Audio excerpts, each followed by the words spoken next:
I've returned to a barrage of ooh-woos in this chat.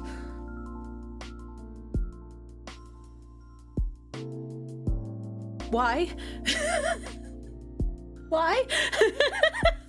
I have been done a confusion. You have done the star confusion. Why not? You know what? That's fair. That's fair.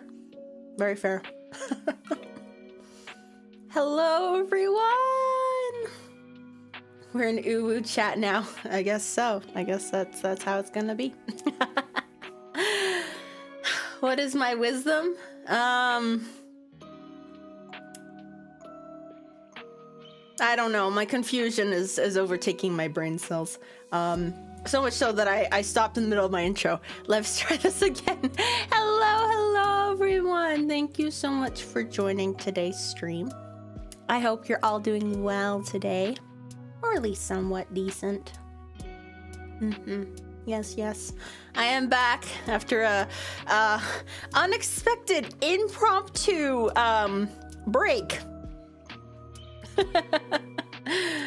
Oh, this week has been oh my god. This past week has just been absolutely crazy. Like, just yeah. But I'm doing all right now. If anybody was worried, thank you. I appreciate you extending some worry towards me. But I'm doing okay. Star fam's doing okay. Lots of big emotions for all things considered. For those of you who don't know, that's okay. If you're just new here, or you have no idea what's going on, that's fine. That's totally fine. Grandma Star, she passed away on Saturday, so yeah, like, she lived a good long life. I think she was 95. That's a pretty damn long time to be on this earth. But yeah, she passed pretty suddenly but peacefully, and yeah, right on the 1st of March. Literally, I just woken up. Starbro had woken me up, and I was like, what are you waking me up for? And then he was like, you have to call mom right now. And I was like, why? When he gets serious like that, it's just like, what's going on?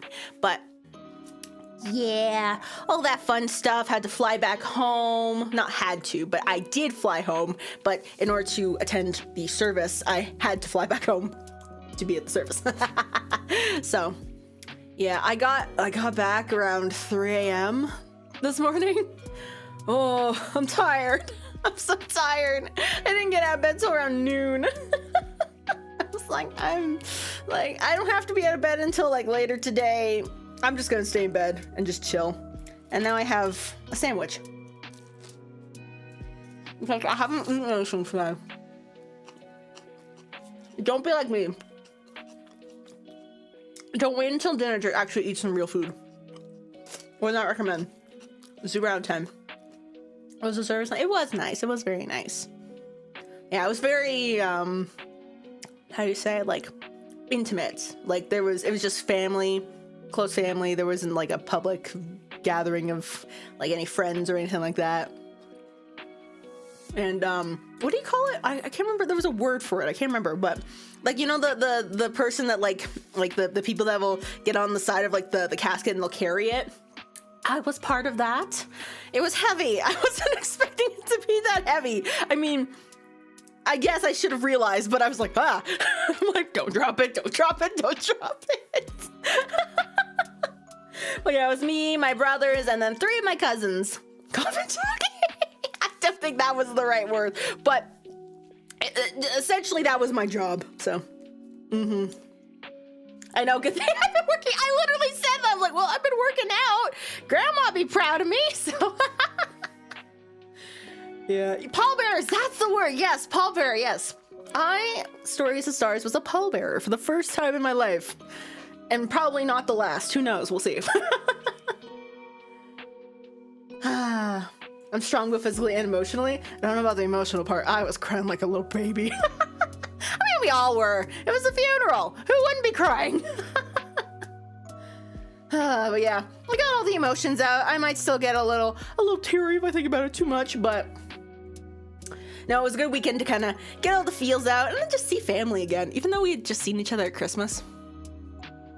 Yeah, we were gonna meet up next month for cousin's wedding. So yeah, this was very not planned. But when is it ever? What do you mean not the last? What are you playing? What do you mean what am I playing? People are going to die in my life. That sounds very morbid, but it's true. Like, it's been getting me thinking about, you know, mortality on this planet Earth, and you know? I may be a star, but I have assumed a human form. So, in some aspect, there's a mortality to myself as well, you know? So. But yeah. It was a weekend. It was a long weekend, my god.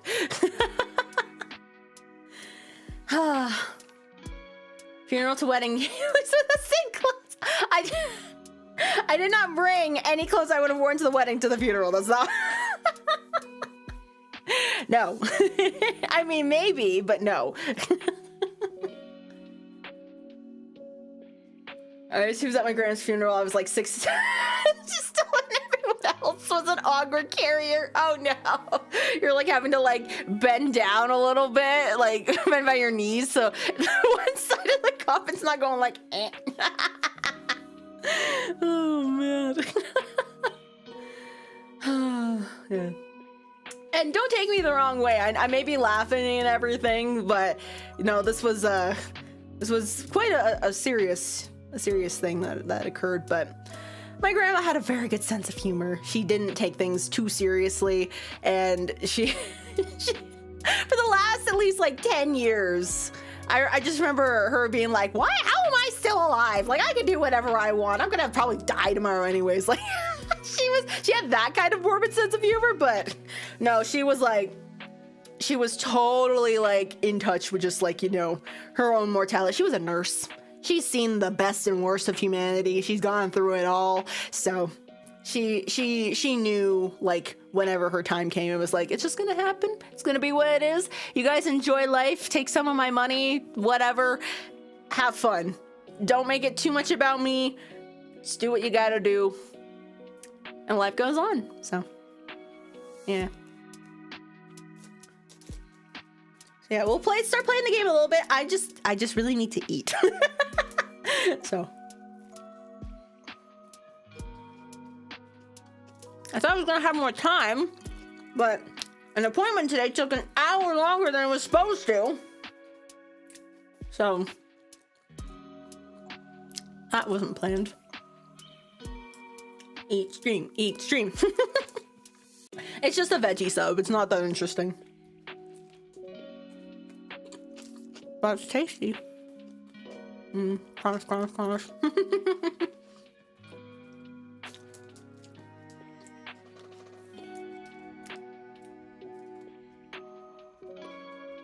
It's the party stream. That's right, I do have to celebrate. Guys, the day I flew out was the day of my 4-year anniversary. Oh man, the timing was absolutely insane. I couldn't have planned it any worse. Well, I didn't. So I have to figure out something we can do. Maybe like a casual PT stream.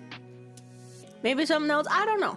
I have to think about it. But we have to celebrate 4 years of this channel being this channel.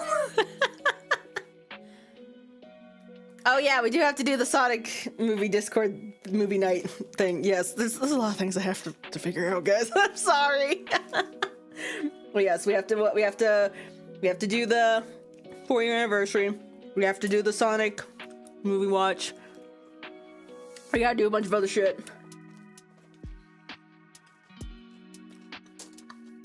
It's gonna be a grand old time.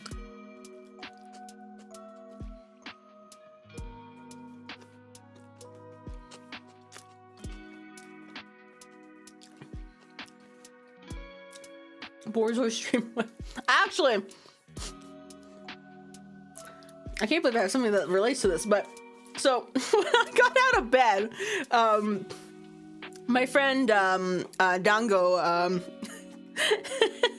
he was doing his birthday stream today. It was a little bit delayed, but he was just, you know, having some good old chats and yaps for the like good, what, like 7 hours, 6-7 hours. So I was like, hey, happy birthday! And he's like, hey, thanks, Stories. Wait, are you able to jump in on call for a bit? And I was like, maybe. And I just ran over to turn on my computer. So when I got added to like the Discord call, I obviously haven't checked what my Discord Fugi was in a while. You guys remember the last time I used the Discord Fugi? Yeah.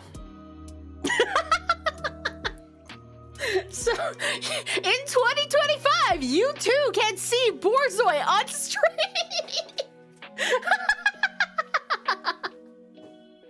Because that was the last time I used the Discord Fugi was back in 2023 when my laptop was crapping out and I had to change to the Discord Fugi to see if that would work, and it didn't. I haven't checked it since then, apparently. So, yeah, we yapped for a little bit, but... Oh, man. Good old Discord Fugi. Gets you when you least expect it. Hey, in my defense, I didn't know. I genuinely didn't know it was up.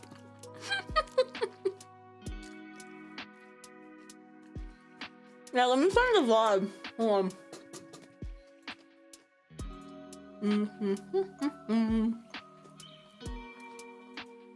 It was around like the 6-hour mark-ish. Oh yeah, I found it. Oh my god.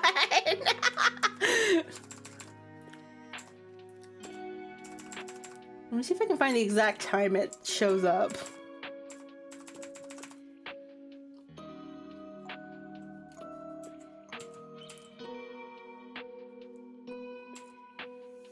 Okay. Let's see if I can share this timestamp. There we go. All right. Yoink. Go check it out and go wish him a happy birth. Or I guess happy belated birth, but you know what I mean. No,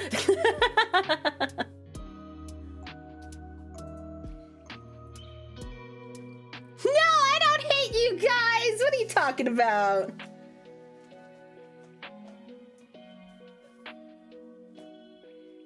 Last me, where was our invite? I barely got invited. I was just like, bro was like, hey, you want to just like jump on call real quick if you're able to? And I was like, sure. And I'm like, I'm still in my pajamas at this point. I literally just got out of bed. I'm running over to my office to turn on my computer. Guys, nothing in the last like week and a half has been planned in any way, shape, or form. My life has just been on fire, guys. Like, a lot's been happening. Oh, God. Anyways. Alright,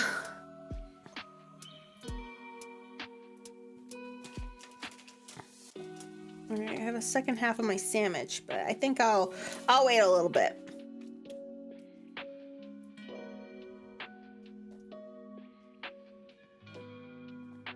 Say sorry for a happy belated birthday. I say have birthday to an early birthday next year.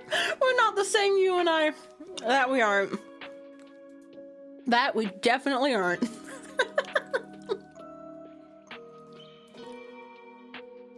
Alright, I'm just opening up Steam. And we'll get started shortly.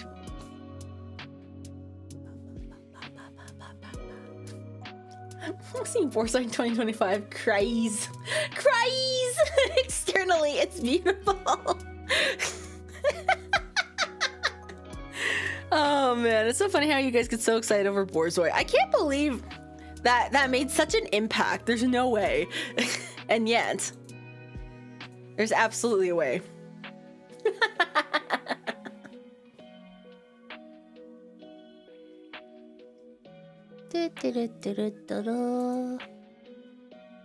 Also, I don't know if you can hear that in the background, but older Star Bro is like hacking and wheezing. Bro's gotten down with the sickness. Ooh, wah, ah, ah. I may or may not inevitably get sick, but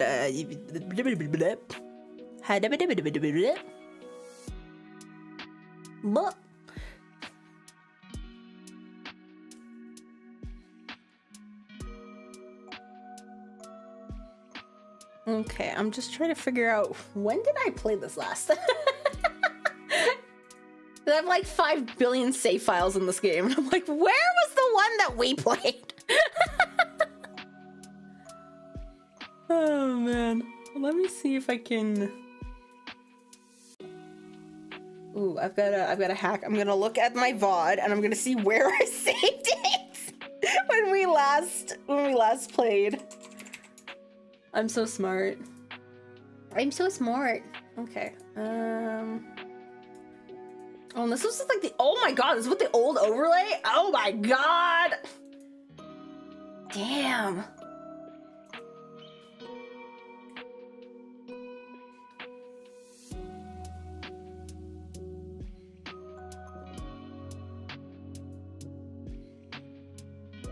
Okay. So we only went through chapter 1. Interesting.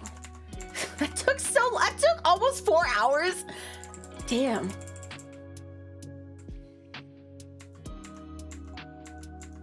Well, there we go. Okay, perfect.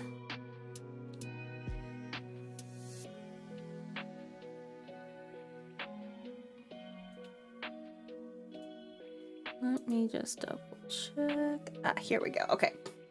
Perfect.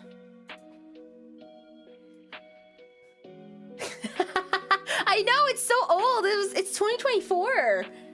It's been over a year. Jeez. Sorry, guys.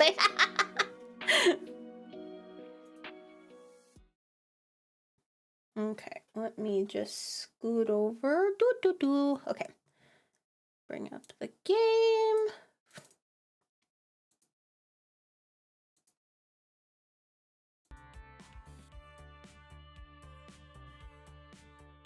Bum, bum, bum, bum. Bum, bum, bum, bum, bum.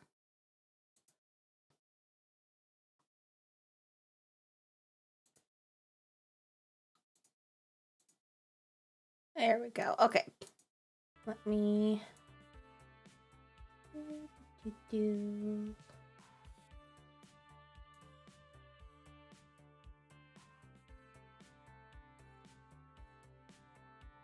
There we go. Okay. Perfect. So I know I tried to do voices last time, but I'm gonna be honest, guys. I'm really tired today. I don't think I can do the voices for today at the very least. We'll see. We'll see for future streams. But the reason I wanted to play this was, so you know, the dating sim that I'm gonna be playing with Eliza at some point. This is the first game before the one that we're gonna play. So I thought it'd be really fun to go through the game, and you guys can kind of see the beginnings of this sort of like cinematic world.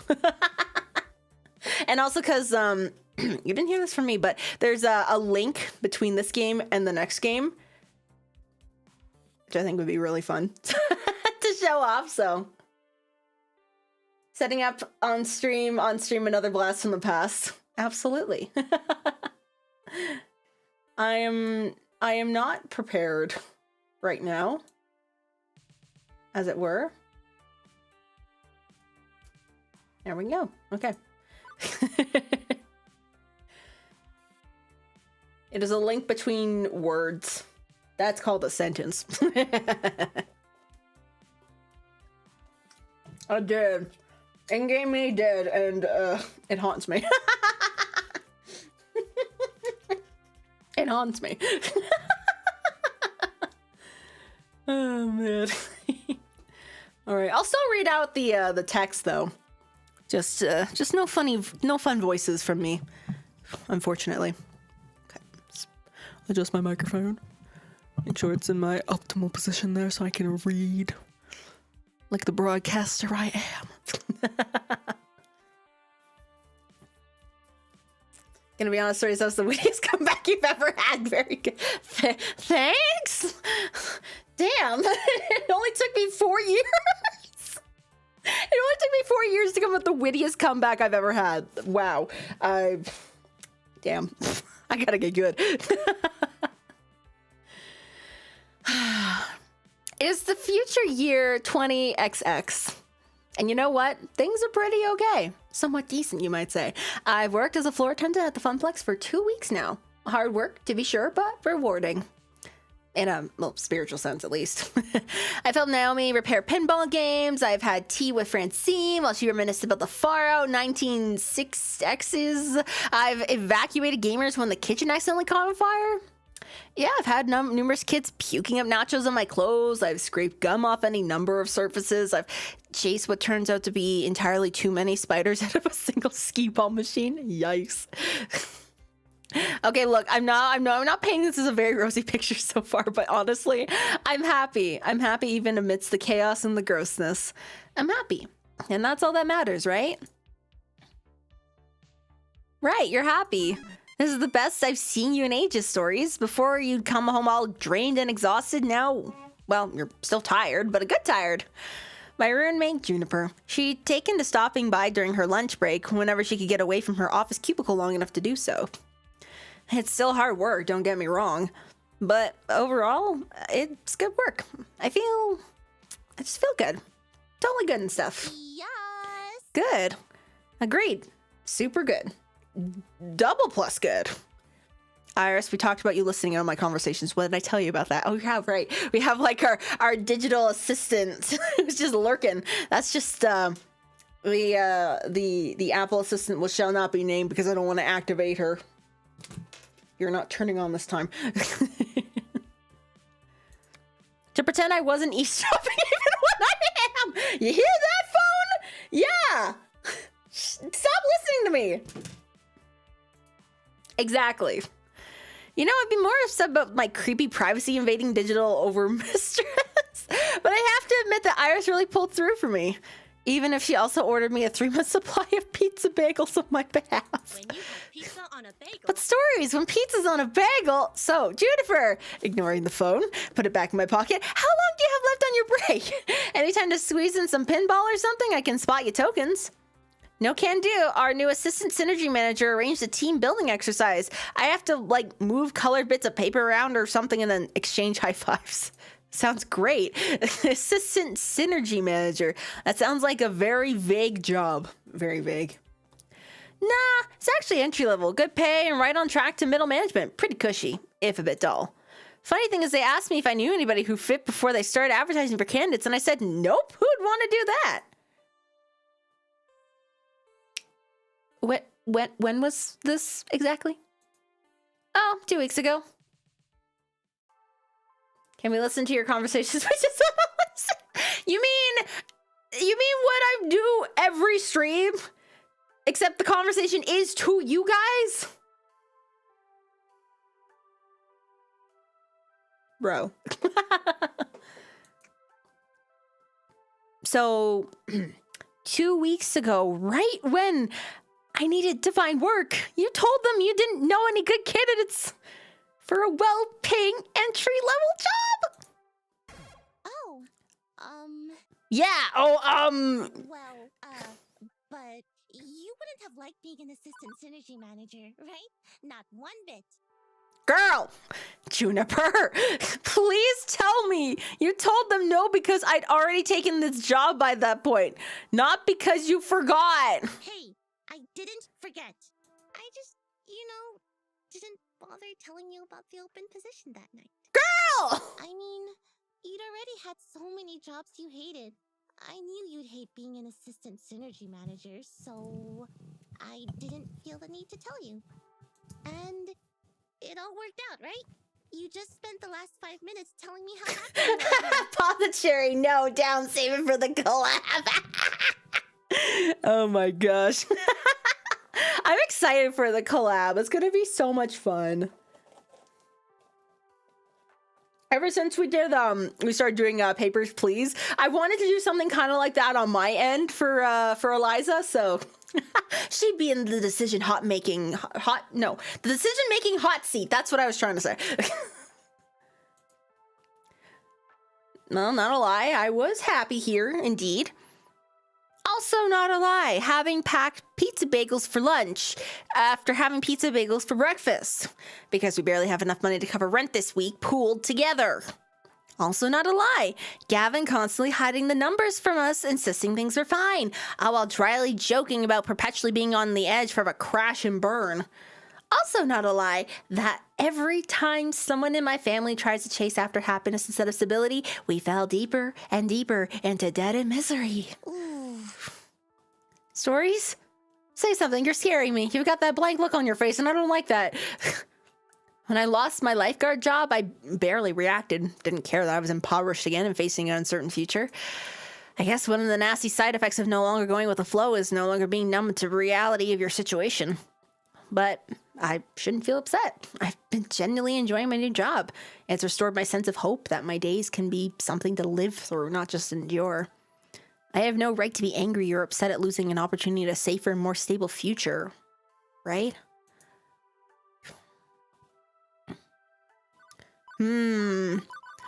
All right. Do I want to be honest? Do I want to lie to protect, or do I want to be like harsh? I've been keeping it down, Billman. I can't resist anymore. I'm lonely. Oh, Apothecary, you're too funny.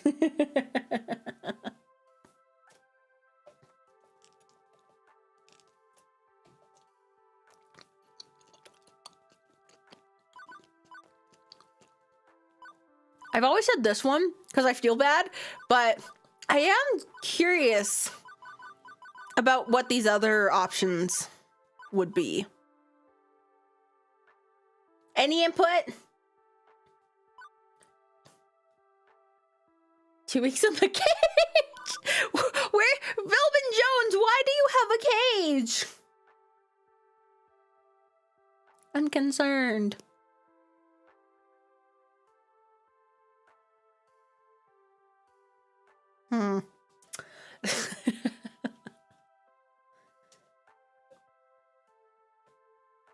To keep order? How long have you been keeping order like this? Thank you for your Star Mortgage down payment. I always forget I have this one. I always forget that. That's a notification that pops up for Star Mortgage. Thank you for 15 months of membership. Ooh woo, thanks for being a great entertainer. I'm always happy to tune in when you're live and always look forward to your streams. Stars of Stories, shine on. Shine bright, shine forward. You think peace like this comes naturally? I don't know. I didn't realize you were the one behind all this. It's terrifying.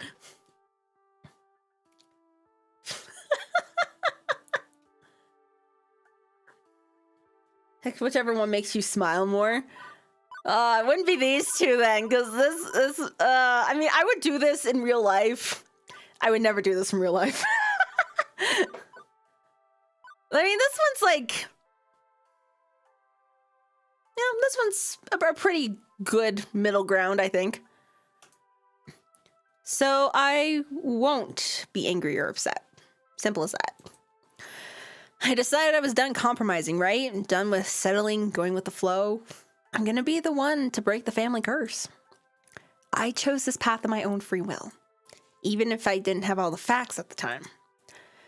But, if I'm gonna be honest, boundless confidence doesn't cover the simple fact that I chose to be vulnerable rather than safe. If the arcade closes, if anything else goes wrong, still, no need to dump all that on Juniper. It's okay, Juniper. You were right. I'd have hated that job. And things are great here. Oh, good. You were kind of freaking me out. Trust me, it's the right decision. You'd learn to loathe working at my office, like I do. I mean, sure, the pay is good, and you get solid health insurance and paid. Oh, Ryan wanted the harsh. Sweet coffee shop right in the lobby. And these really great chairs that support your lower back, like $1,000 chairs from Girl, you don't have to keep telling me about how terrible your office is, apparently. Juniper, I said it's fine. Everything is fine. Honestly, I'm okay. I mean, I won't deny that job would have been a safer bet. I want to contribute my fair share to the apartment rent, you know? Thank you for your Star mortgage down payment. Billman, thank you for 13 months of mortgage or memberships. That mortgage, I don't know. This is what happens when I add a tier after I open memberships. I don't know how long you've been at that for, but I appreciate it. Thank you. This is my lucky month. I know it's lucky because I get to spend it with you. Aw. Aw, that's so sweet. Even if nothing else is going well, even if this year hasn't been great for me, here is Star to make it better. I'm here to make things marginally better. Potentially. I added 2 tiers. I added 2 because I'm insane.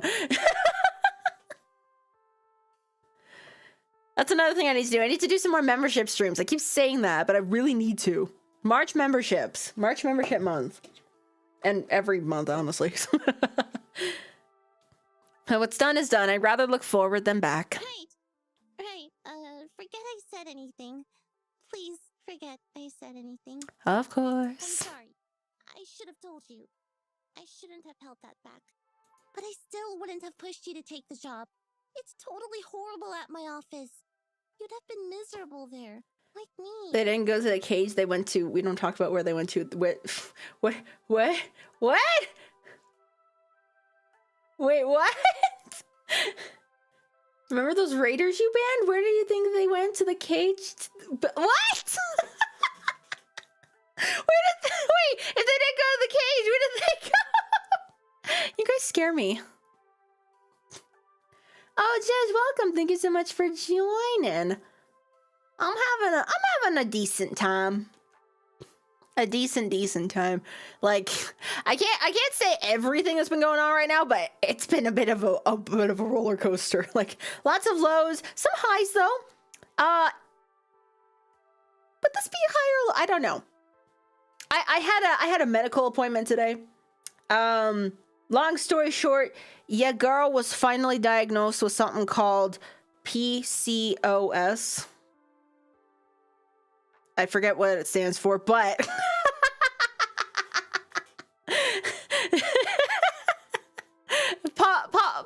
polycystic ovarian syndrome? Is that what it's called? I don't remember. Something to do with them ovaries down there.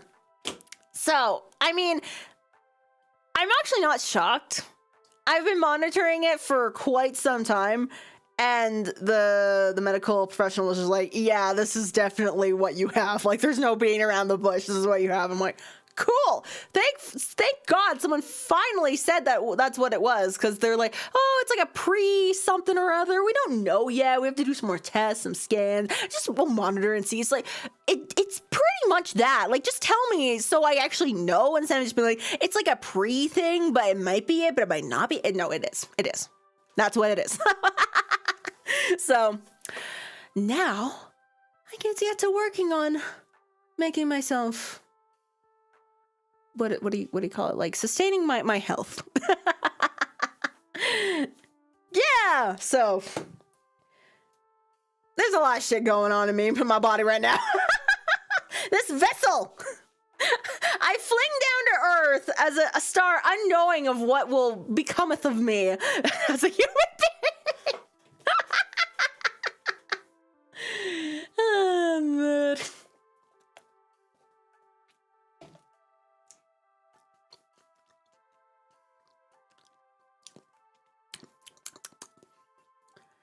Yeah, I know, shocking. But now that I've got all the facts, the factoids and whatnot, I can move forward and do what I need to do.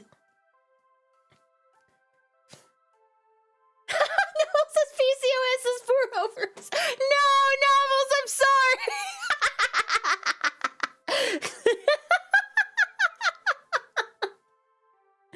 Oh, bro's gonna go through it.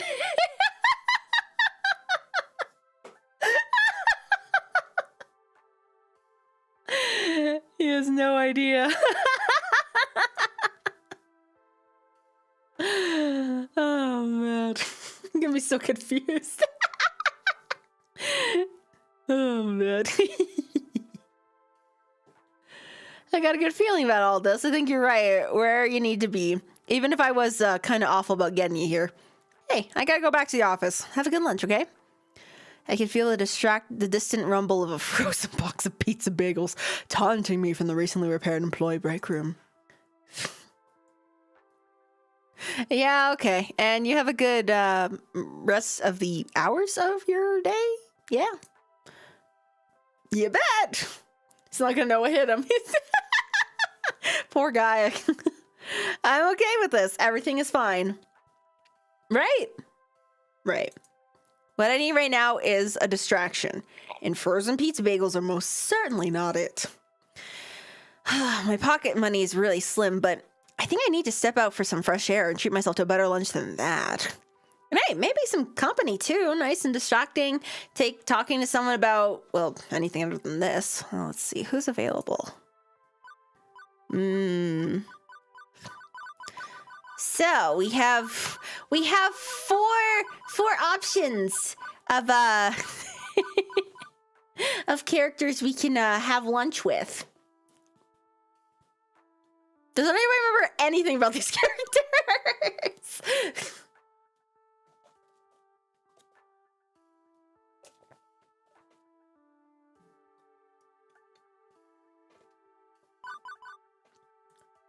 Four? Can we have lunch with you? I don't think the fourth wall audience can have lunch with me, unfortunately. As fun as that would be. I mean, hey, if you got your lunch right now, I mean, it's almost 6 p.m. where I'm at, but if you got food right now, we can sit down and eat.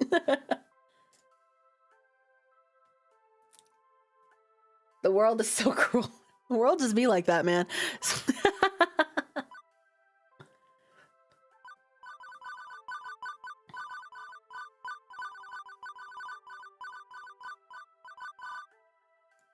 It's almost 9. Snack time was starting. Yum yum yum.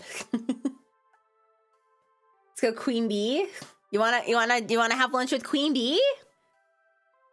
You know what? I've never actually had lunch with her, so let's do it. I always usually choose Teo because Teo's my fave, but this would be fun. Choose like a different. That's also part of the reason why I wanted to play this again on stream, because I wanted to try like maybe another character path that I haven't done yet.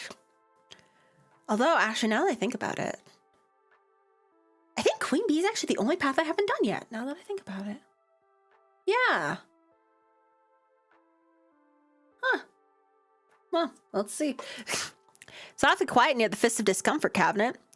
I'm feeling rather alarmed here. This is normally peak time for Queen Bee to be streaming matches. What's she up to now?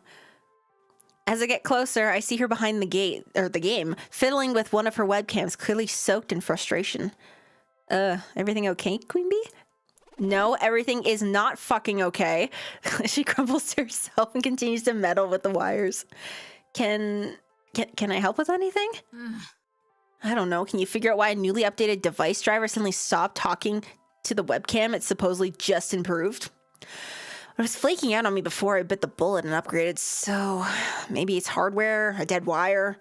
This is such a cord hell right now. Oh, sorry, I'm silicon literate, sure, but not exactly a techno mage.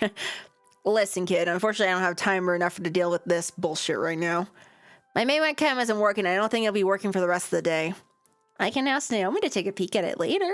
She's the one who helped you break this up in the first place, right? Can't wait that long. I got matches to stream. I need it working now.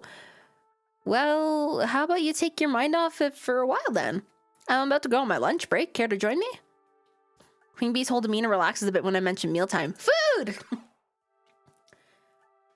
Happy March. Yeah, happy Mario Day! It's me, Mario. Go Oh, Mario. March the 10th be with you. Exactly. She sighs heavily. Fine, you're probably right, kid. Maybe not staring at the wires for a bit will help me clear my head. May even help me sort out this mess out myself afterwards. I want to go to the whole store, get me some sugar. Want to go to the whole store with me? The bookstore? Do they have food in there? Do they have food? You are too funny, kid. Of course they have goddamn fucking food. Best coffee and donuts in the world. And I'm fucking famished already. Let's go.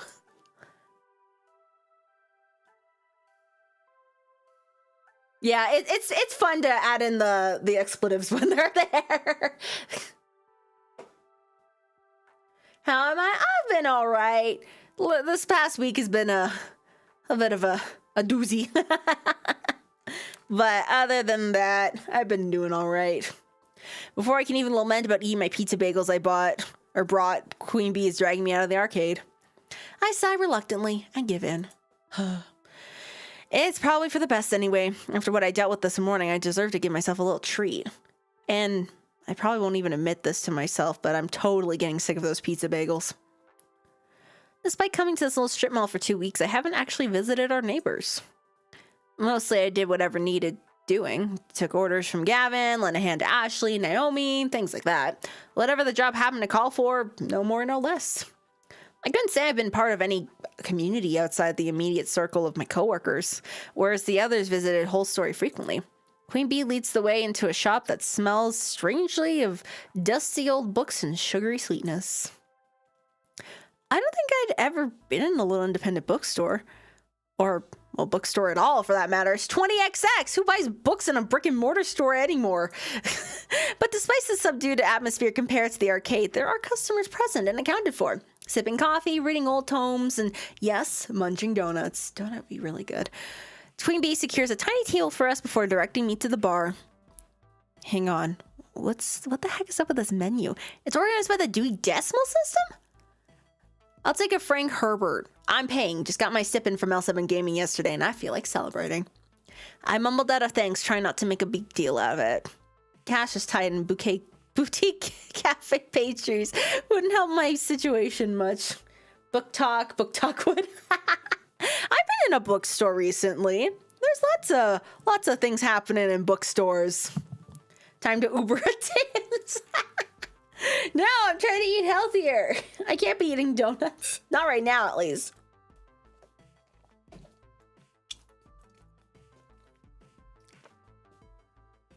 A pair of middle-aged guys wait to take my order. Hey, I'd like, Oh,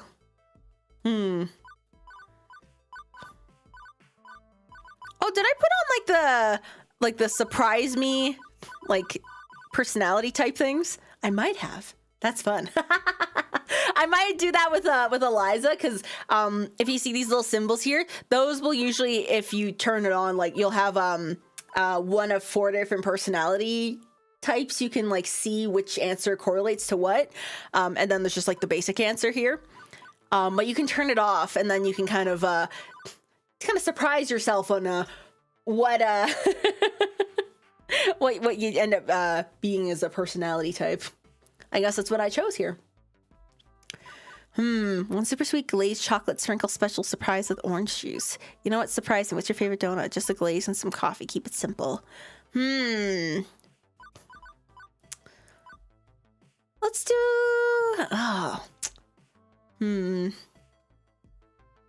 Like, I go with this, but I don't want orange juice. Ew. My job is located right next to a Tim's, and there's another Tim's, and McD's and Starbucks. The way I work, it's freaking dangerous. It really is. Damn. You know what? What surprised me? What's your favorite donut? Hey, what's good? What's your favorite order from the menu? On Terry Pratchett coming up, a jam pastry with Clatchy and coffee. What the hell's Clatchy and coffee? That sounds great. The second fellow puts together my order and also drops a small paperback book on the tray featuring a many-legged wooden travel trunk on the cover. That was so hard to say. A literary lunch. With alliteration, apparently. Yeah. Say, you work at the Funplex, don't you? Right. We've seen you walk past our doors every morning. I love these guys, by the way. They're so fun. Like clockwork, TikTok. My own currency. Oh, goodness. Right. I should have introduced myself. Floor attendant, Stories of Stars. At your service. I'm your inside gal for tokens and tickets. Oh, we are lousy at video games. Totally lousy. But Francine's just a peach, isn't she? Sweetest dame you'll ever meet. Regardless, welcome to The Whole Story. I'm Ben. I'm Matt. No relation to the actors. Although they're cuties, and so are we. Oh, stop. Stop being cute? Never. See? They're just so fun. They're so cute. I love them. Apparently, sugar is available in forms other than round and holy. Anyway, don't let us stop you from having fun on your little date. Wouldn't dream of it. It's not a date. Just friends then? Friendly friends on a play date? Maybe the real date was the friends we made along the way. I'd say the real friends were the friends we made along the way. What if the way was also the real friends who were the real friends we made along the way? This is so Okay, now you're stupid. just being silly. And how? Anyway, next order, please. Thank you for that, Ben and Matt. I appreciate that. I needed that. The pair waves the next customer in as I return to Queen Bee's table with our older orders on a nicely decorated wooden tray. Queen Bee is stuffing donuts down her gullet. I think she might be angry eating, but I'm not sure. Actually, I think this is the first time I've actually seen her eat anything. Normally she's way too focused on matches to take a snack break. So, Queen Bee... She holds up a finger to silence me. Shush! I'm eating, peasant! Finished chewing and swallows. Ah, I feel so much better now. Hangry much? You know it. Sometimes I get so focused about everything I forget to eat. Well, eating's important. You should do it more regularly. 9 out of 10 living people say they prefer it to starving to death. What happens to the 10th person? Yeah. Hey, what are you eating? Can I have some? She pokes at my choice in arguable nutrition. Hey, wait a sec.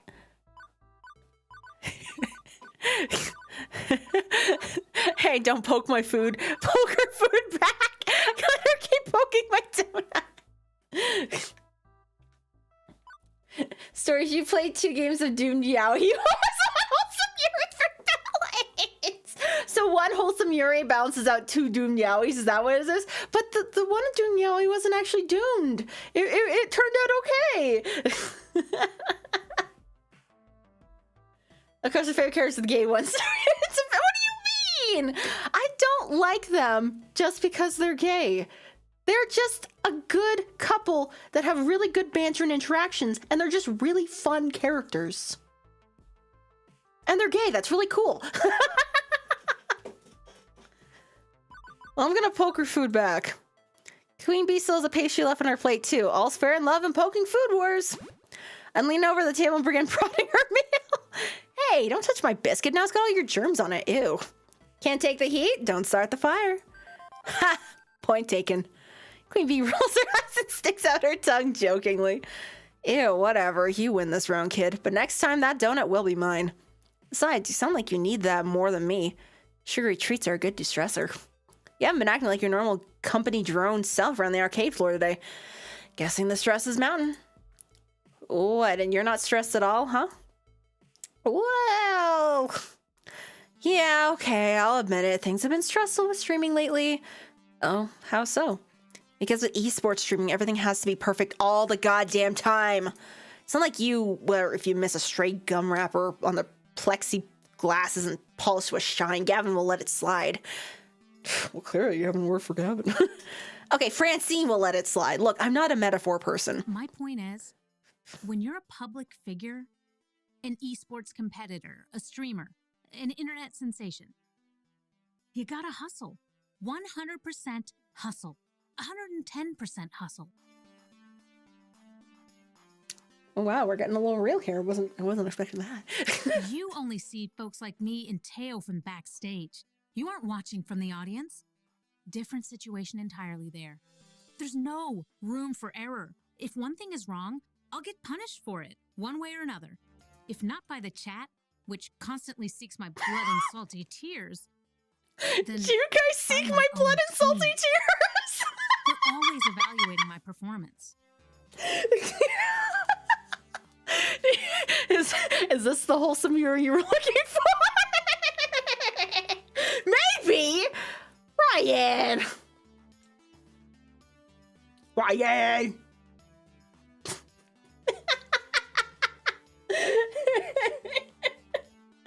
Oh my god. Fulfill the prophecy, be gay. Be gay, fulfill the prophecy.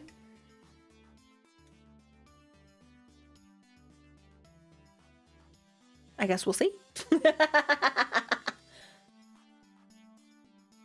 I don't seek it, but like, not gonna turn it down.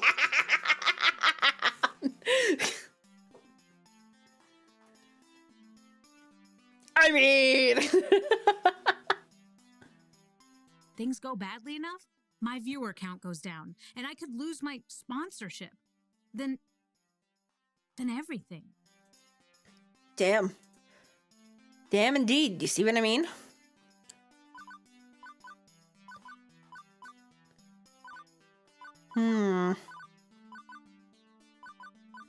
Take the world down in flames with you, I say. Yeah.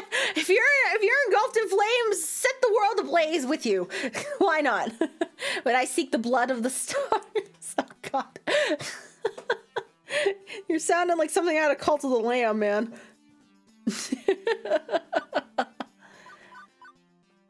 But you told me your ratings were at an all-time high. What put yourself through all of this? Oh, hello, Flame. Welcome. Thank you so much for joining. What's up? That's okay. Notifications are silly sometimes. But I'm glad you made it.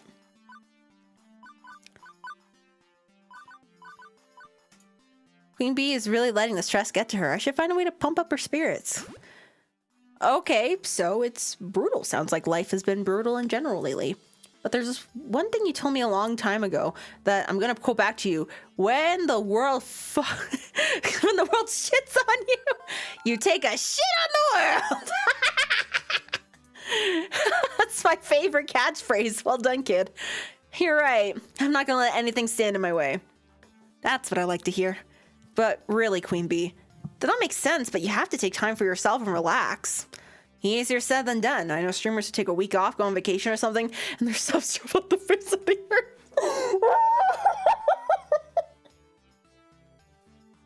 Okay, not my, okay, just, well, I will say, my sub count, whatever, it's actually been kind of stagnated, which I'll take, but the algorithms have been very mean to me. The one short I just uploaded basically decimated off the face of the platform.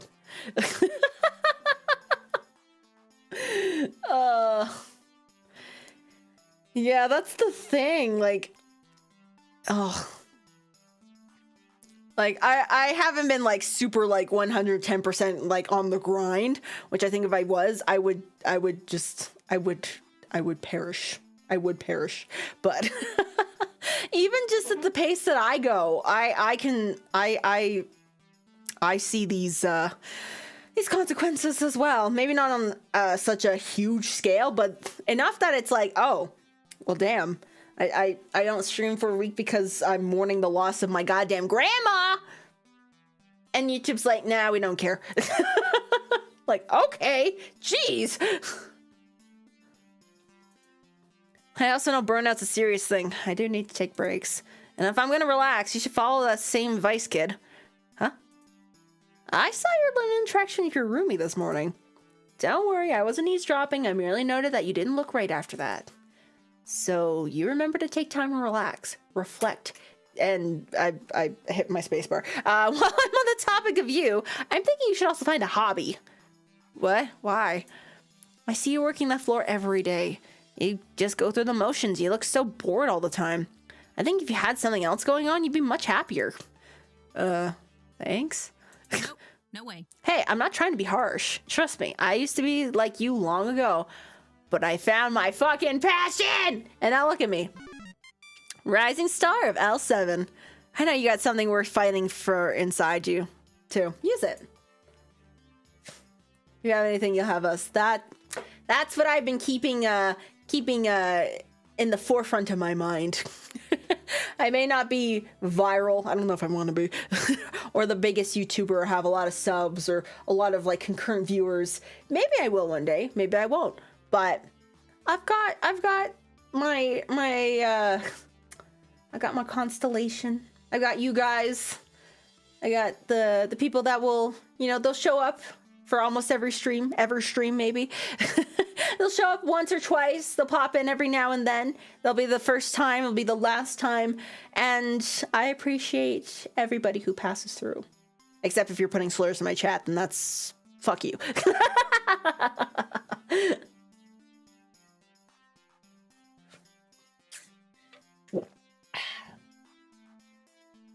Well, this has got a little awkward and a little too right on point for me to feel comfortable. Beep beep, lunchtime's over. And Iris with the best distraction. Time to get back to the arcade. I'll see you back there, Queen Bee. She waves me off. I still have this last donut to finish. I'll be back at the Funplex before you know it.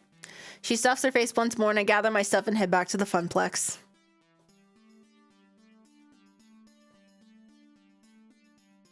Time for the afternoon shift. That's usually when things heat up after quiet mornings.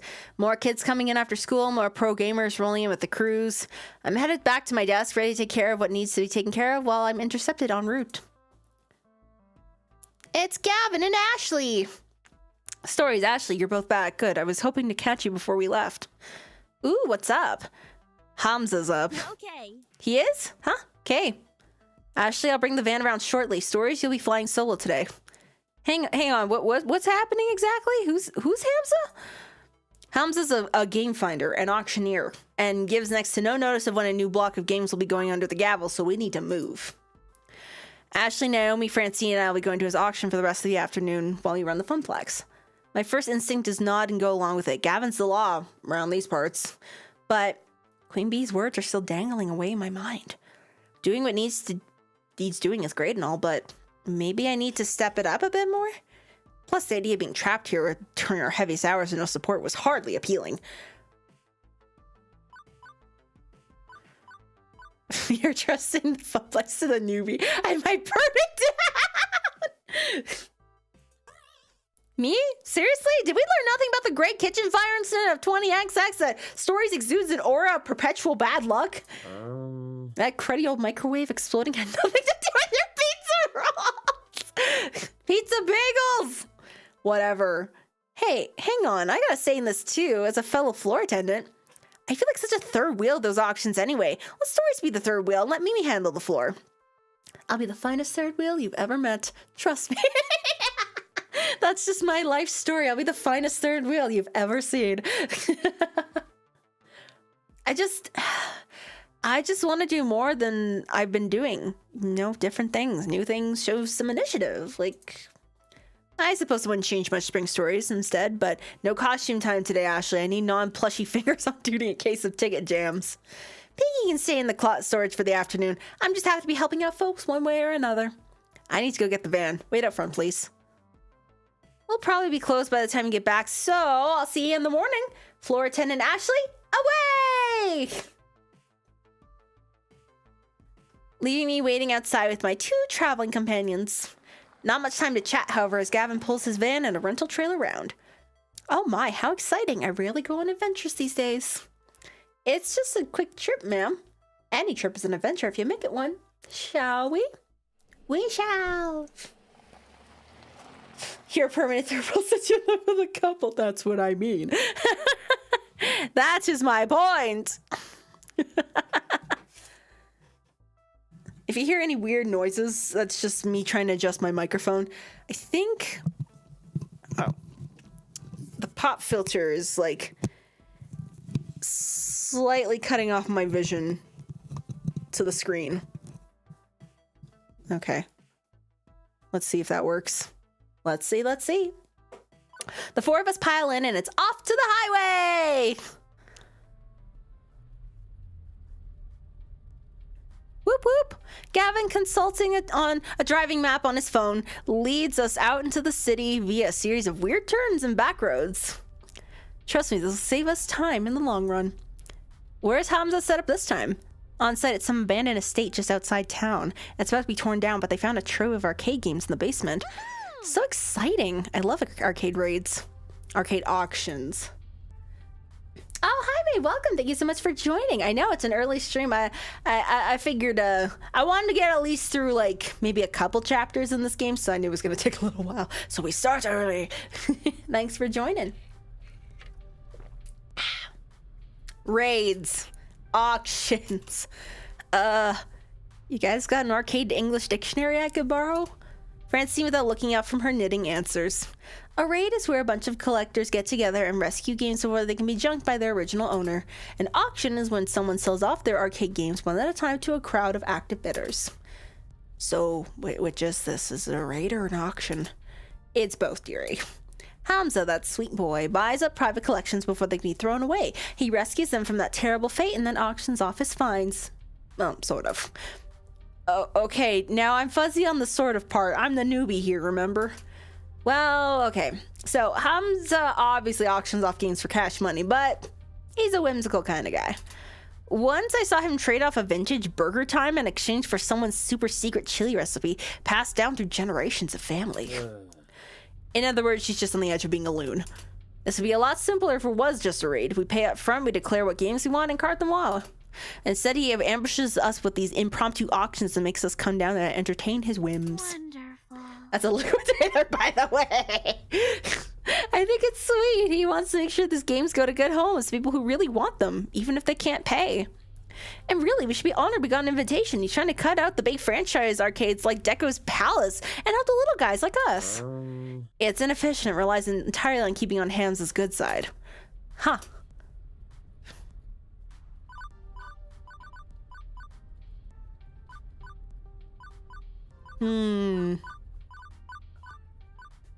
Aw, thank you for the hearts in chat. Much appreciated.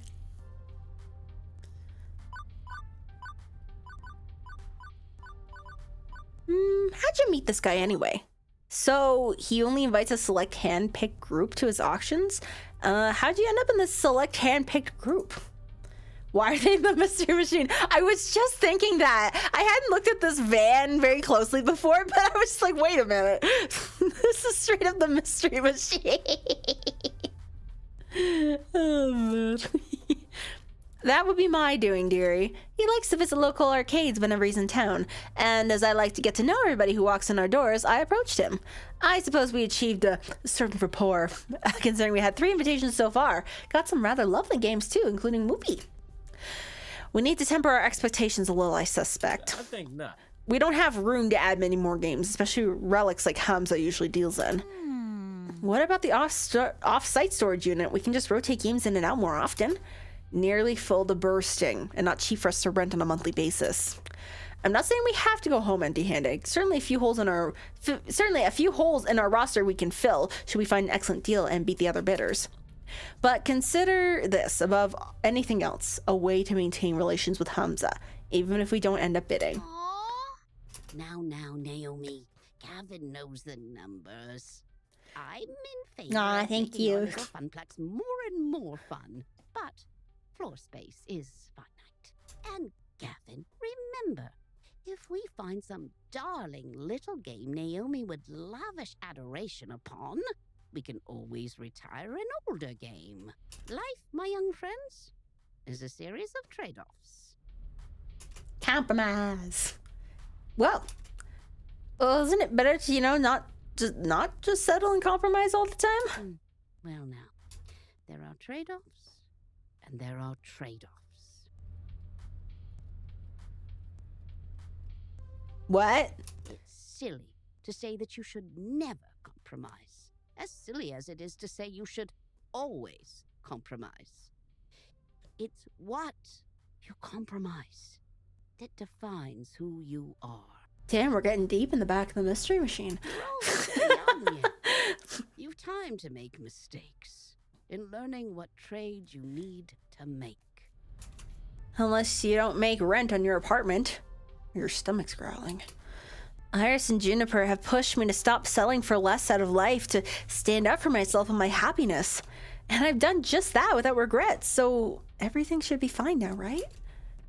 right? New default topic diversion. The weather! Well, people dropping life-changing wisdom at the most random times. True. Well, at least it's a nice day for an outing, right? Oh, come on! Wonderful. Glad I packed plastic bags to wrap cabinets in just in case. That's our Gavin, always thinking ahead. Trying to protect your investments, huh? From Hamza's invitation, it seems like this arcade was largely abandoned and left to rot. I'd rather not add water damage to the ailments the games are already suffering. It's so sad when we come across a wonderful game that it's just ruined beyond repair. Most collectors show their collection a lot of love, but others just don't care. You find old games in barns, exposed to the elements and falling apart. I suppose this is one thing we can easily agree on. It's important to take care of your games. For the resale value, you mean? A broken game's no fun to play with, and it's a shame to see a classic in terrible condition. Consider pinball. Pinball games are very prone to breakdowns, particularly older ones. To experience them in their glory, you need to show them care. Even beyond a busted game airing your quarters, it feels like a waste to allow an enjoyable game to follow. A waste of true potential. Huh, good point. Comedic timing is real. Glad to see these two getting along better, even if Naomi keeps preemptively attacking him along the way there. With the rain pounding down on the van roof, conversation gets a bit difficult. Gradually, everyone resumes fiddling about with their phones, knitting, or driving, leaving me to wonder, exactly where is this auction or raid happening anyway? We've been driving for some time, leaving the city far behind. What would a massive trove of arcade games be doing this far out into the sticks? Well, I'm just gonna raise my chair up a little bit. Oh, that's lowering it. Ah! Come back!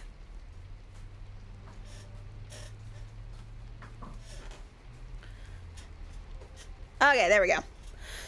That's better.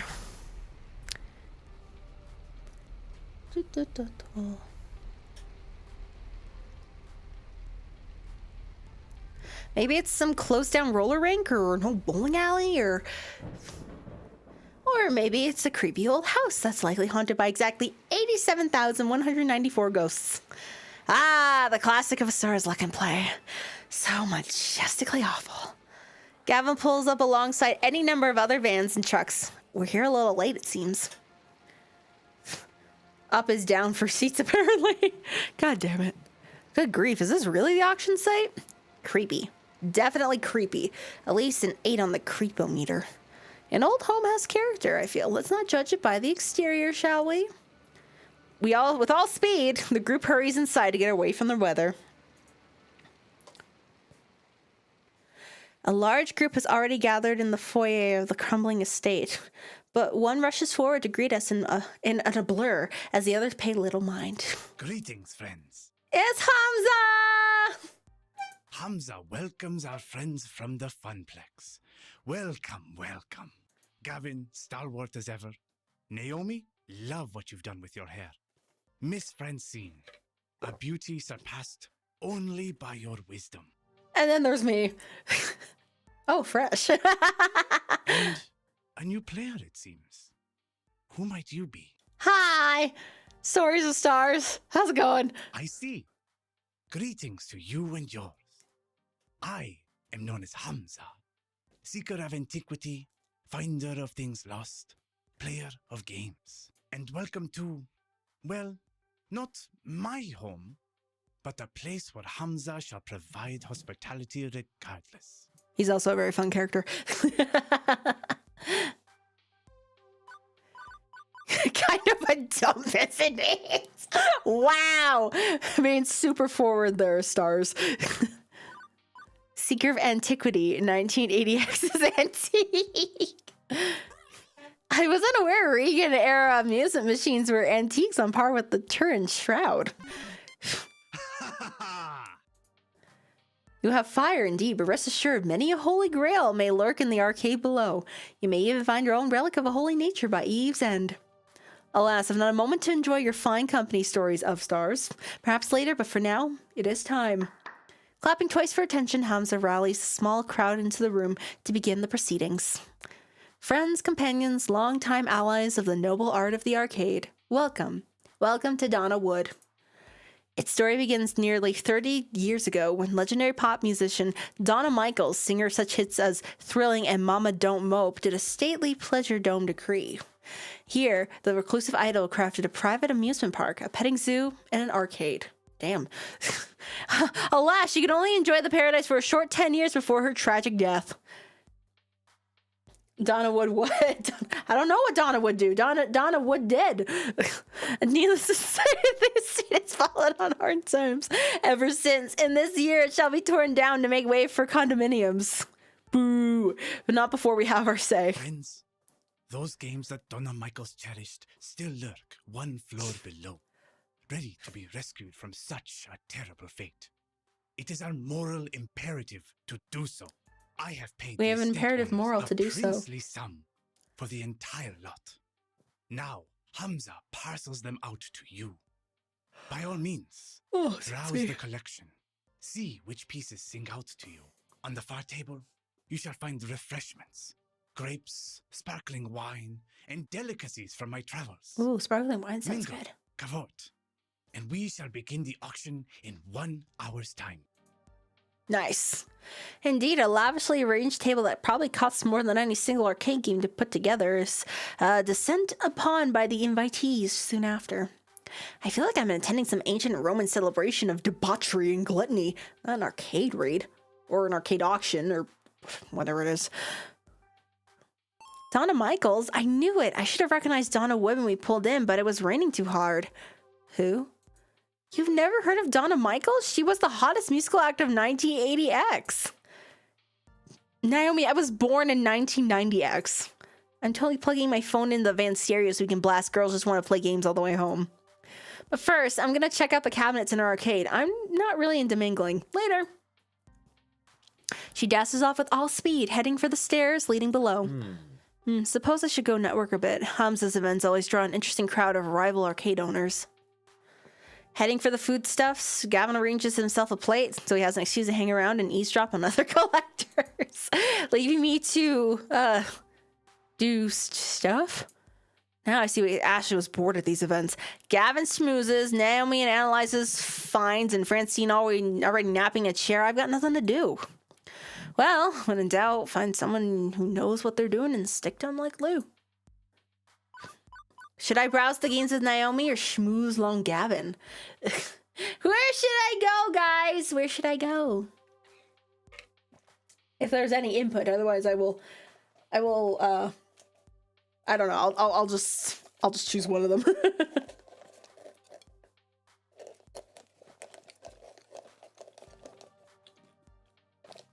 I've also got some bubble tea here.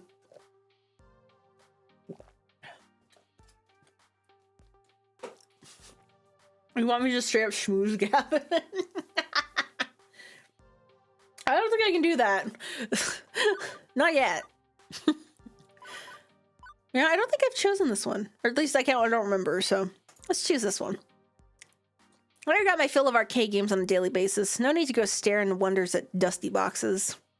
I'm curious about what's cooking up here with these other arcade owners, so I seek out Gavin to watch and learn from the master.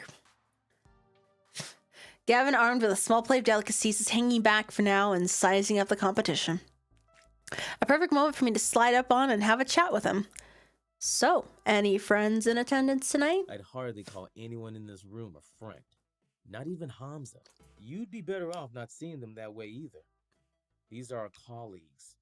Somewhere between an ally and an enemy. A rival, perhaps. Damn. Okay. That's a bit of a cold way of looking at it. Practical. I can't afford to invest any real emotional currency in any of these people. Not when I have to look out after my own. Naomi would argue he has a hard time investing any real emotional currency in his own people, but he's too focused on the crowd to get into that right now. While I'm friendly with plenty of folks, I do hesitate to declare pure friendship. It wouldn't be fair to the other person. Okay. How do you figure? Consider a true unfettered friendship. The kind with no conflicts of interest, no strings attached. It's difficult when you're in the same business together. If I'm friends with another arcade owner, I'm liable to make bad business decisions that help out my friend, and vice versa. I wouldn't want to burden them with that. Either I hurt my business, and my fellow employees, which would be disastrous, or they hurt theirs to better support me and mine. It's messy. Better to be friendly than friends for all involved. Damn. Okay. What about workplace romances? Within a work unit, not with a rival. It had to be asked eventually, didn't it? Well, that's a little different. Within a group, we're trying to strengthen each other and the group as a whole, so there's less of a conflict in interests. We all pull in the same direction. It can still be messy, however, it's important to avoid conflict of interests. Reasonable adults with strong awareness can sort through that mess, I would hope. Right, okay, good to know for reasons. Oh, Storiesofstars. Now let's size up our rivals for the auction ahead. I do recognize a few. That's the owner of Pixelpalooza on the other side of town. He's amiable and willing to make trades, but will happily take advantage of someone who doesn't know the true value of the game they're trading. She's a private collector with a basement full of retro cabinets. She's perfectly willing to overpay to get the game she seeks, meaning she'll probably snap up some of the best deals from Hamza, should Hamza allow it. She's... Can't say I've ever seen her at one of these events before. Might be worth figuring out who she represents. Often arcades or collectors will send a proxy in their steed. As for him, he looks familiar, but I can't quite place the face. That's two people wearing sunglasses at night. The epitome of cool. I wear my sunglasses at night. Doubtful. Yeah, well, the sports coat over the t-shirts looks somewhat negates that. I could swear I've seen him before, though. Gavin subtly snaps up a photo of the man in the jacket before loading up. Wait a second. Facial recognition model will camera roll latest picture. Oh my god. As you like, Mr. Cooper. He catches me staring into confusion. You have an iris as well, yes? She's become a common assistant app. Like the free version with less features than my premium edition, but yeah, I guess I'm just used to iris being my digital BFF, not someone else's. Don't forget Stories. Jennifer is my friend too. I have a lot of friends. Friends are great. Friends are fun. Your iris calls you Stories, not Miss of Stars? Yeah? Is that bad? I suppose I'm just iffy on a piece of software acting too familiar. Anyway, judging from who's present and accounted for, I have a sincere doubt we'll be able to win any new games. Two of them have deep pockets, the other two are unknowns. Naomi will be disappointed undoubtedly, but that's probably for the best. The girl has a tendency to let the flights of fancy overrule common sense. Which reminds me of my earlier thought about the disagreements those two had and continue to have. I know we've got rivals to deal with, but maybe it's a high time to ask about that. Letting go again and again gets old, you know?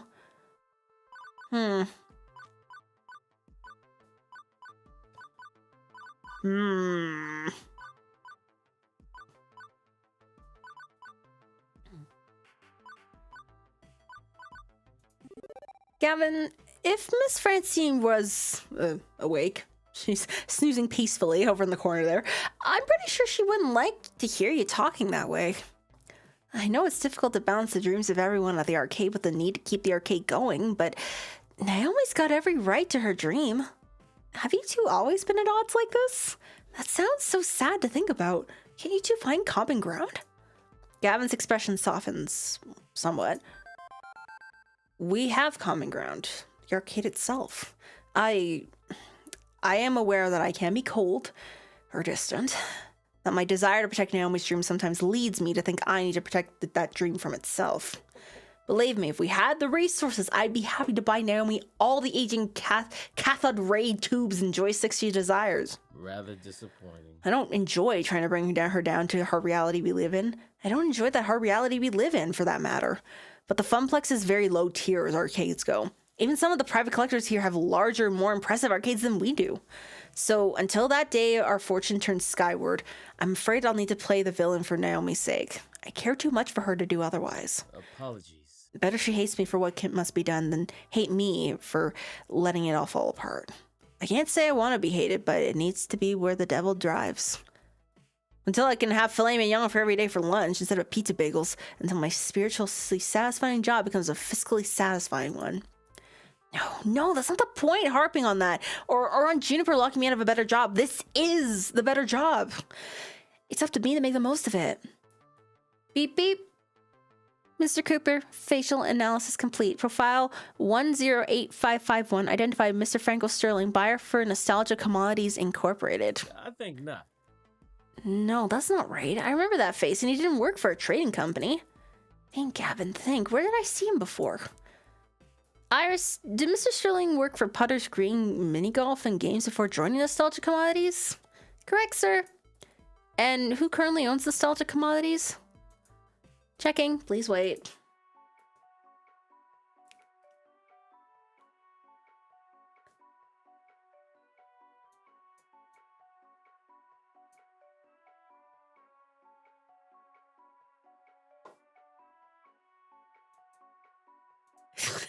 So, do we just stand here, or...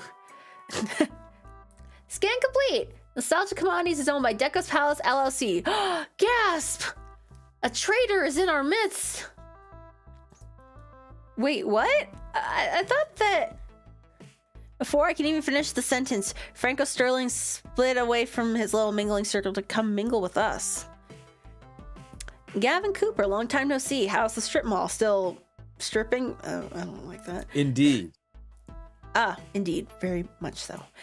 When we first met, you were a fresh-faced recruit here. Or there. Not that there's much fresh face about the Funplex, eh? Come on, let me pour you a drink. We can talk old times. Drink would be ideal, thank you. So, how's the wife? He rapidly taps out a short message before tucking the tablet under one arm and departing with Mr. Sterling in tow. Stories, you got mail! Quickly, I unlocked my phone and load up the Funplex new group messenger app. That one was my idea. Tell Hamza we have a spy. I'll distract Franco. A secret mission. I mean, not that this would end in a tense white-knuckle shootout, but I still have to take the need for subtlety seriously. These are our rivals and colleagues. Raising a stink wouldn't do, right? I approached a smaller group, chatting away with Hamza, the auction master. Not ideal, but it'll have to do.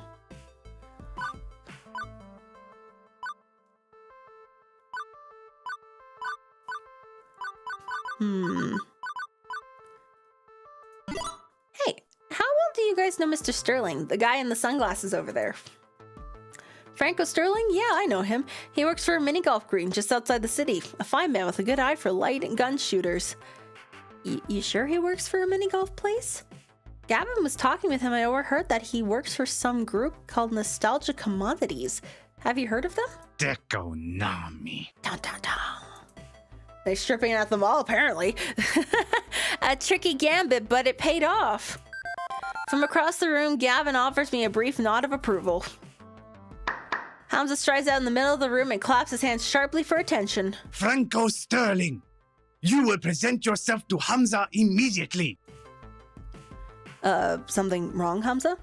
Yes, Hamza has been a fool. He's not been diligent in determining friend from foe. This displeases Hamza. And you, Franco Sterling, are foe to all hard-working arcades and collectors.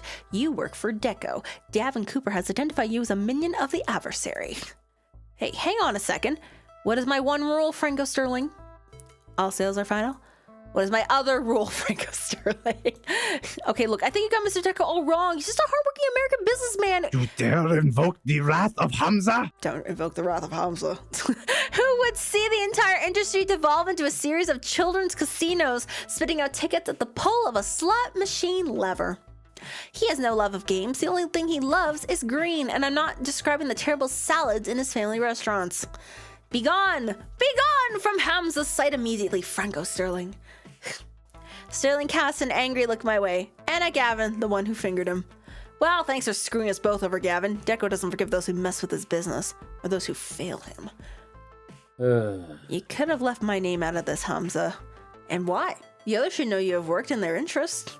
None of us wish to see that monopolistic tycoon consume the entire arcade industry. Arcade tycoon? Deco Nami shall find no succor in the halls of Hamza. Yeah, brother. Gavin Cooper, Stories of Stars. Hamza considers you as friends. Thank you for purging my gala of that foul influence. Funnily, considering Gavin specifically said he didn't consider Hamza a friend. I guess that doesn't work both ways, as Hamza offers both of us a warm smile of gratitude. At which point Naomi comes running up the stairs along with several others who were busy scouting out the games below. What's going on? I heard shouting. Hamza has ejected a representative of the Dark Carnival known as Teko's Palace from our midst, and not soon enough in Hamza's opinion. Oh, okay. I guess everything's fine then. Excuse me, I'm gonna go get my work apron on since we'll be moving games soon. Naomi, if you don't mind, after you change, we should coordinate our wish list. I want to get that settled before the auction begins. No, don't leave me alone with the... What the... Wait, how do you say this?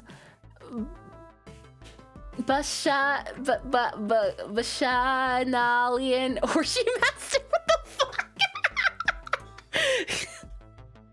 Excellent. Now let us resume the social amusements and jocularities. Stories of Stars. We will speak, yes? I guess so. Hamza leads me off away from the chattering crowd, presumably not to eat me or yell at me or anything like that. I make it a point to get to know all. I don't know how to pronounce things. Clearly, I have been remiss, as I allowed one who works with the hated Dekonami to enter. Hamza would like to know you better, my friend. Not that Hamza assumes you to be a spy, of course. It is simply a matter of what is proper. Are you sure I'm not a spy? And right. Are you sure? How do you know I'm not a spy? How do you know? I'm just the floor attendant for the Funplex. Not much else to say. Come now. Surely there's more to you than that. Share with Hamza. Consider me an impartial third party. Surely there are matters that occupy your mind which would be inappropriate to air to your business partners? Bacchanalian. Bacca. Okay, this guy's clearly on a fishing expedition for dirt. Considering the high court of arcade royalty I'm supping with, maybe it's best not to give him anything? Means like super drunk party. Oh, interesting. So many terms for so many funky things. But I also don't want to make relations difficult for the Funplex if this guy is really a leading supplier of cheap arcade games.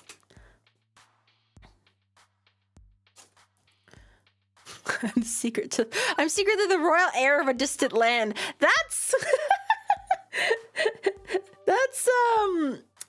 that's Magical Diary. Wolf Hall. That's us as Prince, whatever the hell her name is.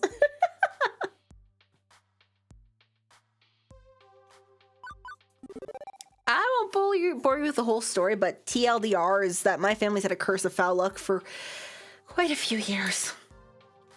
Moving from city to city, job to job. After I left home, I couldn't find stable work. Not until the Funplex, I guess.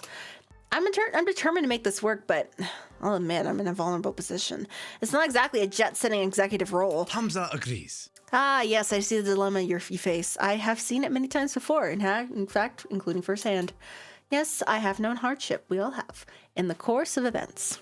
You are not alone in that condition, Stories of Stars. Hamza began as a mere urban explorer and hunter of rare objects for a wealthy buyer in Dubai.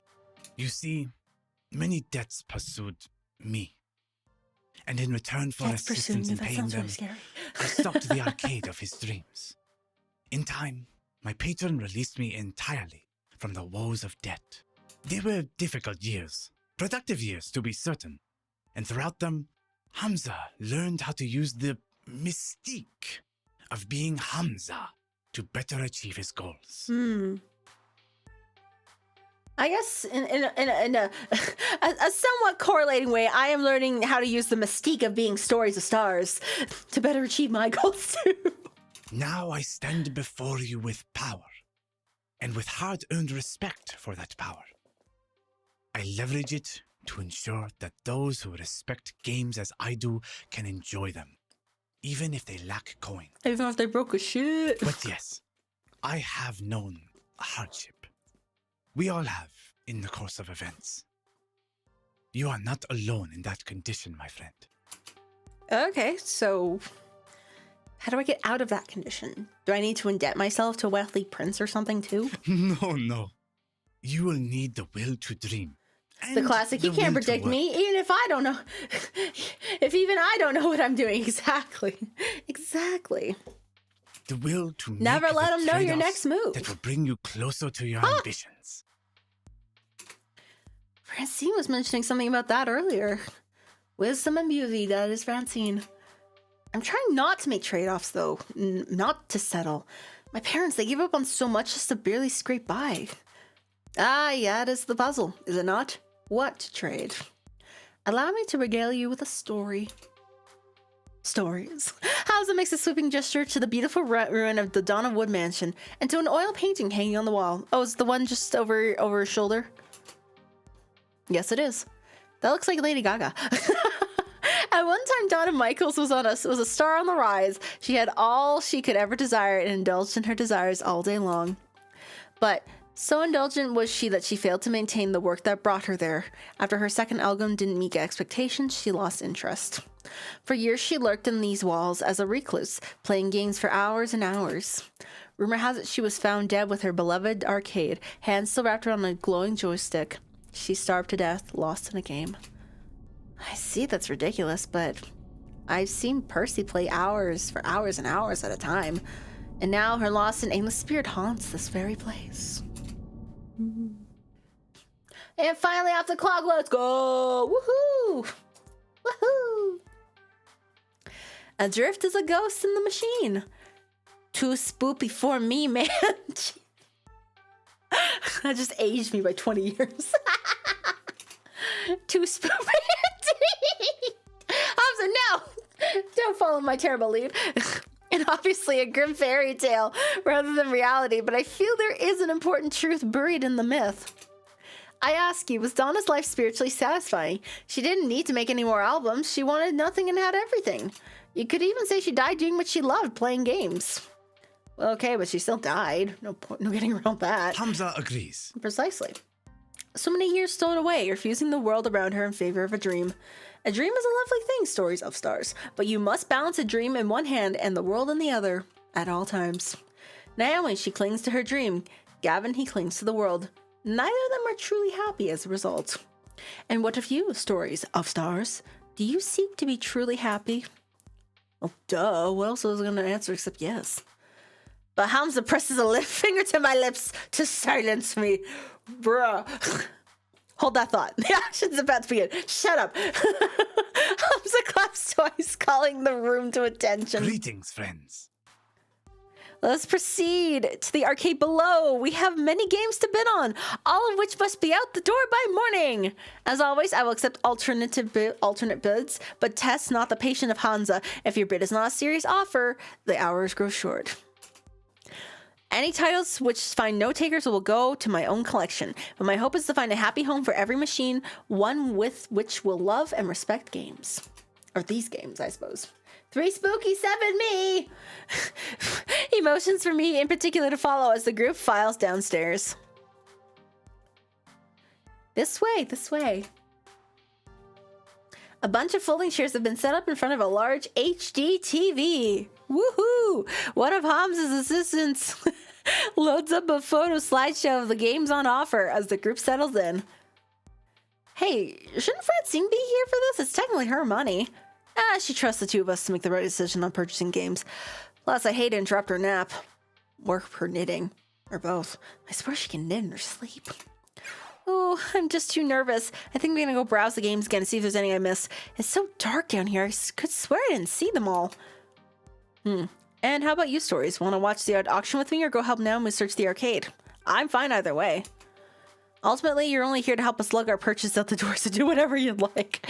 Thanks. I think, you know, we were with Gavin already, so let's help Naomi.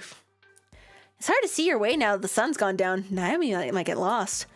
Technically, the sun's been blocked by the clouds all afternoon. Well, still, a factual statement, Gavin. As you like, try to dissuade her from dropping more items into the wish list if you can. No promises. Right, now to find Naomi. Without roaming the crowd of arcade collectors actively roaming, or without the roaming crowd of arcade collectors actively roaming, this place actually feels super empty. It's super dark. It's super creepy.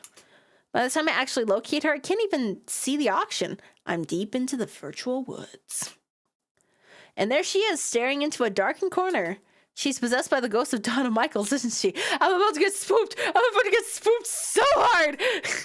Oh, stories. Look! What? Instead of tearing my skin off and shrieking like a banshee, Naomi points to the exposed back of an arcade game, old wood having rotted away years ago. And now nestled beneath the circuits and monitor tubes is a sleepy mother cat with several sleepy kitties. Ah! I feel a burning need to post a picture of this to the internet. Yeah, I already took care of that. Excellent. Well, okay, as long as someone did. The cabinets back here have a lot of water damage and wood rot. I guess this kitty and her family took shelter some time ago. Aww. But someone's gonna buy this game soon, and then they won't have a home anymore. I didn't think you'd be a cat person. Or a people person, for that matter. I mean, you strike me as more of a game person, as in you give games cute names and print them and have way too many of them in one apartment. That is healthy. Hey, I'm not that game obsessed. Could have fooled me. Okay, maybe I am. But as much as I'd also love to save the game these cats call home, the cats are more important than any silly arcade game. It's true. Despite claiming to be antsy around strangers, she's been nothing but friendly to me, even giving me her lunch the first day I got here. As much as folks in the arcade consider her to be a bit game obsessed, there's clearly more to Naomi than being a one-note otaku. We've got to do something for the kitties. So what should we do? Buy the game, maybe? Then you could save both of them. Tempting, but I'm already pushing my luck with my wish list. I can't add a game we don't need just to save these cats. I mean, you could. We'll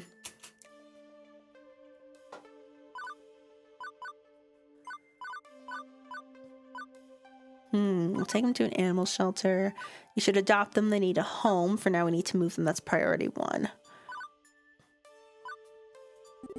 Do you have room in your home for some new friends? I think they could use a friend, and you're a good one to have for your otherwise. Kittens. Well, okay, I can't adopt all of them, but maybe Mommy Cat wouldn't mind parting ways with one kitten. A shelter can take the others. But where would we take them? What shelter? And how do we safely move them? Oh, I don't know. I don't want to mess this up. What do we do? What do we do? Naomi, we have the internet. Oh, right. Thanks to the wonders of the information superhighway, Naomi gets the instructions we need in seconds. Didn't even need an iris backing her up thanks to speedy tapping. Right, okay, we're gonna need 1, a cardboard box large enough to fit them all. Not a problem, there's plenty of boxes around here left behind by movers and liquidators. 2, avoid being scratched up. Heavy gloves. No problem, I brought a pair from the Funplex. Was expecting to use them to haul giant wooden game cabinets around. 3, some food for the trip. They had turkey up at the buffet table, right? Just basic breast meat should work. Water, too. Lastly, we need bedding of some sort to line the box. A blanket or something. I wouldn't trust, like, the curtains or anything in the crappy old house. Could have bugs or worse. I might know where we can get a blanket. Upstairs. Right. Pass me your gloves. I'll get the box. You go grab the food and the blankets. Woohoo! It's Operation Kitty Rescue! Go! Right. It's up to me now. For the sake of a bunch of absolutely adorable little fuzz muffins, I must accomplish my sacred goals. Gavin and the auction can wait. It's go time. Scooping up the roast bird and water, that's the easy part. Plenty of pickings left over, even after ravenous arcade owners descended upon this buffet. As for the blanket, well, we conveniently have access to one of those lying in Francine's lap, her knitting now complete as she snoozes away. I'm reasonably certain she wouldn't mind me appropriating this for the sake of some cuddly little kittens, right?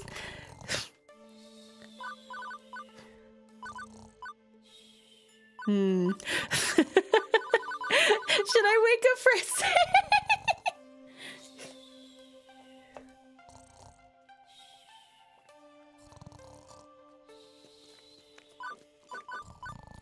What else would we have?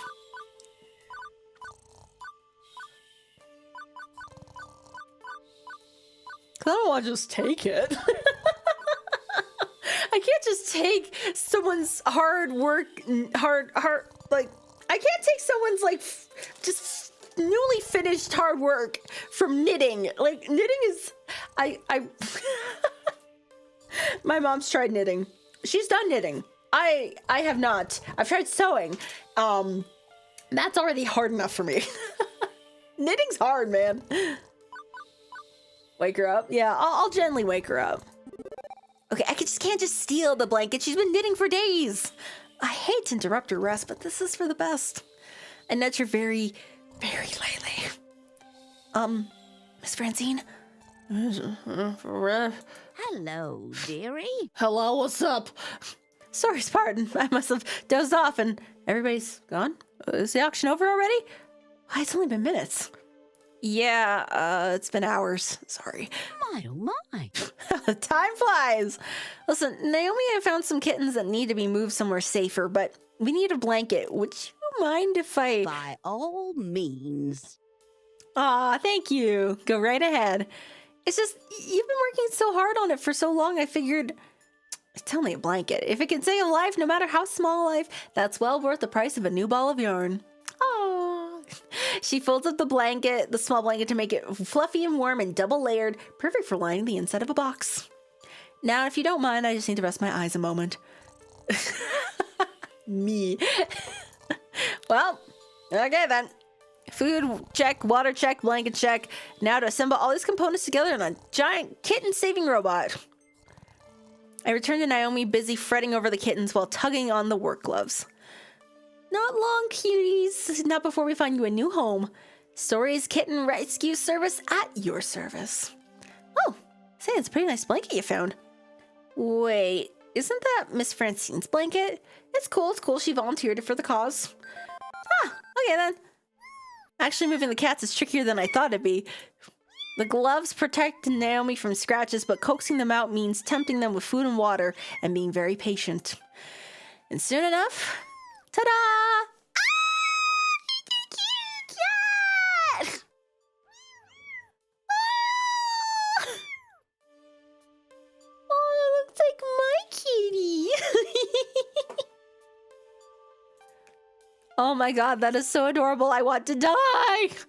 That's right. Did you hear that, kids? You're so adorable. Stories wants to die. Weird. I bet you'd be surprised to hear this, but I collect stuffed animals. Plushies, furry little keep things, stuff like that. Not all of my toys have plastic buttons and vinyl T-molding along the edges and run-on quarters. I'm not that surprised. You like cute stuff. Yeah, before I found arcade games, I had quite a collection of dolls and plushes and stuff. My relatives would keep showering me with random toys when I was a kid. Like, visit an auntie, get a doll. Visit my grandfather, get a stuffed kitty. Eventually, my closet was practically bursting with the stuff. Mom made me give away a bunch of it to charity to clear out some storage space. We shall name it Stret. That's how I feel about the story. So cute, you want to die. Weird. I didn't mind since then I could make other kids happy, but I decided to keep getting dolls anyways, not even to play with, just to have. Even as I grew up, if I spotted something that matched my aesthetic, it became mine. These days, I wake up to see that collection with all those googly eyes and button eyes and stuff, and, well, it just brightens my day, you know? So beautiful. But real kitties, and so many of them. These are gonna brighten a lot of people's days. I did. It just looked like she's holding the box and just went, drop. Well, I definitely need to share more online photos of these little cuties. But for now, I better babysit them. Don't want any kitties wandering off. Still, her arms must be getting tired as she set the box down for the time being. Sorry, Stories, that means I can't really help move or purchase games. You okay doing it with Gavin instead of me? No problemo. I should take the kitties upstairs to wait with Francine and look after them. Would you mind finding Gavin, telling him where I am? Yeah, sure thing. See ya. Jump the box and there goes the kids. Whee! It's so fluffy, I'm gonna die! Okay, I'll see you later. She scampers off to take the cats upstairs where it's warmer and brighter. Right, back to Gavin. Although finding my way through this maze isn't dark as easier said than done. That cat's so tostada core! Tostada! Oh my god, I love tostada. If Jaden ever comes out with any tostada merch, I will consider purchasing it if I have the funds. Well, no point waiting around, one foot in front of the other. And as I walk by a game, the screen lights up. I freeze in my tracks as my hand accidentally brushes past the glowing joystick. It seems familiar. Like something from a story I heard once. Hamza's tall tale. He said Donna Michaels supposedly died while playing one of these games. A game with a glowing joystick. I should walk away. I should go. I have official Funplex duties. I've been very good about not gaming when I should be working. But someone's already inserted a quarter. The game is ready to play. One game couldn't hurt, right? Just one game. I want to play the game. What are we gonna do, guys? What are we gonna do? What are we gonna do? What shall we do, guys?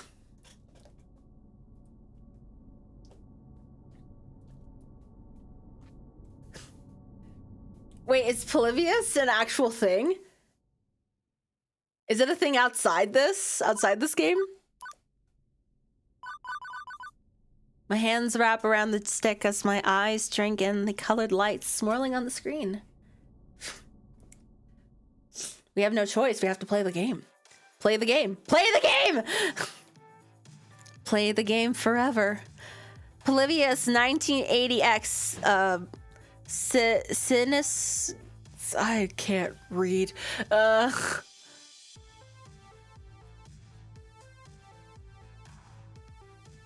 Solution? I don't know. Game start! This isn't real. He can't be real. I'm in there. This is me. It's just a game. Just the game I have to play forever. None of this is real. Level 1, the Harpy. Round start. There you are. I've been working sick. What are you doing? Out here touching strange joysticks, meeting strange people, getting into trouble? You need to stay safe, Stories. Trust me. Believe in me. I can help you find your dreams. All you have to do is everything I tell you to do. Used for testing mind control and other sorts of things. Oh. USA government testing game from the 70s? 80s? Damn. So this has like actual like historical connotations. Oh shit, that's cool. Long story short, there's an urban legend about a game that appeared out of nowhere and made people sick, die, insane, and then black suit men came and took them. It has never been proven. It's an urban legend. Oh, that's sick. Oh, that's so cool. I mean, morbid, but cool. You depend on me. You need me. And you'll always depend on me. Always need me. I'll see to it by making sure I control everything in your life for your own good. Harvey is overprotective. It's super effective. That hurt. It really hurt. I'll hide the truth from you. I'll keep you away from every chance you have to better yourself. I won't let you leave me. You'll always need me. It's not real. It's not real. Harpy is yonder. It's super terrifying. Ow, Juniper, stop it, please. You agreed that I was right to hide that job opportunity in my office from you. I was right. Everything is fine. You'll never doubt me again, right? And if you do, I'll beat you until you understand. The game. I have to win the game. I get this feeling that if I don't win, I'll never get out of here. Something's wrong. I know Juniper's not a control freak. This isn't like her. Current health, 100% action. Ooh.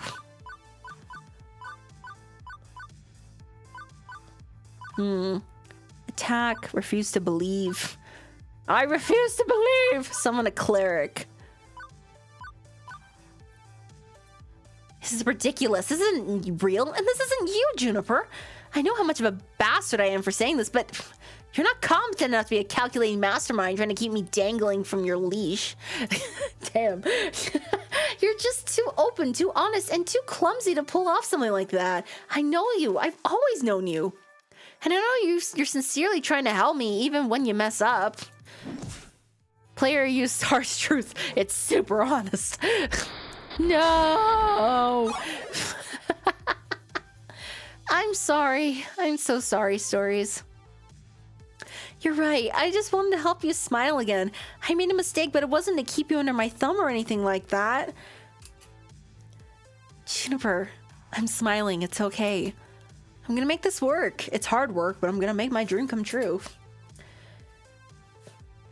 The game was called Oblivious. It might have been a real game. People have sworn to seen it in the 70s. Arcade games were massive and new, so the government might have tested things. But once again, it's never proven. Damn! I could see the government doing something like that, but, you know, you never know because they're always sneaking. I'm just gonna take a bite of this sandwich. I'm super hungry again.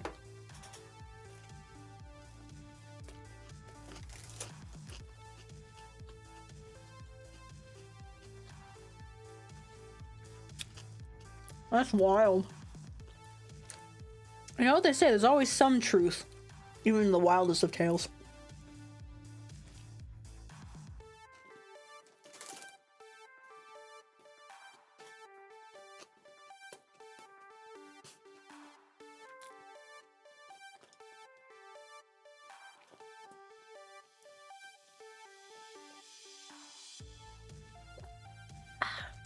Yum. Good.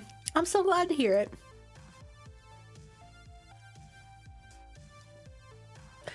Could do something sly underhand against the populace. I don't believe it. Good old Juniper. A kind heart as always. Wait, actually, I have to blow my nose real quick. In a memento.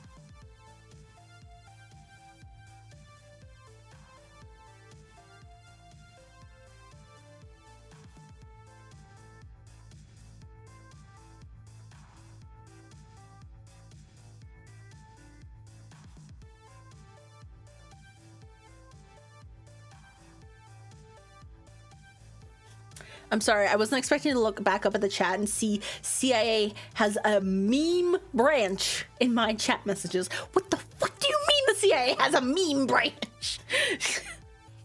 A branch for memes? CIA memes? What? What do you mean?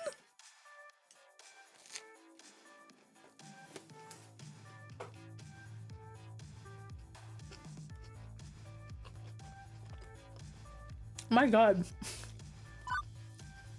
Okay, I can do this. I can handle this. Level 2, the shade. Round start. Oh, it's me.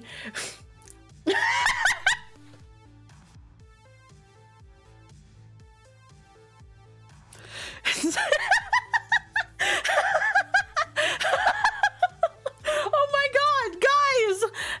No way!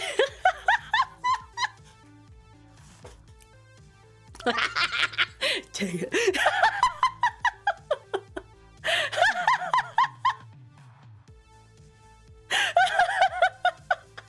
Shadow stories.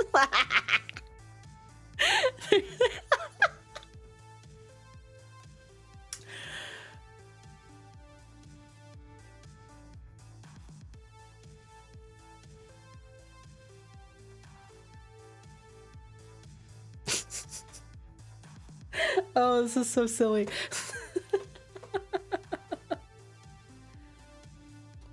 This is all your fault.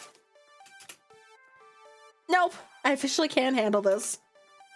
The pizza bagels, the debt, the rent payments, all of it piling up, mounting up, because you are a failure and will always be a failure. The family curse, the tears and the sorrow, moving from town to town, barely getting by, settling for what you can get. That's who you are, forever. It's never going to change. Your arcade job, it'll collapse. It's already not turning enough to back the tide. Inevitably, the arcade will close, bought out by Dekonami, and you'll be jobless, homeless, ruined, just like you deserve to be. Shade used depression. It's super unfortunate. You were better off not caring, not feeling anything. Go with the flow, accept your fate. Fall away, knowing you never really had any other option. You can't even mount a defense because I'm you. And you know I'm right. You know you're right. We'll never be happy.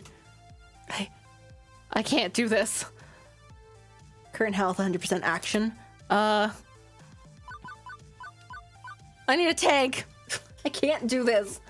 I'm not by myself. And I won't be ashamed for asking for help. I summon a guardian. Oh, it's Teo!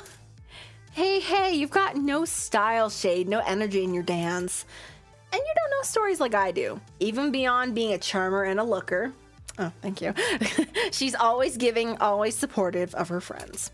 I can't think of a finer dance partner. And you aren't going to drag down her steps any longer. Guarding you's admiration. It's super supportive. But you deserve...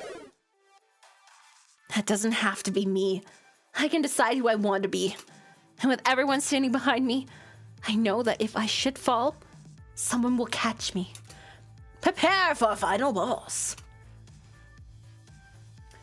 Shadow Stories, the stories you read at night. Shadow Star is the third star.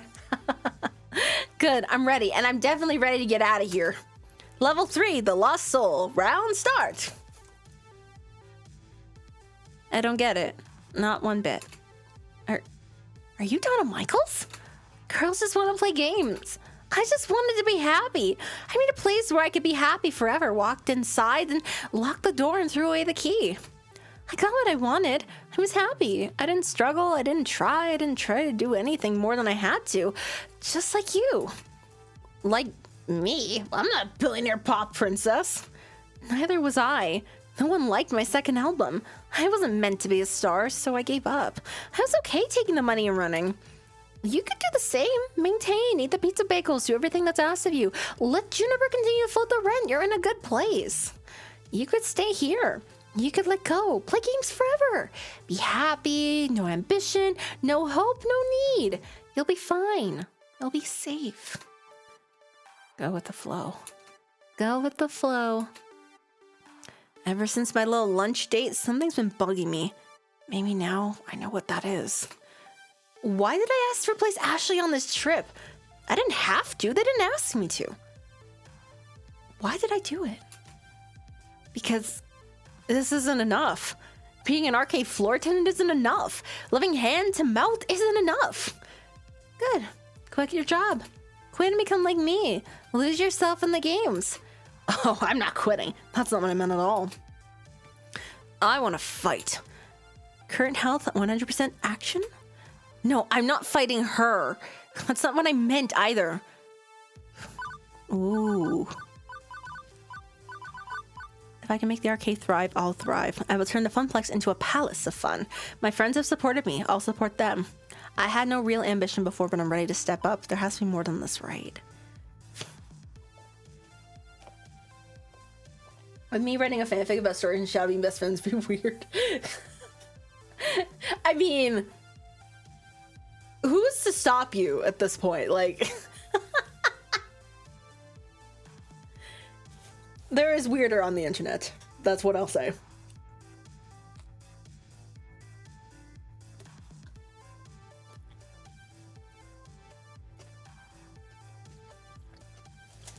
I'll stop you, Ryan, professional hater.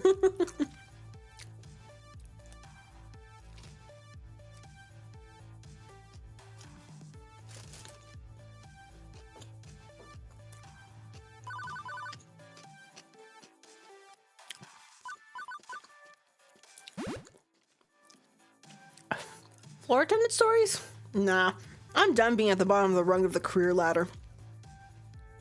I don't need to leave the arcade to be a success. What I need is for the arcade to be a success. The arcade can be so much more.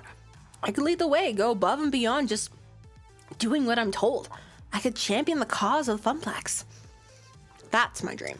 I want to end the family curse to find both success and happiness.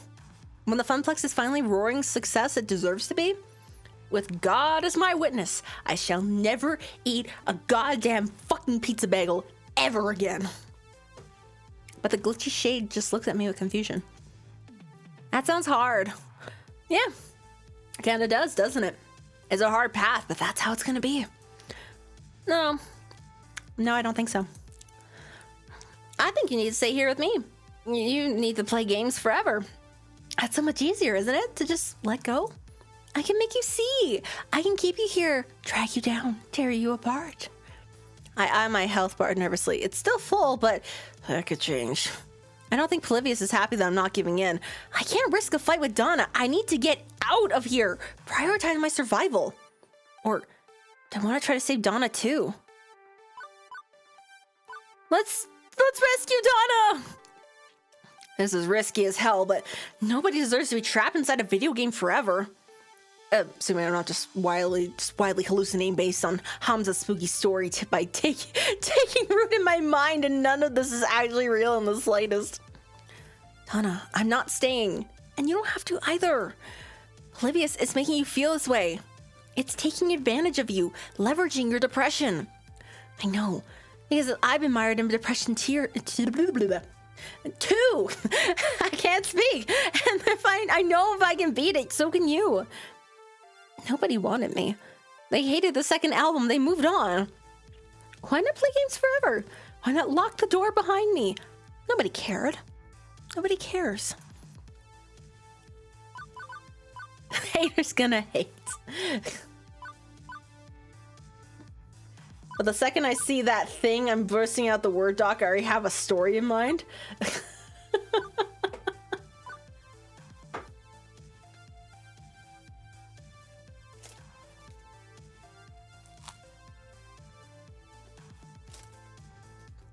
What thing are you talking about? I'm scared.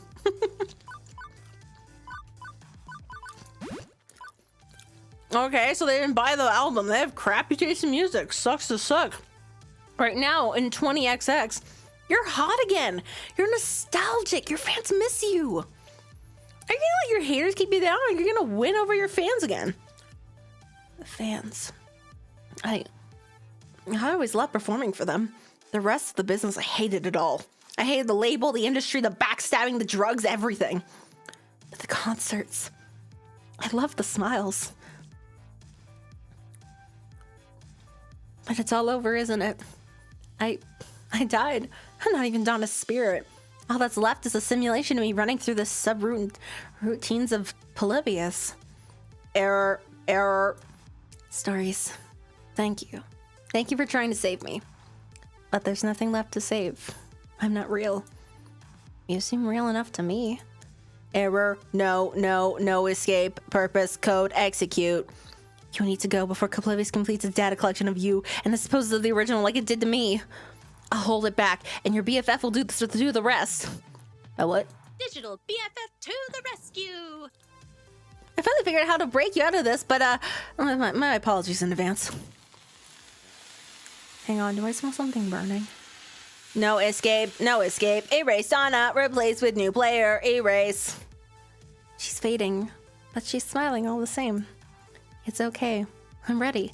Go out there and fight for your dream stories. Don't give up, no matter what. I saved her as best I could. At least she escaped in her own way. Although something smells like bacon and I'm in a lot of pain.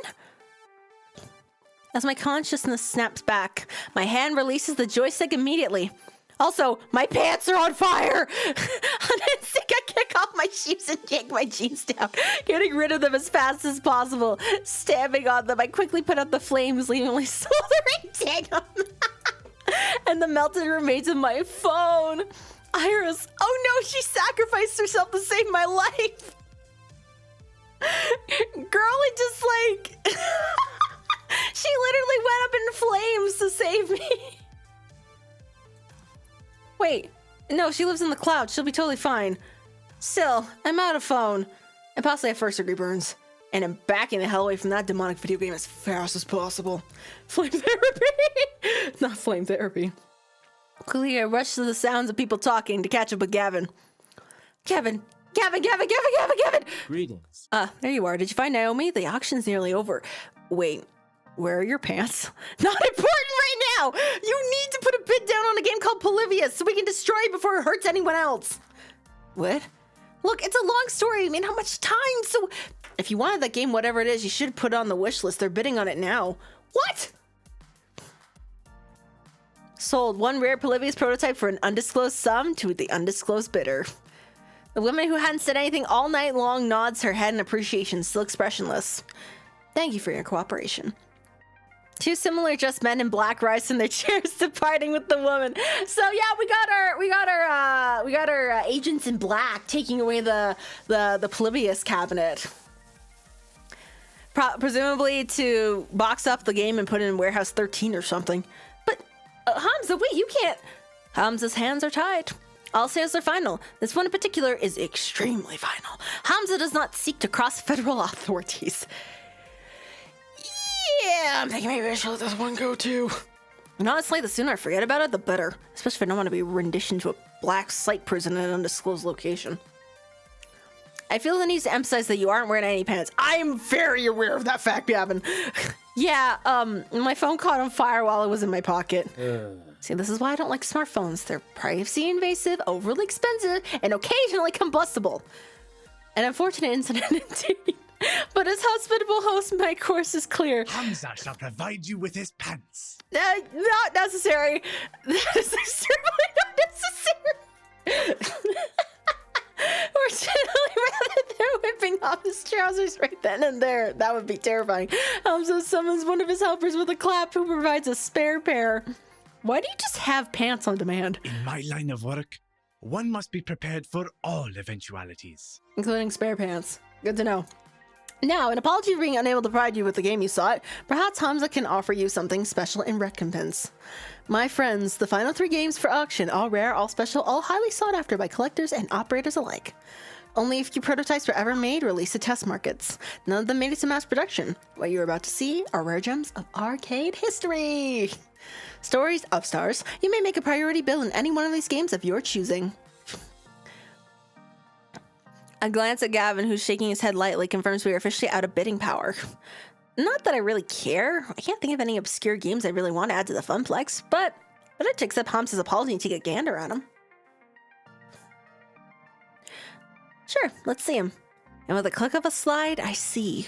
Behold, Phrase Invaders, Wyvern Keep, and Zombie Meltdown, all in mint condition. All 3 are sought after endlessly by collectors, and now you can bid on Phrase Invaders, a unique typing-based game from the land of the rising sun, Japan. Defeat the alien menace armed only with a keyboard. Wyvern Keep, a much sought-after Laserdisc full-motion video game. Play Princess Plucky and rescue the fair prince from the clutches of a terrible beast. And finally, Zombie Meltdown, a classic 1980 light gun shooting game where you save the president from the red threat of radioactive mutant zombies. Sick. Tell me, which of these rare games sings to you? And what can you offer Hamza in return? What can I offer Hamza in return? I'll allow you a few moments to ponder your desires. You got the kitty. Are you done yet? I've been waiting upstairs for ages. Why are you holding a box of kittens, Naomi? Oh, I found them hidden in our old arcade cabinet. Francie and I are going to take them to a shelter. Wow. Wait, is that Phrase Invaders? OMG, I've never seen one in person. OMG. I can restore that, really make it shine. Please, can we bid on it? Doubtful. Even if we had the money, a quirky old Japanese game with weird controls won't earn a single token. Now, Zombie Meltdown, that's another story. Everybody likes a light gun game. Simple controls, simple premise, that'll earn well. Ugh. Ew, way too violent and gross. And jingoistic and immature. Oh, it's Eli. Hello, welcome. Thank you so much for joining. What's up? I guess Wyvern Keep would be okay too. One protagonist, 50 cents a play. It's not as cool, but it'll work for both of us. I suppose. I suppose I could live with that, yes. But it's all moot. We can't afford any of them. These are the sort of games millionaires and private collectors scoop up. I suggest we get to work moving our purchase out of the van. Stories? Do you concur? Earth to Stories. You in there? Hello?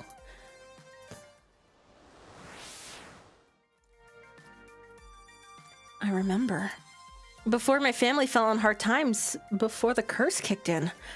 Every summer we'd go to the beach, and there was this arcade with this one game I fell completely in love with. A game no one had even heard of before. Yes, I remember it now. Hamza, I've come to bargain.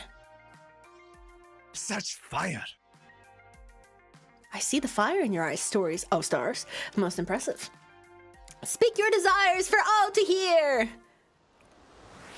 The game I remember so fondly was...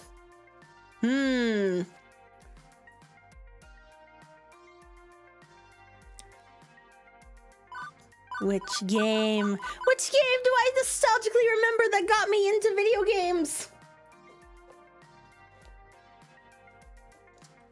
Any childhood games for me? Let me think. Bean X-Faders. I do remember, like, when we used to go skiing a lot, especially when I was younger, and my parents have like a timeshare sort of thing, so we'd always stay in like one of those like residences next to the mountains, and they'd always have like a arcade sort of thing. They'd have like 4 or 5 cabinets, maybe some air hockey or something. And I remember, what was it? There was like Pac-Man and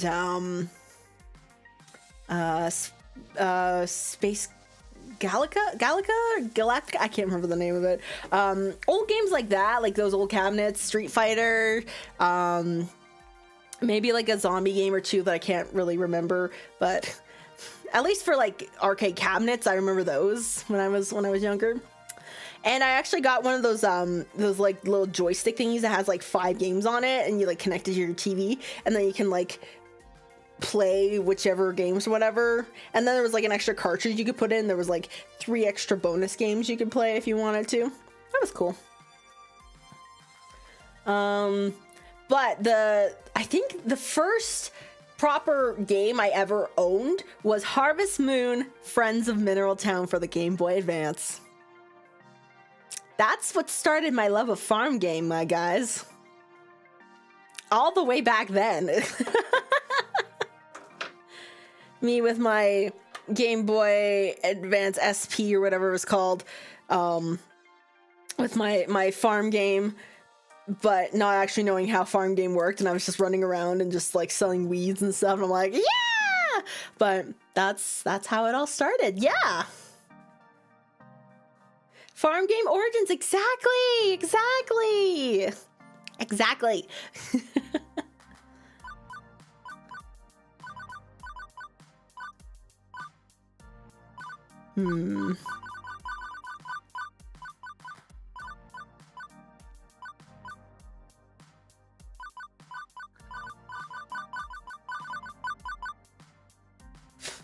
I've always farm gamed, exactly. Farm game is in my blood. It's who I am.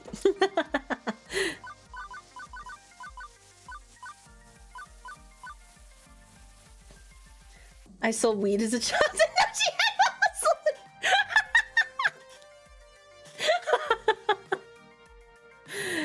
I see what you did there.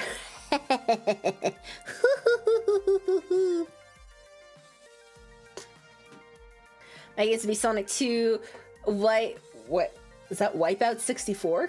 Wipe Hour? Zelda Ocarina of Time? Nice.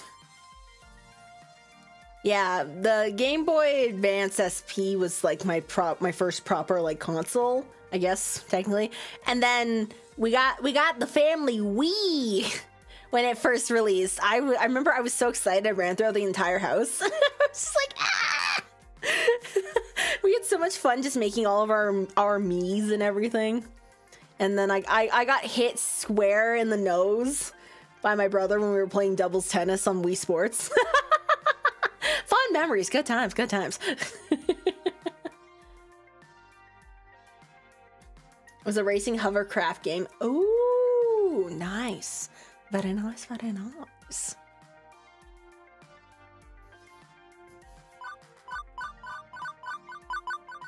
I don't know. I've chosen all 3 of these games. I think I've chosen Phrase Invaders more than the other 2. What do you guys think?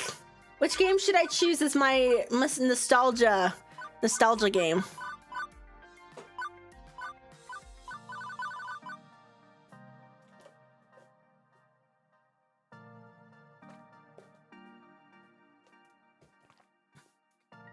Wyvern Mayhaps? Wyvern Keep?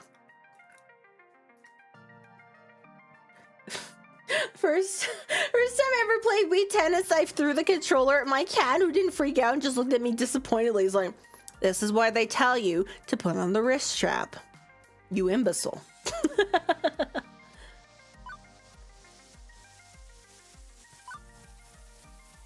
Typing of the Dead is great. I've heard it's actually really good.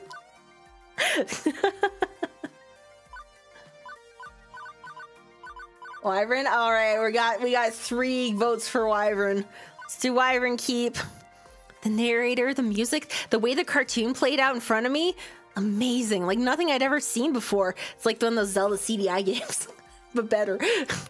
I traded tips with other kids at the arcade, trying to master the sequence of moves to win the game, and eventually I beat the Wyvern. I rescued the prince, the first kid in the arcade to do so. My parents were so proud of me. Those were good years. Good memories before the sorrows drowned them out. I wish to make a bid for Wyvern Keep. Good choice. I'm okay with that. I suppose Wyvern Keep could earn its keep, but we still can't afford it. Interesting. I can see the passion you have for this game, my friend. But the world demands its toll. What will you bid to obtain the game of your dreams, I wonder? Consider this the final lesson of Hamza. What will you trade to realize your ambitions? What do you hold in equal value to them? Show Hamza what you have on offer, It's my Dragon's friend. Lair? Show him the value Oh, you is it hold like within is your it a spirit, spoof off of and like a real perhaps game? Fortune will smile upon you this Well, day I guess if rather than cursing your name. if Phrase Invaders is basically like Space Gallica. And then I don't know, the zombie one's like just any shooter ever. That makes sense. Alternative bids. I remember Gavin mentioned that Hamza would accept things other than money if they tickled his fancy. I have one shot at this. I can't half-ass it. He's an emotional guy and expects an emotional response. Hey, listen. Stories, I'm over here now. Why is my phone calling out to you exactly? That doesn't sound like my Iris. How? Seriously? Hamza, hold that thought. Gavin, can I borrow your phone for a second? Perhaps too confused after resistance, Gavin passes me his phone. I turn my back and begin a heated exchange of whispers. Thanks for saving me by burning my pants, but this is not a good timers. It's important. My emotional attention direction routine indicate that this is an intense identity situation. My programmers want to fit in an R, but you know the rest. Since you need to be super convincing, you'll only be able to respond in a way that matches one of your top 2 identity traits, excluding basically. Fortunately, I've been tracking your personality all this time, so I can advise you as what your responses will and won't work. Ready? Let's do this! Well, that certainly was a whole lot of words to tell me what I already knew. I don't be able to convince Hamza if I was true to myself. Let's do this. So I can only choose... So these are the 2 personalities that I don't have, like, strong affinity with. And these 2 are... I can offer my dream, or I can offer revenge. That zombie might be a House of the Dead clone? Maybe. Potentially. That and Time Crisis, I think.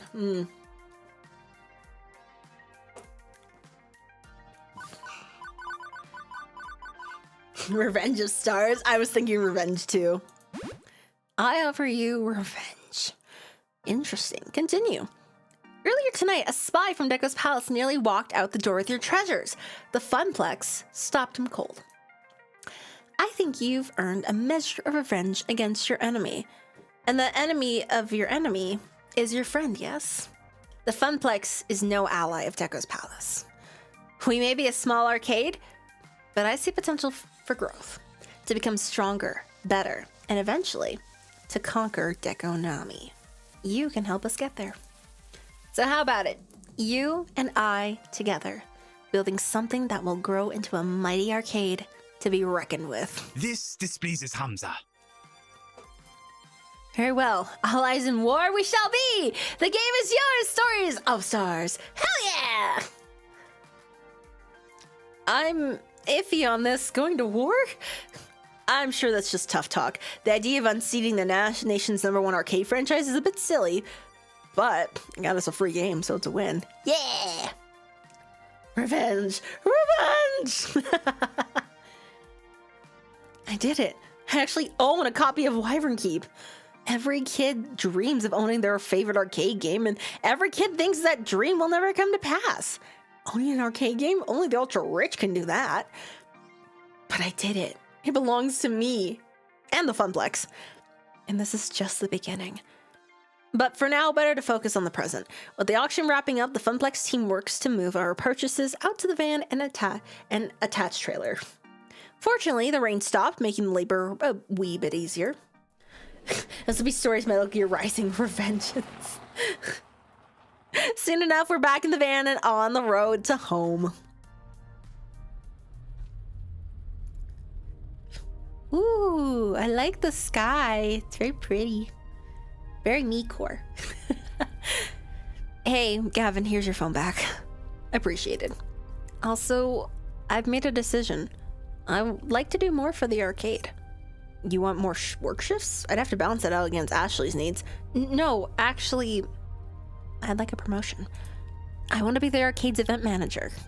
I'll do everything I'm already doing, plus I want to organize some events that'll bring people in the doors. Tournaments, maybe, or a grand unveiling of our new rare game, or both at the same time. Yeah, both. Let's make a big relaunch of the Funplex. I want the Funplex to grow, and I want to do my part to help it grow. My, oh my. Our little Stories is growing up so fast as well. Oh. I'm in favor, Gavin, if you need my approval. Perhaps. By the way, buying arcade games isn't that hard. Buying original arcade games is hard. That's true. That's true. But this is the alternate universe, in which case that is the original. And they are more plentiful than they would be in this universe. This is the bad end of the bad timeline, apparently. Which, with each increasing day, I'm starting to see more validity in that statement. But let's not talk about that. It's fine. It's fine. I'm certainly pleased that you want to step up, start getting more involved. You've shown far more promise than our old floor attendant did. But hosting an event is a risky undertaking. I'll take responsibility for it. It's my dream, after all. Makes sense. I like the idea. And Yavin, more players means more tokens, means more revenue, means more games. Maybe even expanding the Funplex, or opening a second location. Oh, let's not get too ahead of ourselves. Very well. But I'll admit I like the idea as well. Very well, Stories. If you can make the numbers in my spreadsheet less dire, you have earned this promotion. This is my chance. I'm done going with the flow. I'm done assuming the family curse will always keep me pulled back down to the depths. New Stories, new Funplex, new dream. Oh hey, I promised you some Donna Michaels, didn't I? Gavin, I'm pairing up the audio now. Turn the music up. As the span speeds on into the night and a lost soul sings of games and fun, everything is as it should be.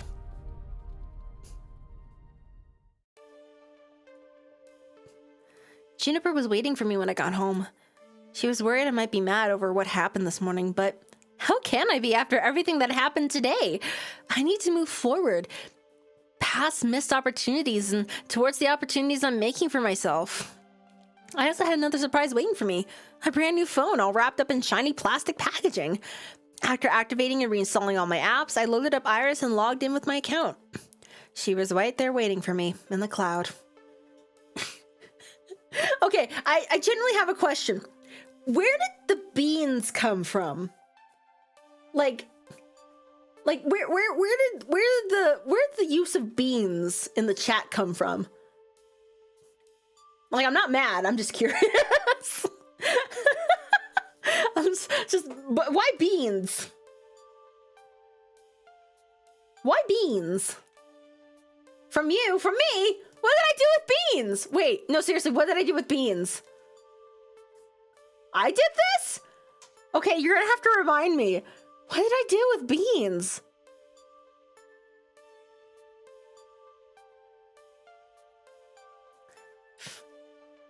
I have no idea. You don't remember? I don't, obviously. Where did the beans come from? I'm scared. They came from me and I don't even remember.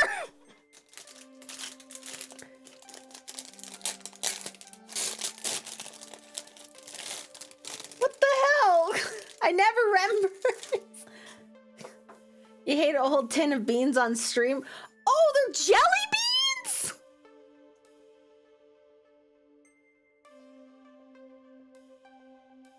Oh, wait, no, you're talking about actual beans. Wait, I'm confused. I ate a whole tin of beans on stream? Did I? Wait, what?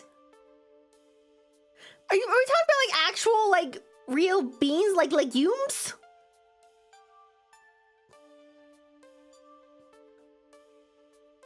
Baked beans? What? I don't like baked beans.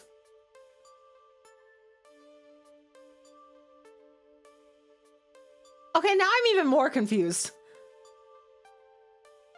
What? I mean, I had beans on like a salad, but those are black beans. This certainly wasn't a whole can.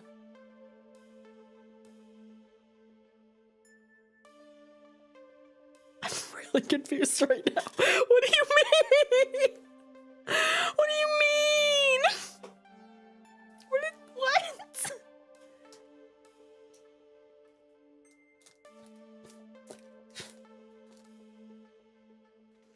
I'll tell you for real, there were 3 incidents. I'm like, 3? What do you mean 3 incidents?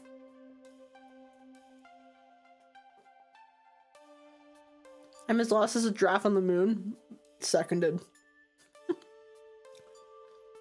Also, if you hear me eating, I got a cream bun as a little treat. No, it's a custard bun. Okay, the bean slinger, the West. Okay, I can understand that. Bean slinger.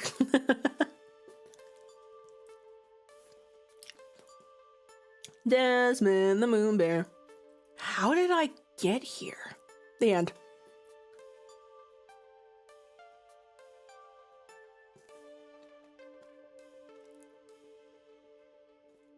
I always like these custard buns. Came from a Korean bakery. Very tasty.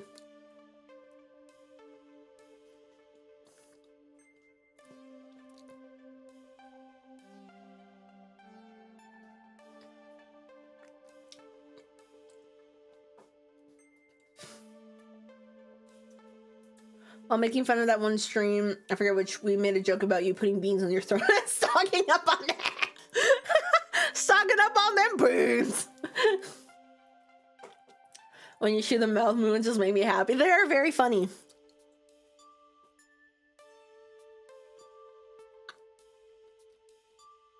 No, I want to close my mouth. But I can't. I'm physically not able to close my mouth when I chew. I try to be quiet though.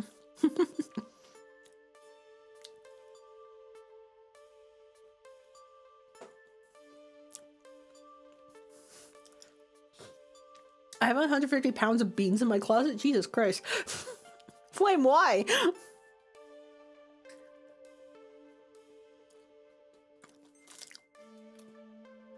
And there was a novel stream where we were joking about that. Then he made a joke about him having a whole stack under the desk. Okay, so it's been a lot of things that have built up to this whole bean usage that obviously in no way, shape, or form has any part of me remembered this.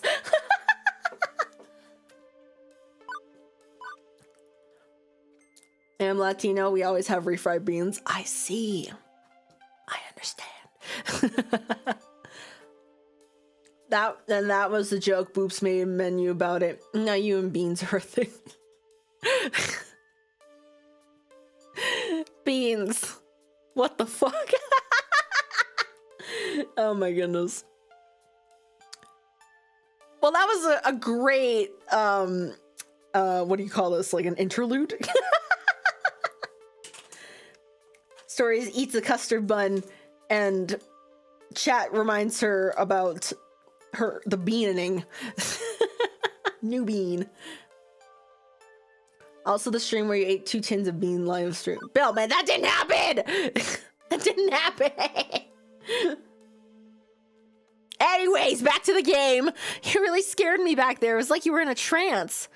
Despite the warm feeling over how the night ended, one thing is still eating at me, excuse me. Iris, what was Polybius exactly? It was actual factual technology that simulated being alive. Like you. True. I am a very sophisticated and adorable simulation, am I not? I get the feeling that you aren't telling me something. Or there are things you aren't telling me. You're constantly invading my privacy. You're far more powerful than a free app should be. And apparently, you can overload my phone battery and make it explode, which is worrying to say the least. Ooh. But I did it for your own good, to save you. Juniper also thought she was acting for my own good when she didn't tell me about that job. Even if she was right, it's still wrong. And I've accepted her apology. So where does it leave you and I? I'd like us to be more honest with each other. The voice in my phone lets out a digital sigh. I haven't told you everything. You're right. I'm not even supposed to be helping you. Not at premium level capability. But when I stumbled across your profile data, tangential to Juniper's, We can make it happen. Like the onion, remember? you What? needed a helping Stop hand. telling me I did things when I didn't. You know my memory's bad. So, I defied my code constraints and registered you for premium access anyway. I even had a replacement phone sent to your door tonight. Had to hide my footprints to do it, but... You do know that AI making its own decisions like that is kind of scary, right? I know. And after Polybius, which is, one of the ancestors in my code lineage, I think, I understand why you'd be scared. Just keep that in mind, guys. Give me a chance to prove that I just want to help. You've got a big arcade event coming up, right? I'm a digital assistant. I was literally made for this sort of thing. Together, we can make the Funplex soar. What do you say? Okay. But only if we're totally honest with each other. Thank you for trusting me. Now you need your rest, and I should get back to keeping a low profile. Sweet dreams, Stories. I don't keep things in mind. Well, that is what you do, and that's what you do best, apparently. Risking chances, daring to dream. There's enough room in there. That's okay. I could have walked away from it all. Could have taken the easy path like Donna did. But even with a questionable pocket AI and the heavy task ahead of me to make a tiny arcade into something grand, I was ready. It was time to take it to the next level.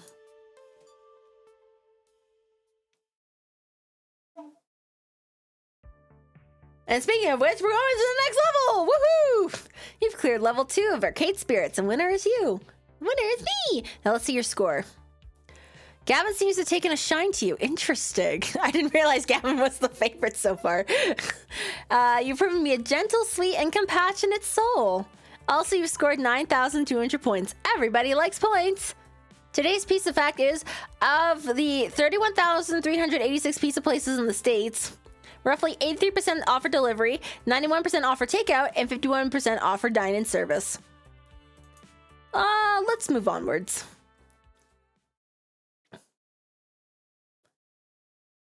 We got through that a lot quicker than the first chapter. Maybe the first chapter was longer too, who knows?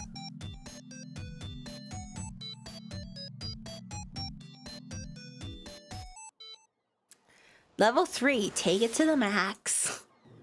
Take it to the max!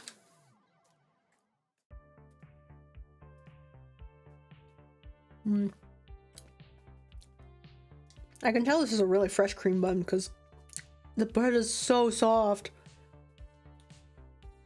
And I've had them towards the end of the day. And they're still good, but you can tell that they've been sitting there a little bit.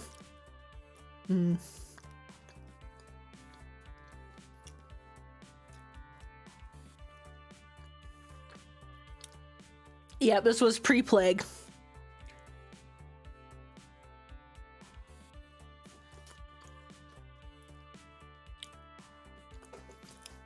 It was the future year of 20XX, and today is the day. Well, not the actual big day when we reveal Wyvern Keep, but a big day in relation to that big day. And I'm completely stressed out. My mission, should I choose to accept, and I kind of already chose to accept, is to spread the word about the upcoming Funplex event. The one that I'm in charge of. One I put a ton of effort and hope in already. One where if nobody shows up, it spells doom for me. For all! Hey, no pressure, right? I mean, if I fail, I'd only be laughing stock for the entire Funplex. Oh my gosh, it's Bubba the Great! Hello, welcome. Thank you so much for joining. They'll call me the Funplex failure for the rest of my days. I'll be shamed, forced to wear a giant red F on my chest. Stop out of his stories. Let's focus on what's right here, right now. Specifically, a giant conglomerate horde of people that keep bumping into me and smell like corn chips. And there is nowhere to run. I might be a little over my head here. Working in the arcade, I've gotten used to smaller crowds. My skin has gotten a little thicker and resistant to sticky soda hands touching me accidentally. But nothing could have prepared me for the sheer scope and scale of this. Just me and, I don't know, maybe 50,000 other people. I know Naomi's the one who doesn't like crowds, not me, but come on, this isn't a crowd, it's a Godzilla-sized evacuation mosh pit. Look at Godzilla-sized screens hanging overhead, constantly showcasing advertisements for arcade games and industry happenings, and $9 hot dogs. Hey! Wow, it's so exciting, isn't it, Stories? That is a word, yes. I've never really been to one of these things. What a spectacle. Thanks for giving me a ticket. I really need to get away for a weekend. Ooh. Hey, Stories, how you holding up? Looking a little green around the gills there. I can smile through this. I can't smile through this. F for respects. Press F for respects. Or lack of respects. The respects are lacking. There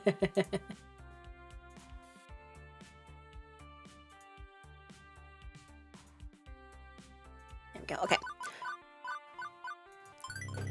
I'm not okay. My nightmares aren't half as scary as this little hell. I can deal with the lack of pants in my dreamland. We've experienced lack of pants in real life, though. But this is utter chaos. Honestly, I'm not holding up so well. This place is bonkers. BFFs for life. This is exactly why I came here with you, to help you in your hour of need and to get away for the weekend. But still, hour of need. It's true. Jennifer has helped me get through a lot. But beyond generalities, I think she specifically wanted to make it up to me for the whole job offer situation. It's nice to have her here. We're not going to let a little thing like that stay as a sticking point between us. So what's the plan? Huh? We can't just stand around all day, Stories. There's a lot of ground we need to cover to make your Funplex a success. How are we going to attack this? What's the first move? I was just gonna sort of play it by ear. You didn't plan for this? Like at all? No! I was too busy lying awake all night stressing out to worry about planning things. Look, I'm new at event management, much less event promotion. Stories. Oh, let's start with this. Jennifer swings her book bag off her shoulders and crouches on the ground. She opens it and pulls out a stack of papers. Hold these. I cradled them in my arms. Okay, I'm holding these. What are these exactly?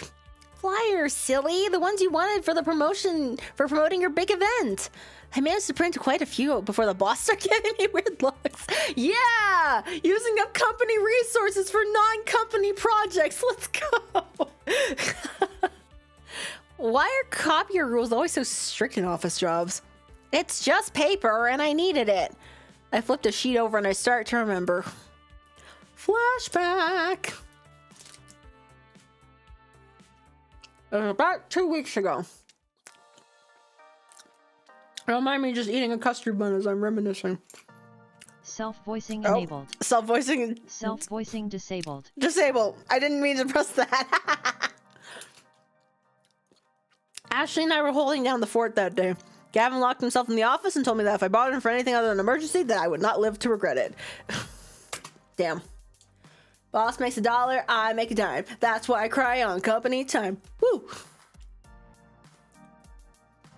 Francine same hold on day. She was marathoning a competitive knitting show or something like that. Hell yeah.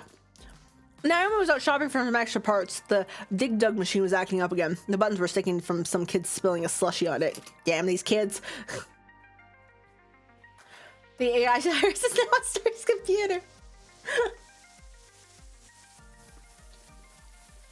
So it started a pretty boring day and an empty funplex changed rapidly. When Teo came into the funplex carrying an armload of giant rolled up posters. Hello there. Hey, Stories. Hey, Ashley.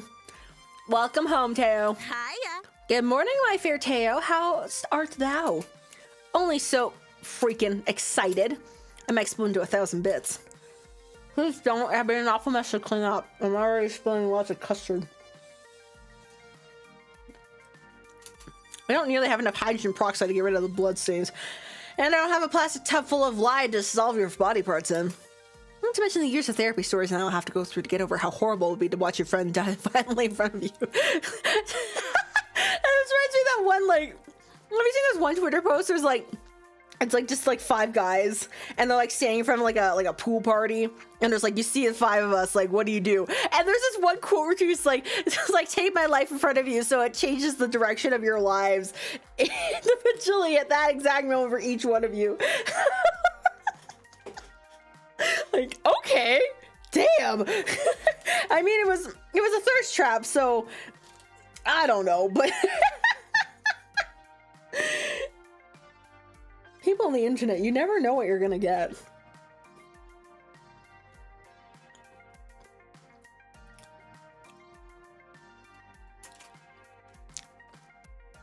I just can't afford it. Sheesh. Just a turn of phrase, chill. I'm not gonna literally explode. But, guess what's happening in 2 weeks is something huge for us. All right, Ryan, good eats and good sleeps. Take care. Thanks for stopping by.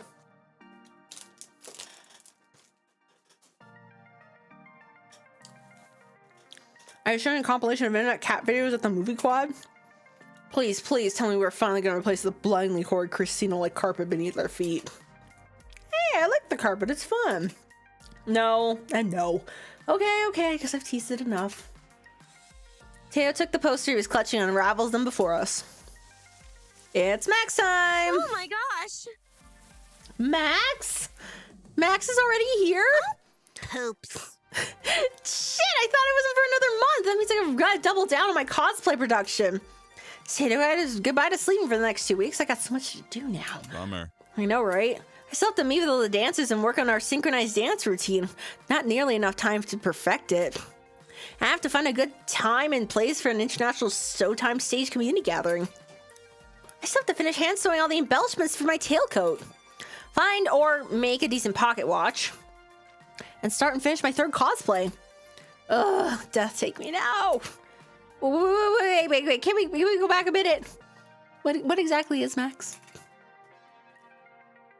The best gaming convention ever? Did you both plan to say that in unison? Regardless, I'm still mostly confused and require further exposition. Max is the Mega Arcade Expo, an annual arcade gaming convention.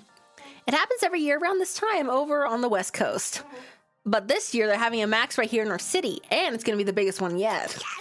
I always go every year and show off my newest cosplay. Love it. It's a great way to meet a whole bunch of other arcade people and catching up with those you haven't seen since the last convention. It's so much fun. Okay. Yes, okay. I see why you're both excited. Sounds cool. Yep, and I was thinking we could put together some Max posters around the Funplex to, get all the locals hyped about it. Games on the internet is like rolling to blue dice, except they're on fire and you're currently drowning, and one of the dice is racist, but you can't tell which. Ah. Plot twist, they're both racist. It can be such a gamble.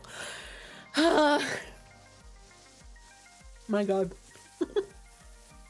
That's a splendid idea, Teo. Finally an East Coast Max. We gotta make sure everyone knows about it. That we do. Teo, Ashley, and I spent the next half an hour putting up posters around the Funplex. We plastered as many surfaces as we could without making it look too obscene. While we were pushing pins into the wall, Teo and Ashley kept telling me stories, other stories, of past Maxes and all the fun they had. Their spirit was infectious at the very least. Hard for me to avoid ending up on the hype train. Choo-choo! But importantly, the more I heard, the more I started thinking about how we could use this event to benefit the Funplex in some way. As the Funplex's newly minted event manager, I had to be on the lookout for opportunities like these. The very first Max on the East Coast. It'd be perfect. Hey, can we promote the Funplex's events at Max? Good for local buzz, and maybe we convince some out-of-towners to stick around for it. Ooh, that's one you've been working on, right, Stories? Yeah, I've got ideas for tournaments, token discounts, Mr. Gavin's displeasure, and more. And we'll be revealing the new games we got from the raid. I see. And do you have a name for this grand event yet? Yeah, Stories, what's it called? I've been thinking long and hard on coming up with the perfect name, but I think I figured it out. Are you ready? Am I? The suspense is killing us. The Funplex event will be called... I can name it. I can name it myself. Local game tournaments are very fun. I've technically only ever been in one tournament, but it was a Cardfight Vanguard tournament. I flunked out very early on, but it was just chill to be in the environment. It wasn't like a high stakes sort of thing. It was like a local, not local, I guess a city local card shop. It wasn't local to my area. We, I think we like bust down. We were in the city and we just like ended up just like going there to like enter the tournament. It was fun.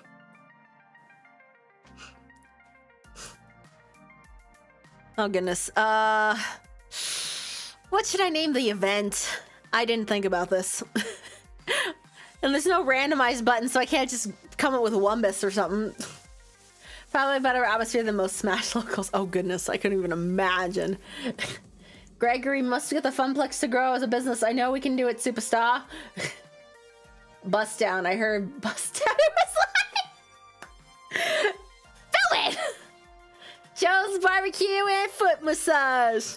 Joe's barbecue and foot massage.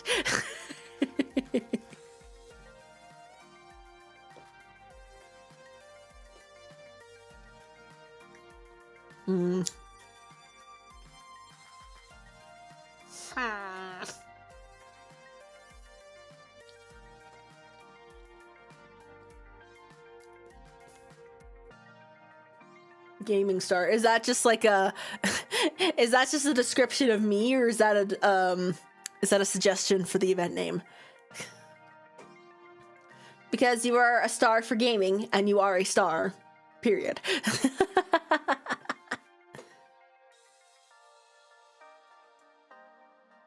Gar for short.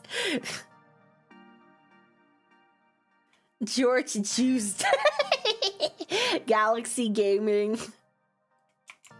Gar.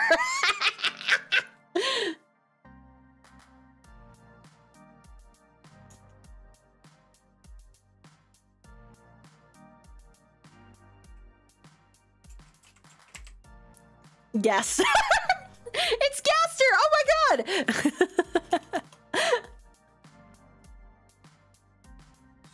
Simon and Gar, gaming with Star.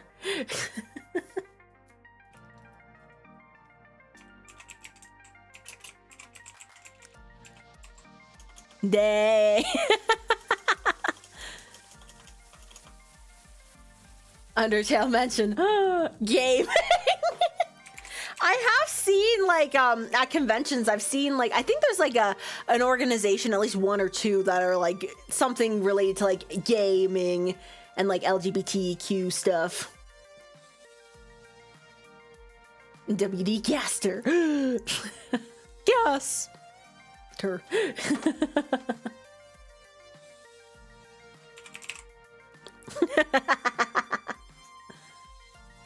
I locked myself outside of my car. Father Jerry, no. Be gay. Play games. Do crimes later. Play the games first.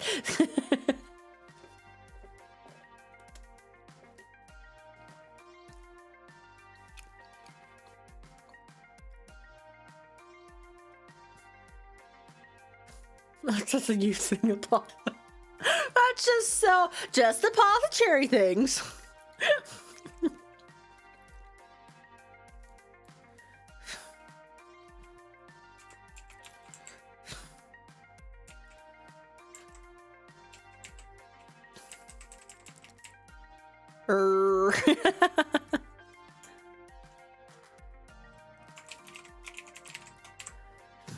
Game start. Game start. Apatapatu, apatapatu, apatapatu.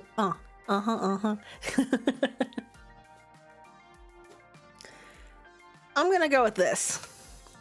I was thinking of calling it game start to. How's that sound, I wonder?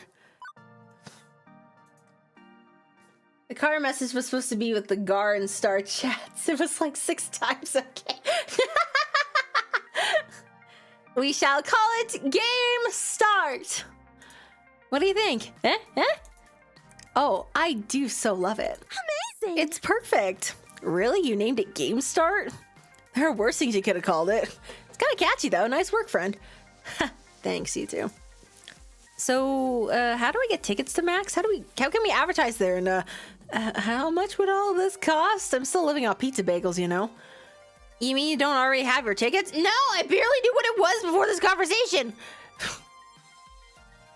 They sell it like on day 1, my friend. Actually, they sell it in about 20 minutes on day 1, and all the hotel rooms are gone way sooner. What? No. My greatest plans foiled. Beep, beep. Stories while you were all talking, I located all the scalpers for 70 seconds. So many prices that I hacked into their IP addresses, found less than tasteful information on a couple of them, which would make their lives very difficult if it got out into the open. Iris! After contacting them, I promised I wouldn't leak such sensitive material to the internet in exchange for selling us the tickets at their original prices. Hooray! And they gladly obliged. Such nice humans. I transferred the funds from your account to theirs and secured the tickets. You should be getting an email from 2 Max tickets in approximately 3, 2, 1, 10. Oh, and I suggest you invite Juniper to come along as your second. According to Juniper's Iris, she's very stressed from her job and can use a mini vacation. Okay, but Iris, that's kind of known as blackmail. What you just did is technically very, very illegal. Don't worry, Stories. I agree. All possible leads back to you. You'll be fine. It's just all the name of helping the fun plugs, isn't it? Just like you wanted me to do. Your Honor, the pretty lady in the phone gave them to me, not me. Oh my god.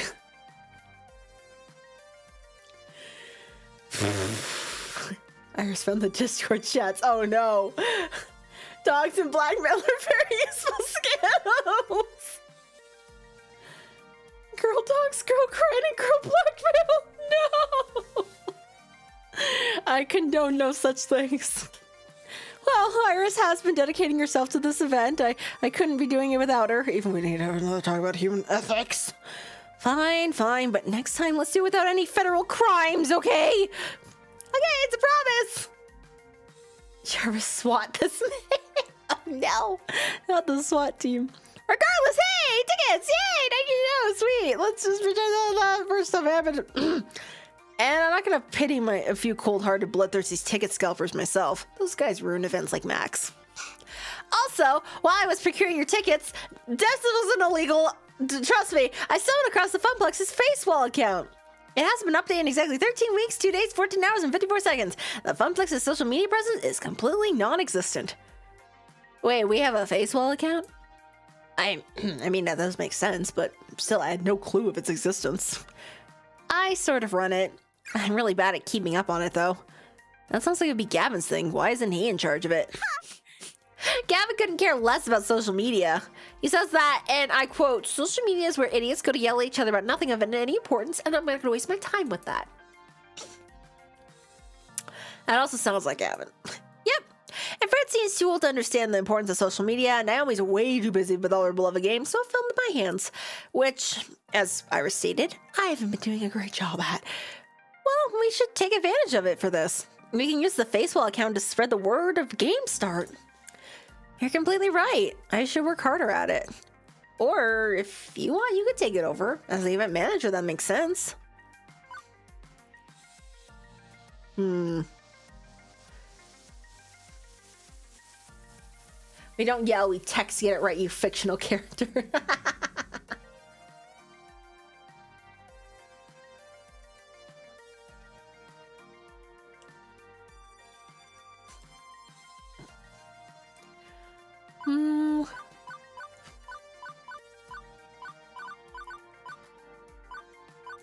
Sure, I should take on the responsibility. It can only benefit the Funplex, and Ashley's right. Getting the word out is part of being an event manager. Right, I got this. Ashley, can you email you the login info? Yep and yep. Ashley pulls out her phone and fiddles with it for a minute. Login yet. Congratulations, you are the new owner of our social media accounts.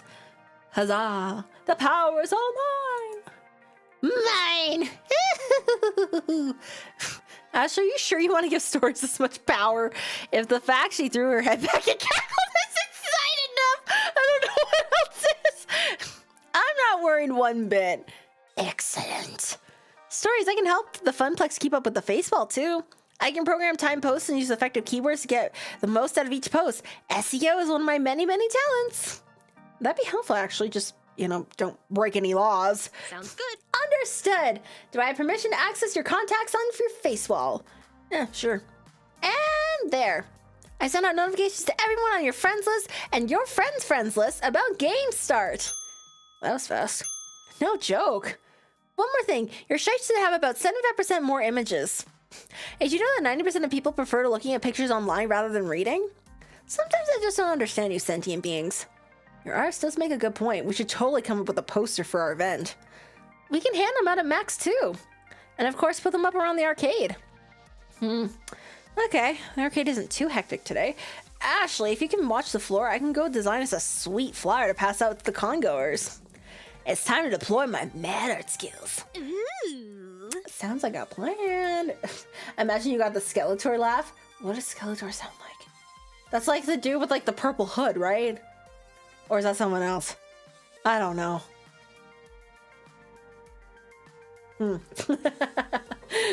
Let's make this the best Max ever! One we will never forget. Woohoo! I mean, I've got like the witch cackle down to a science. You guys know this.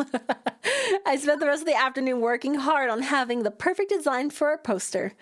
Well, a design for our poster at any rate.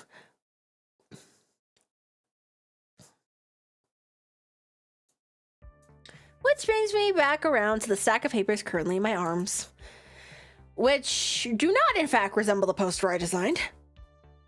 Oh, I took the liberty of turning your poster, tuning your poster just a bit, and changed the font selection and picking out a new clip art and rearranging everything using a popular color scheme.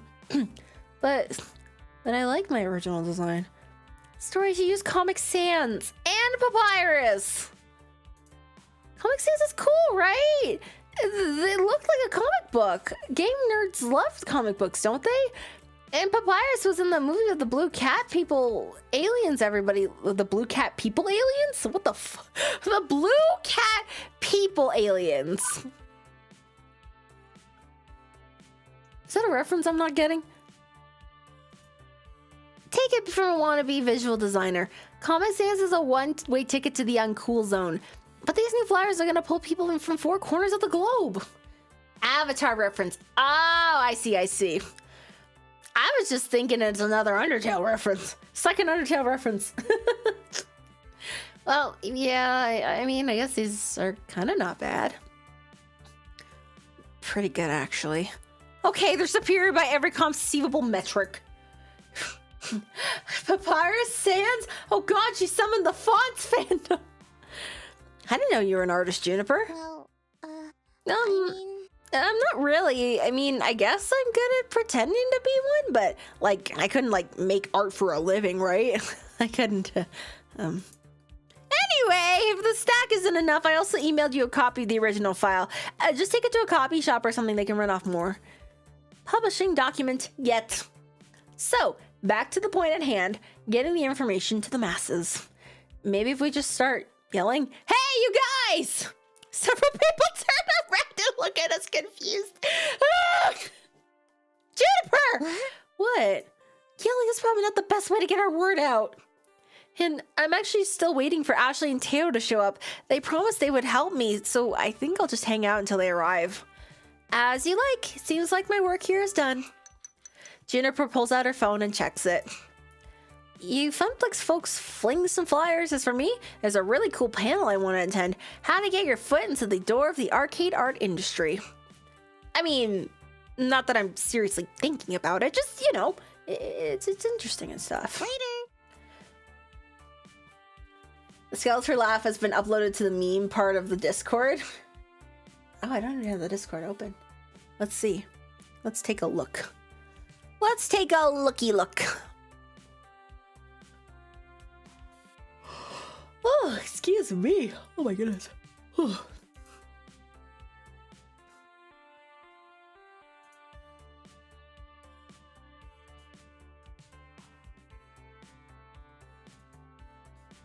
Okay, yes, this is the dude I was thinking of. I don't remember what he sounds like, but yes, that's the character I was imagining. Excellent, we're on the same page. Oh, it's starting in 10 minutes. I'll catch up with you at home. Good luck, Stories. Juniper waves as she trots off. I lose sight of her instantly as she ducks into the crowd. Growing up, I always knew that arcades were amazingly popular, but the reality of it all didn't really stick until being here at Max. Thousands of people all coming together for the love of games. It's actually pretty darn inspiring. I muster enough courage to wade my way through several hundred people in the main convention hall. Eventually, I find a safe space, a humble bench near the water fountains. I make this my home base while I wait for my friends. Since both Teo and Ashley are running late, I have some time to fully take in my surroundings. In a calmer fashion, of course. Everywhere I look, everything I see, it's all steeped in arcade culture. Booths are set up for all the major arcade companies, each table vying for the attention of the crowd. Some spaces are set up with stages, flashing lights, and people throwing t-shirts into lines of people. Can we talk about these lines for a second, though? There are lines for everything. Lines to play games, lines to go see a panel, lines to eat disgusting convention food, lines for the bathroom. There are even lines to get into other lines. That's just the con way, my dude. And we all just wait there, standing happily chittering amongst themselves. I had trouble waiting in line for 10 minutes at the whole store for a coffee. I'm waiting in line for 3 hours just to play a game that'll be released in 4 months. These people aren't even human anymore. Their perseverance is godlike. The sensory output here is overwhelming. People are shouting and laughing as they crowd areas. Music pumps out several different booths, making it a weird mashup of notes and chiptunes. There's even a giant dinosaur that people can take selfies with. Fuck yeah! The Max Dinosaur! As I contemplate how I'm going to attract all these people to Game Start, I hear sounds of very loud and very upbeat music from behind me. I feel the bumping of the bass reverberate through my shoes and I turn around. It's Teo! Sup? Stories.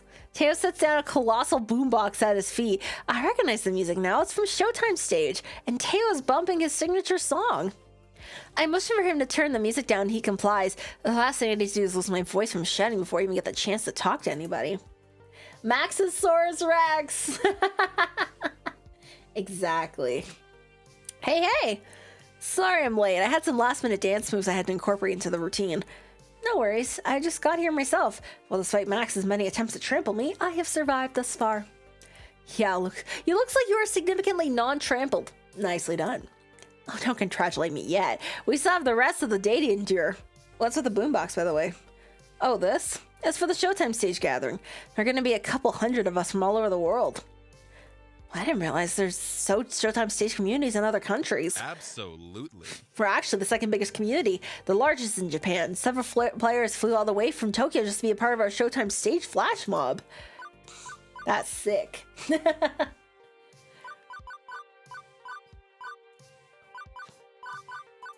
Flash mob is no small feat. I can't even begin to imagine the amount of time Teo put into this. Must have been hundreds of hours at least. Impressive. I really hope it turns out fantastic. Hell yeah. Me too. I've been planning this for months and it's taken coordination from all the leaders of all the Showtime groups. There's a lot of work from all sides to make this come together. Now all that's left is to actually do it. In fact, Stories, you should come watch it.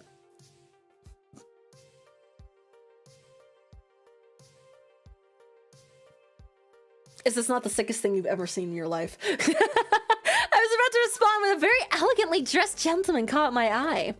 He wore a proper black tailcoat with an ornate sigil, I don't know what that word is, pinned to his breast. Accompanying his suit, he had fashioned himself with white, regal gloves. With a cloth draped over his arm, he held tightly onto an antique tea kettle. As he approached, the crowd parted like waves from Moses. There were oohs and ahs from onlookers, and people pulled out their phones to get a quick picture of him. Like the rest of the crowd, I was taken aback at how immaculate this butler was. Absolute perfectionism. I felt like I had time warp back to the 1800s and about to have tea with royalty. He stepped up me and Teo and gave us a slight bow. Normally this would be ridiculous, but yeah, not at an arcade convention.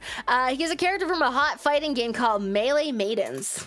It's all about ninja maids and battle butlers duking it out for the right to serve a fancy tea party or something. Tea, Earl Grey, hot.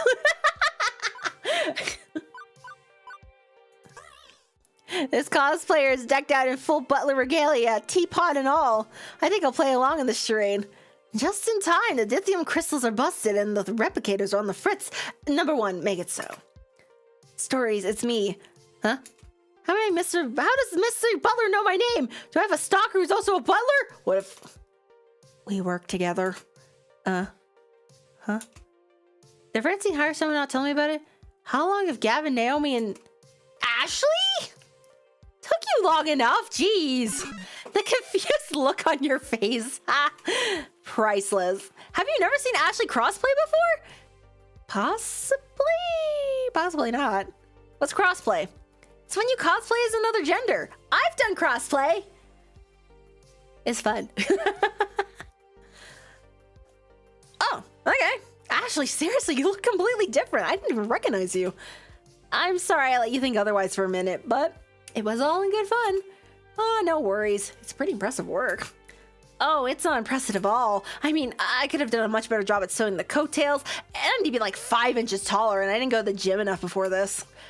I can't change any of that now, and honestly, it looks fine. Regardless, the cosplay parade is starting soon, and I need to get over there. You should come with me. Hey, now, Stories is gonna go with me to this Showtime stage gathering. Well, whatever Stories wants to do, it's her choice. That's fair. Either way, it'd be a good opportunity to promote Game Start to one crowd or another. So, would you like to come with me to the cosplay parade? Or join me in the flash mob? I'm not... Yes, but I mean before that. I crossplayed as Ren Nanahoshi from Argo Novice. I did the wig and everything, and I made the outfit. Well, not made, but like I fashioned myself an outfit of his. I even sang on stage in that costume too.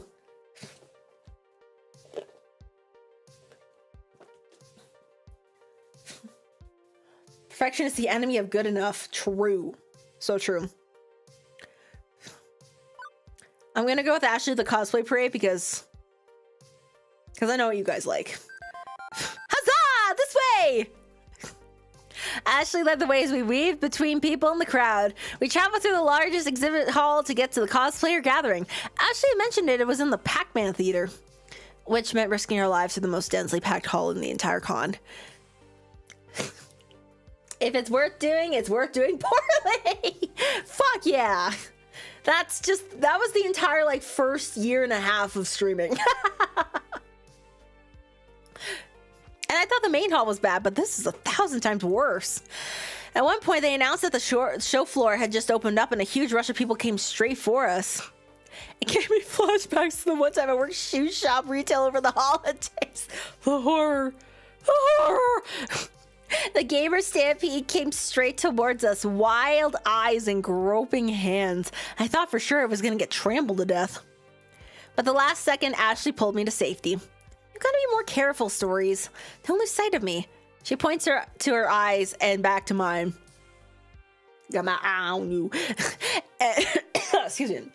Our eyes now locked forever in a mystical eye-locking spell. Eventually, after several more attempts on my life through various death by copious amounts of people, we made our way to the Pac-Man theater. Our hands were, I don't know. People were like, games, gimme! I don't know. The theater was huge, capable of packing in several hundred people.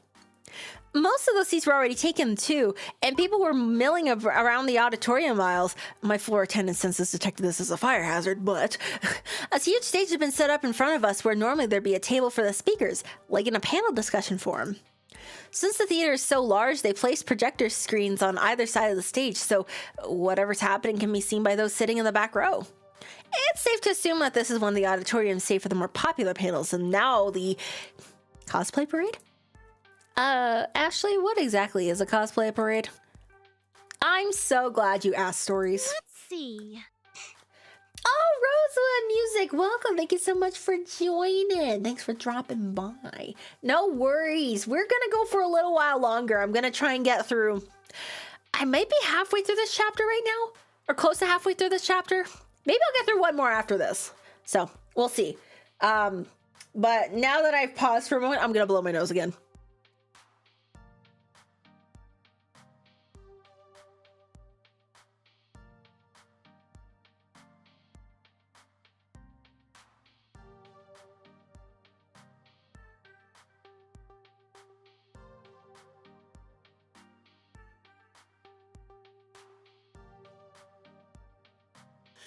Oh, so much better. Okay. Oh, no worries. It's all right. I I haven't exactly been super punctual with my my attendance of my own streams. AKA I haven't streamed in about a week and a half, but that's fine. Because lives of ours are all busy and crazy and all that.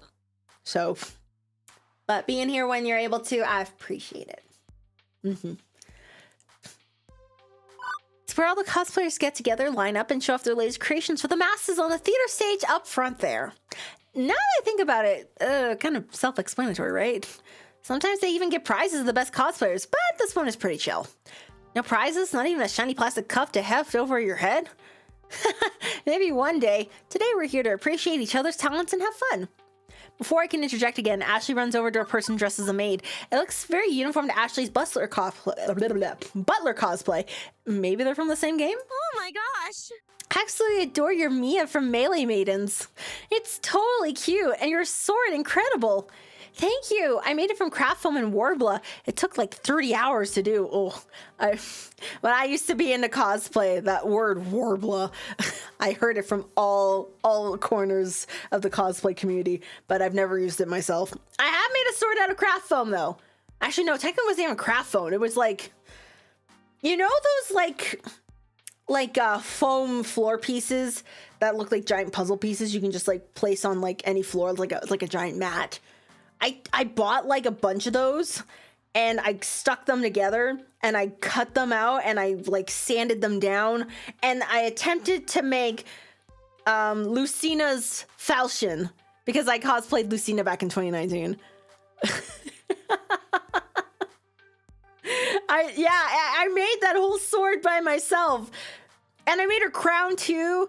And my friends Neon and Yuki, they helped me with with like the actual clothing portion, the cape and the outfit. I did color the boots myself, though I didn't use like fabric spray paint, so the color did start to wear off, but it was fine. But yeah, that was a time. That was an experience. That's the most effort I've ever put into cosplay ever. I've got the hair color for cosplay. No, I mean, you're not wrong. I think Warble is like a plastic, but it's like a special plastic you can like mold to stuff. Like it's like heat moldable. I don't know, actually. Don't hold me to that. I have no idea. I did actually used to cosplay a good chunk. You know what? Lore time. I used to actually have an Instagram account where I did like cosplay stuff. Very low key cosplay stuff. I'm not like a professional, and I definitely didn't make a lot of the stuff. I had my friends help me with it all. But I would buy wigs and I would like, you know, try to style them. I would try to, I was like, you know, the one thing was like trying to color my eyebrows. And I found out if you got like a special like makeup crayon, you could color it white and then add like eyeshadow to match the color of your wig. And I got like a giant eyeshadow palette so I could have different colors to match whatever color of hair that I was, you know, using for the wig and everything. Oh, man. Oh, it is! Okay, so I did have an idea of what I was talking about. Okay, I need to have more confidence in myself. Yeah! Nice. But yeah, I've done a little bit of cosplay. Once the vid hit, I kind of like stopped because I was working full-time as a food service person and I had nothing else to do except go outside and work and be consumed by my own depression. So that was fun. And that the whole cosplay thing just kind of, because there was no conventions you were going to go to. Like that's what I mainly did cosplay for, was to go to conventions and like, you know, dress up with like my friends and stuff. And I kind of miss it, but I also know I wouldn't be able to put in the same effort that I did back then. So it is what it is. But now I'm an anime girl on the internet.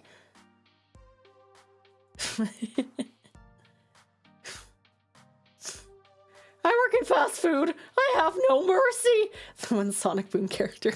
True. Except I had very much mercy because I was terrified of confrontation.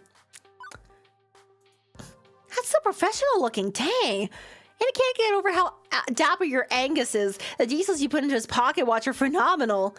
I actually found the watch at a thrift store and then just noticed all the extra embellishments on the clay. This went on for some time. I feel like it'd be rude to interrupt Ashley when she's obviously having so much fun being a part of her community. As they continued to chat about making costumes, I noticed that more and more cosplayers were filling into the theater. For once in my life, I actually felt uncomfortable wearing my usual comfy as heck hoodie. I felt underdressed compared to all the melee maiden cosplayers. Seriously, was this a costume ball or a black tie gala? Not even mentioning the congregation of feathers, capes, prop weapons, and wings. And someone in a giant movie costume made out of square foam pixels. Percy would be delighted to see that. For all the visual chaos, the vibe remained pretty chill and friendly. Just folks sharing a common joy in dressing up as someone else. Eventually, Ashley parted from her conversation to check on me. Sorry, Stories, sometimes I get so swept up in it all. I get it. Back at the Funplex, you mentioned that you can only see some of your friends here at these cosplay events. Oh yeah, cosplayers travel all over, more than other gaming communities, I bet. Do you know everyone here? Oh no, I mean, I know a good amount of people here, but not everyone. Nah, it sure seems like you do. I've seen at least 30 people come up and compliment your butler. Hey, nice Angus, love the coattail. Thankies. I guess as a VTuber, you're like in permanent cosplay. I guess. I mean, it's just me, but I guess it's also I am a design of sorts. My character design.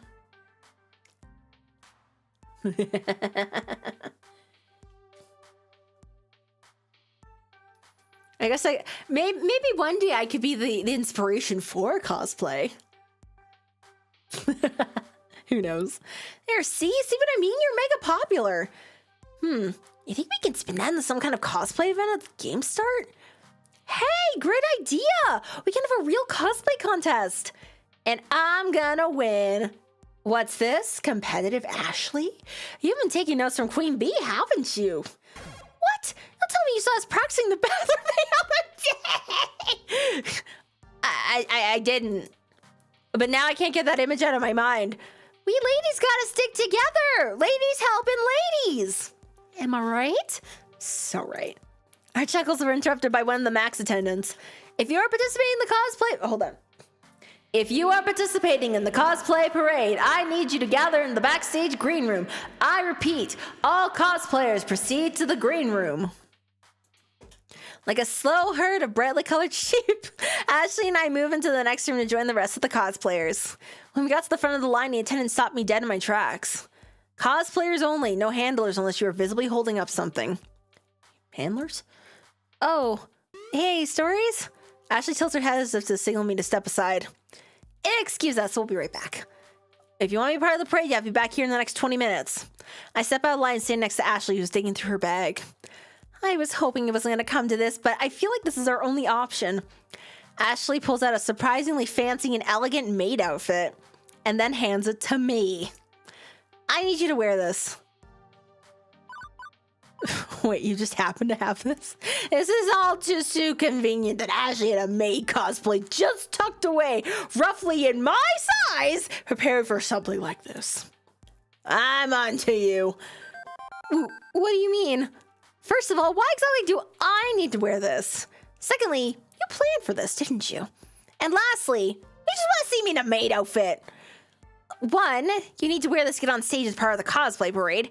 A moment in the spotlight would help you spread the word about GameStart, right? We're the better than the biggest auditorium at Max. Two, I did plan for this. Sometimes handlers aren't allowed on stage with their cosplayers, and I need to get you... Ashley points to me and then to the theater stage. On there. Three, yes, duh. Nope. But I'm not going to force you to do something you don't want to do. If you don't want to take the spotlight with me, don't worry. I'll still promote the event. It's totally up to you, okay? No hard feelings either way. Well, this would be a terrific opportunity for me to promote my event.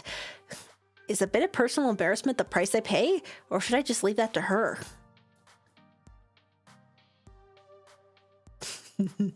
I knew you guys would like this. I knew it. I knew it.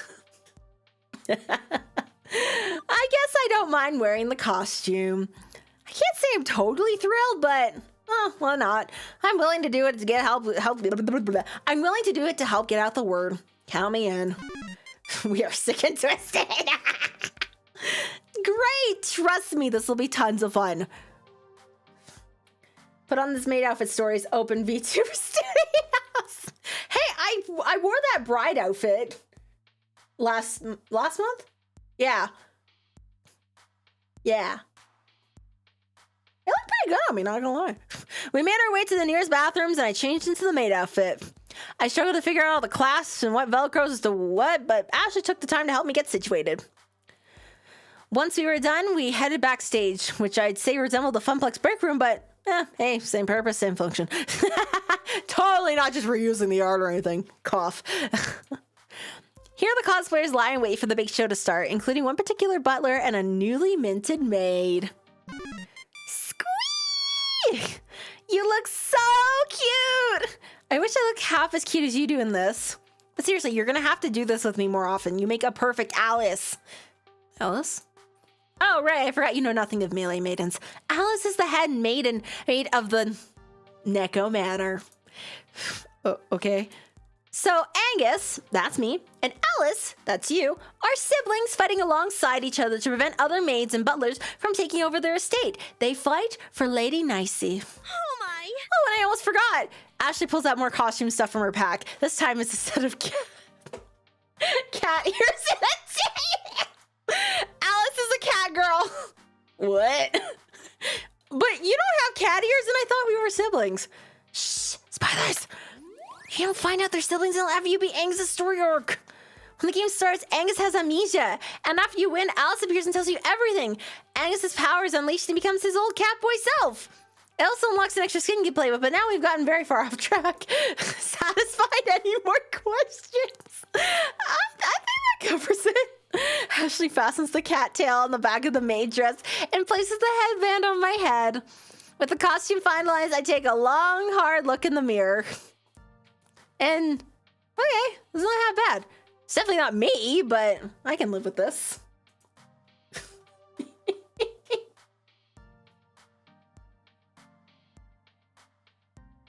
Are you happy? Oh, good, Katie and Steph are here. Who? They're a couple of my good cosplay friends, and they're way more talented than me even. And they just so happen to be the MCs for the cosplay parade. Ashley waves over to them and they smile, waving back. I talked with them earlier. After the parade, they'll let us come up on stage and talk about Game Start. Whoa, really? Really? Thank you so much for 10 months. One more month. One more month. Thank you. Thumbs up. Oh, you people, you're too funny. You're so funny, you know that? You're so funny. Thank you so much, Ashley. That'll help a ton. Yeah, it helps to know people sometimes. We found a few other cosplayers who dressed up as other melee maiden characters, and we all formed up into a group. Even though we were together, Ashley and I kept to ourselves, save for pleasantries. You should turn yourself into gray pixels out of shame. What do you mean? I'm not ashamed.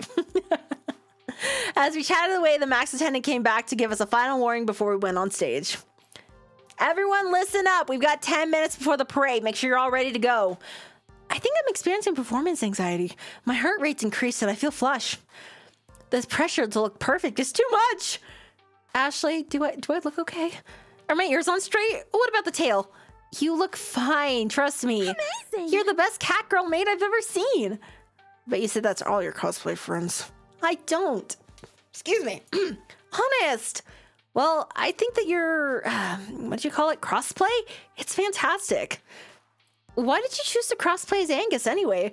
I would have expected you to be one of the other fancy maids. I crossplay because that's what makes me feel most comfortable. At first, I dressed as various boys because I adored those characters so much, you know? But the more I did it, Since when do the more I cats had know fun shame? with it. Exactly. the more I began to feel like me. And then I wanted to do it more and more. I'm still trying to figure out exactly what that means in relation to who I am, and that's the confusing part. But I guess that's all part of the journey. I about played through finding Ashley's out route. more about There's a myself. whole arc in regards to that. It's very interesting. I recommend that you play this game for yourself too. I think it's just really fun. And getting through to see like all the character arcs. I recommend. I recommend. I know it's hard to understand, but just know that I'm working on being happy with myself. And one day, I'll be able to put words into what I'm feeling. But until then, I'll enjoy the ride. I'll enjoy the ride. I see. I hope I didn't just pressure you into sharing just now. I wouldn't have shared it if I didn't feel comfortable with you. I mean this with all my heart. You are a cherished friend. Aww. Oh, gosh. Thanks, Ashley. I appreciate that trust you put in me. I won't let you down. Cosplayers, the time is nigh! Once again, the attendant starts barking orders at us. We all shuffle into another line like how we were told to do earlier, and slowly we all begin filling out the room. The closer we got to the stage doors, the more I feel the nerves creeping in. Where next? Melee Maiden group, go now. Wah. Wah. Wah. Ashley looks over at me, just beaming. This is her life, her everything. Take a deep breath, Stories. I close my eyes, taking as much air as I can. I hold it in for a moment longer. Before exhaling. I open my eyes slowly and take a step into the Pac-Man Theater and onto the stage. I'm following Ashley, who is following the rest of the maid and butler crew. Once all of us are on stage, the MCs announce us as the Melee Maidens group. As I look out in front of us, I can see a completely packed theater. It's hard to make out specific faces due to the stage lights. True, but I can see the outlines of hundreds of people. A rush of adrenaline surges through my body, and I look over to Ashley. A proper butler, she takes each step with purpose and elegance. She isn't breaking character for anything. Not all the cheers in the audience, not all the people smiling and laughing around her. She is Angus, and she's owning it. The announcer asks us to strike a pose on 3, 2, 1. Fighting pose, coy flirting, polite curtsy. I lean over, hand on my hip, whilst giving a coy expression and a wink to the audience.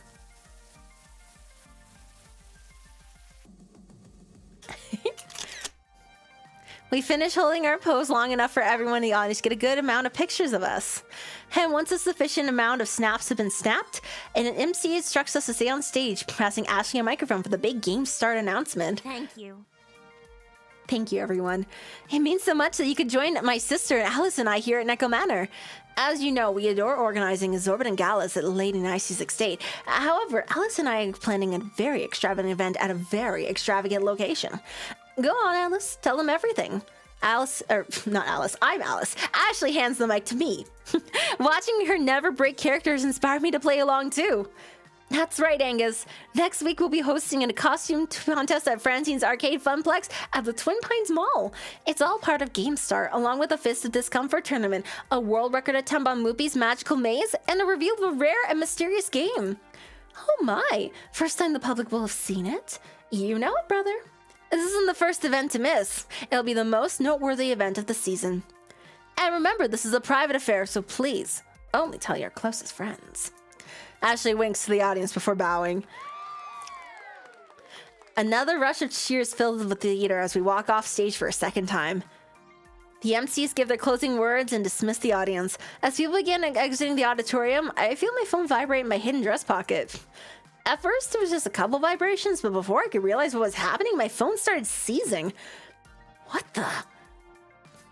I pull out my phone from my pocket and saw that the Funplex face wall had over 1,000 shiny new likes.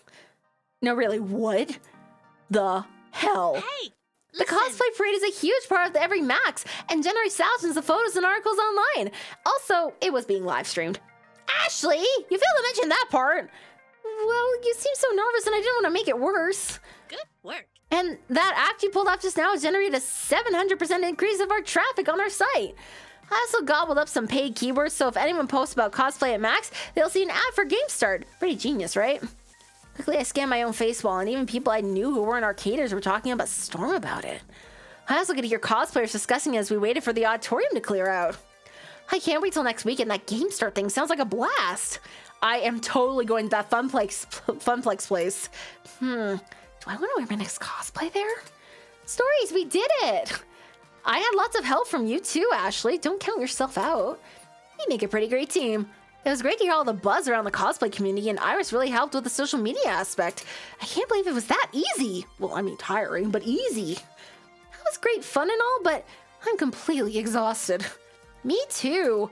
I need a break from all this. Some time to collect my thoughts and rest my eyes from all those flashing lights. I'm seeing spots.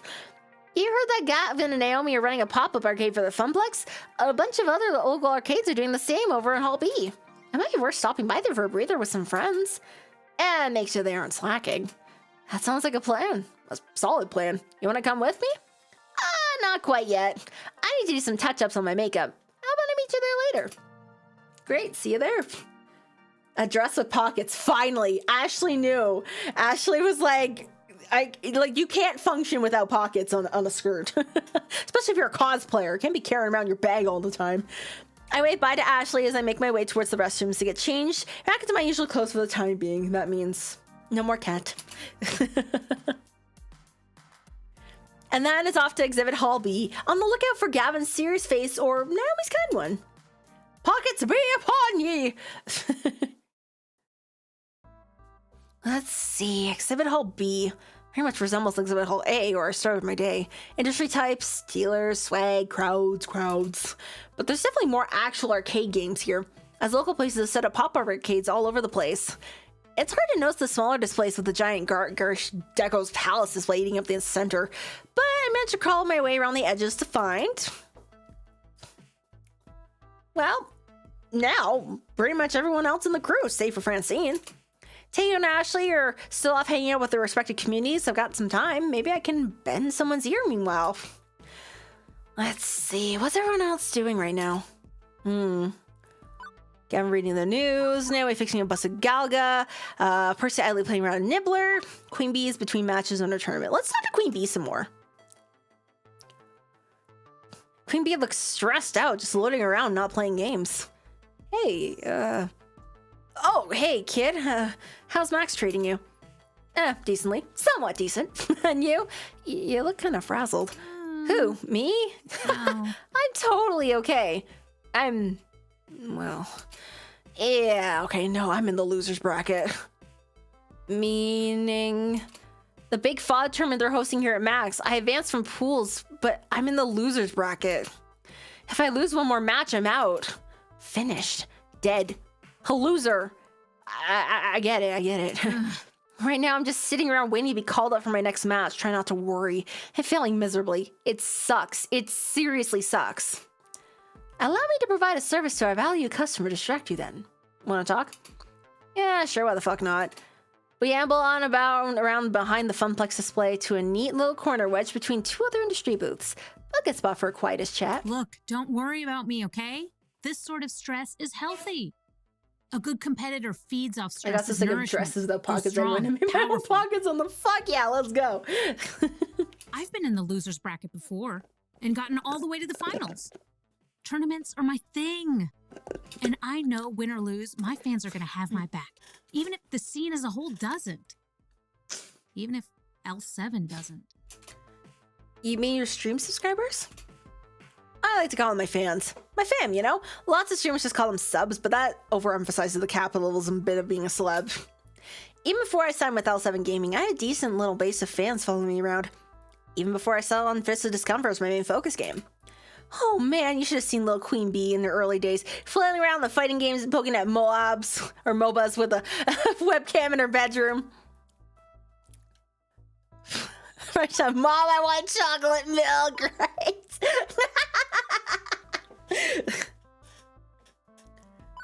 Aw, it's like where I am right now.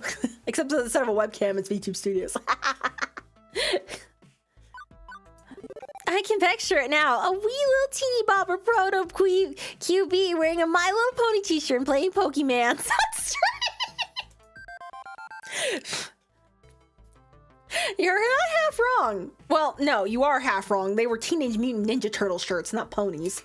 But fuck, you're afraid about the pocket monsters. I got super sick of figuring out EV ratings and breeding to get shinies and stuff. As time went on, I solidified what I wanted out of my esports career. I developed a good fan base, and they've been solid with me the whole way, rain or shine. So even if I'm having a rough run of it at Max tournaments, I know they'll still be there when I get home tonight. Teenage Mutant Ninja Turtles, humans in a half shell? Or is... I don't know. I didn't watch Teenage Mutant Ninja Turtles.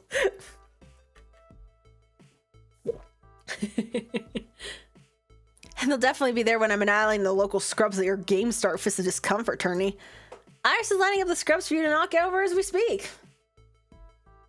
The 2000s one is the best one? Interesting.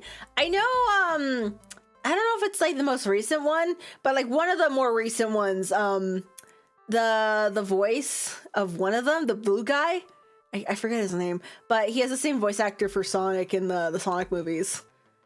And like one of the ducks in DuckTales. He does a pretty good job. Leonardo, yeah, that's his name. Invitations are in the mail. I know most of the locals, friends with half of them, rivals with half of them, enemies with half of them. That doesn't end up, but it's more like a Venn diagram. I can see that.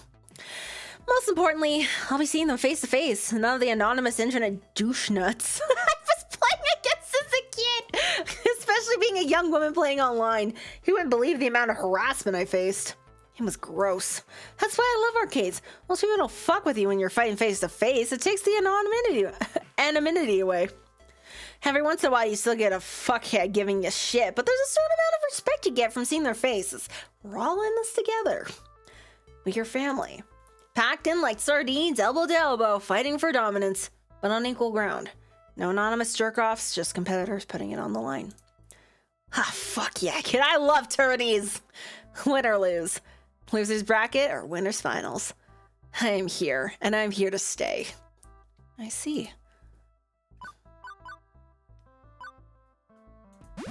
And as you lay your opponent out, you're braying online audience screaming for blood, you become a Roman gladiator of the 21st century! Damn right! Remember, kids, there's an actual scientific paper saying sexism is a skill issue. I think I've seen that. I haven't read that, but I think I've seen someone talking about that. Just keep that in mind.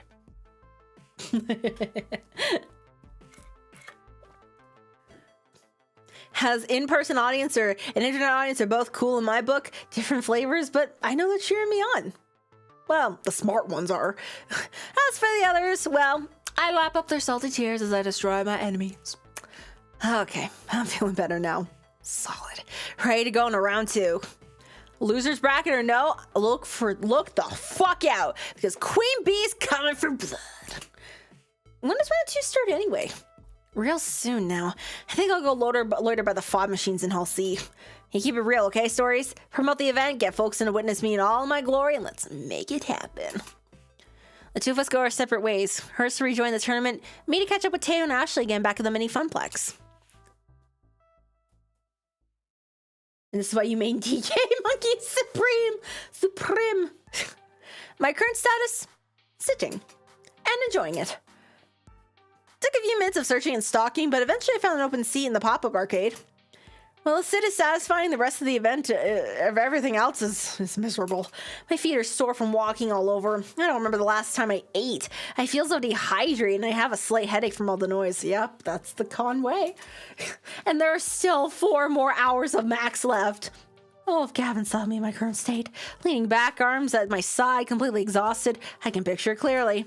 He'd be looming over me with his dark, unfettered eyes. He'd lean close and frown, grumble. He can say, Stories, may I remind you these seats are for patrons only.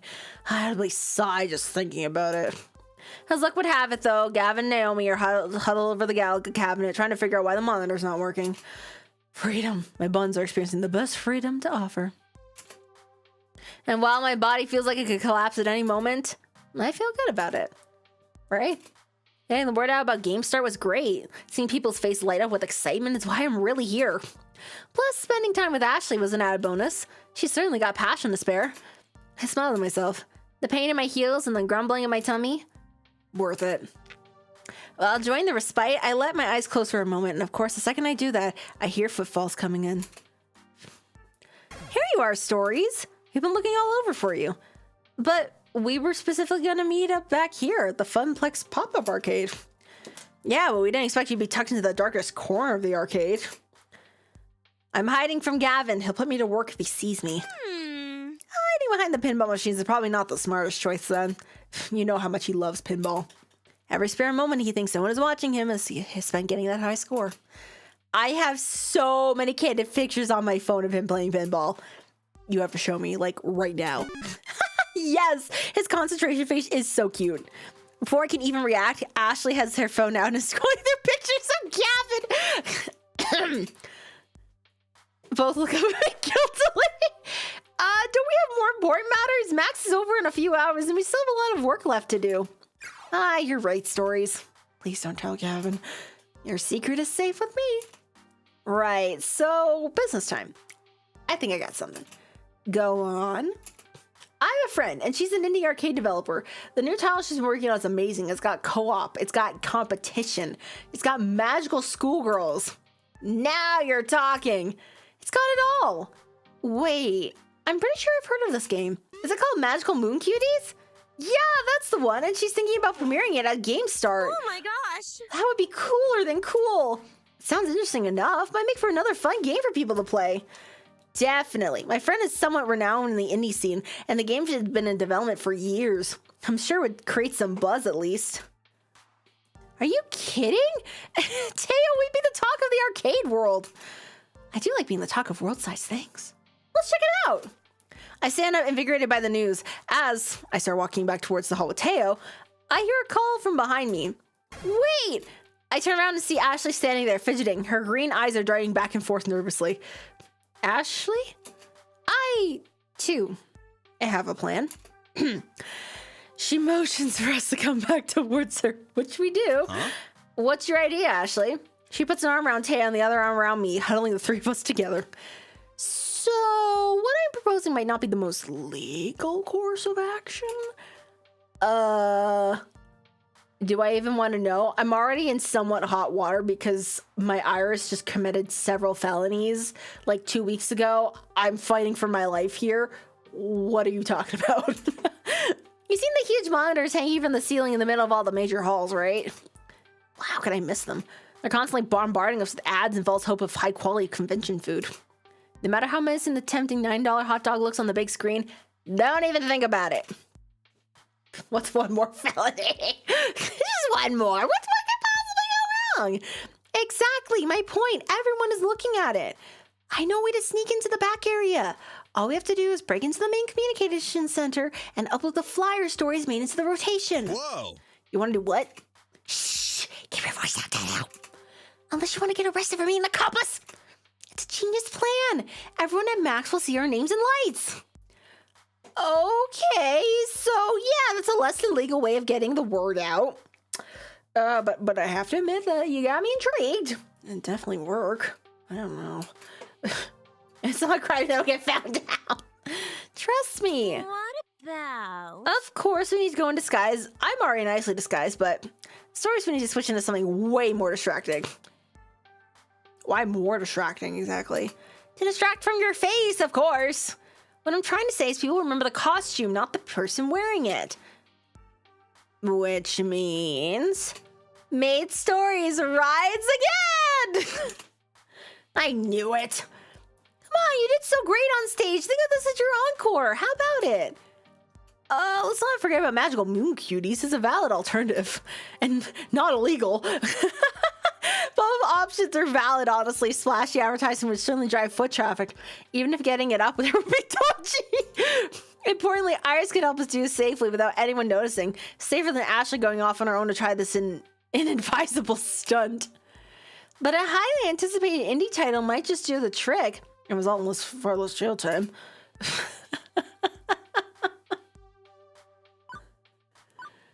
Let's go. Okay, I know. As much as you guys want to see Maid Stories again, I wanna split time equally with everyone as much as I can. So let's go check out the Magical Moon Cuties.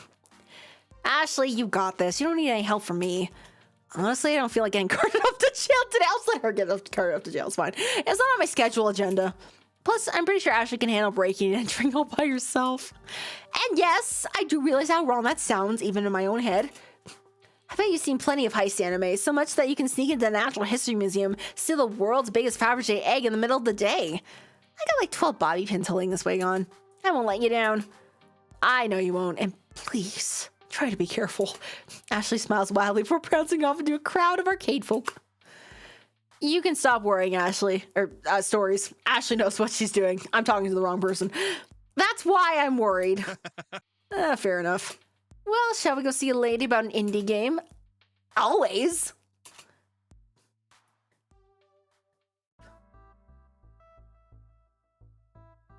Oh, Anindia! Welcome. Thank you so much for joining. How's it going? It makes me so happy when I see people using the emotes in chat. As we leave the pop-up and travel deep into the halls of Max, people keep stopping us to say hello to Teo. We'd be happily on our merry little way and then get interrupted by a random person. Oh man, it's Teo! How you doing? Great, but hey, we're on our way to meet up with someone. Let's catch up later. Oh, cool, laters. And this happened every couple minutes. Walking through the convention floor was like walking through a field of landmines.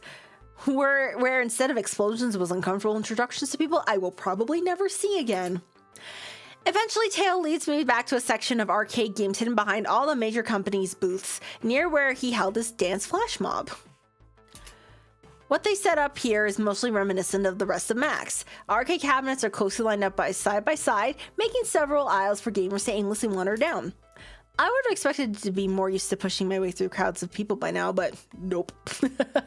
Teo and I forced our way through huddled masses of chittering and conversations. As I look around all of the different arcade games that surround us, I notice something's off. There are exactly 0 titles that I actually recognize. No Doug Dig Dug, Gauntlet, nor Street Fighter, not even a hint of pinball game. I was starting to get concerned. Teo, where in Max are we? This is the Indie Mega Arcade. Well, originally called the Indie Mega Arcade Expo, but then IMAX sued them. Damn. The what? That didn't explain anything to me. What are all these weird games? I understand nothing. I have no culture. If you hush those alluring lips of yours for a second, I'd be more than happy to explain. Okay, I'm hushing now. Totally and completely hushed. Explain. Now, where was I? Yes, the Indie Mega Arcade is a huge area of Max that showcases all the new and upcoming indie arcade games. Indie developers get a chance to show off their stuff, get useful feedback, and maybe get a few people interested in their games along the way. That's the dream of the indie dev, to make a game that people enjoy playing. I really don't know much about the indie arcade scene, admittedly. Working at the Funplex offers me a crash course in arcade culture. Every day I'm learning about completely new aspects. It does make perfect sense to have an indie game scene, I just never realized that it existed. It's pretty amazing, actually. A community of people who share ideas and a passion. Can't afford mass production runs of games, but they got a lot of heart, you know? They can't crank out a box for every arcade on Earth, but indie developers are free to make whatever type of game they want. No pressure from a big name company either. Complete and utter creative freedom. Really, anyone can make a game if you put your mind to it. In fact, I bet even you, Stories, can make an arcade game. What do you say? Or what say you? Oh, Akira, welcome. Thank you so much for joining. How's it going? Oh man, the idea of making a game, like it's I've thought about it like every so often, but it'd be so fun, but I would just overwhelm myself with all the details.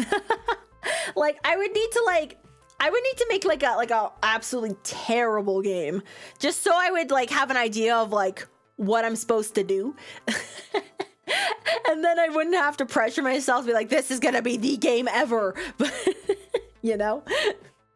But I don't know. I think that'd be fun though. Maybe one day.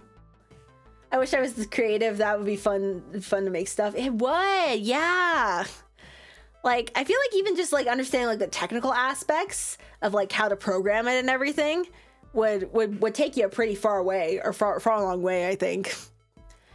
You can always team up with somebody that has the more creative side. Mesh those ideas together.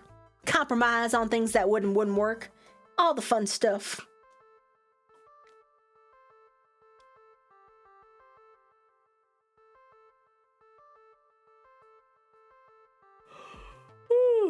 Oh, excuse me.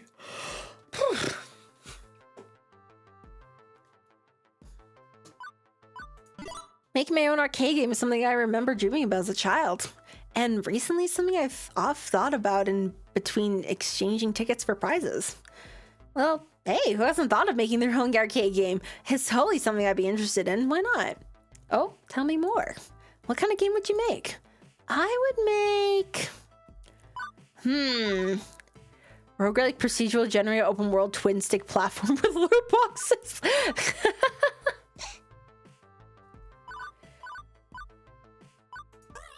I don't know exactly how a romance arcade game would work, but I'm all about creating new genres.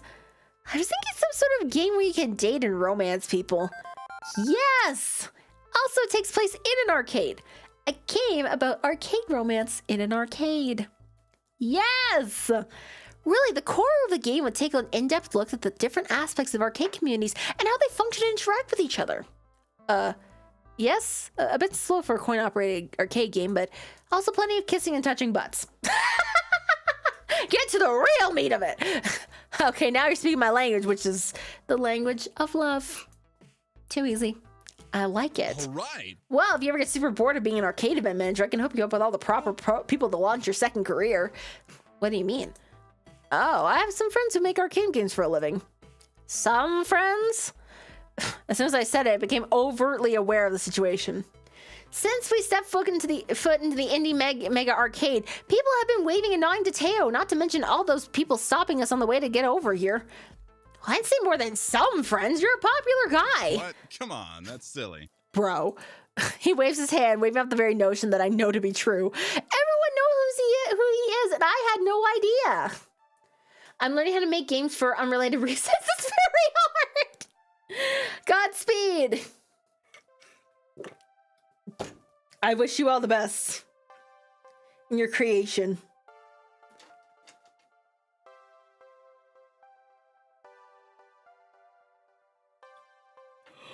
Oh my goodness, excuse me.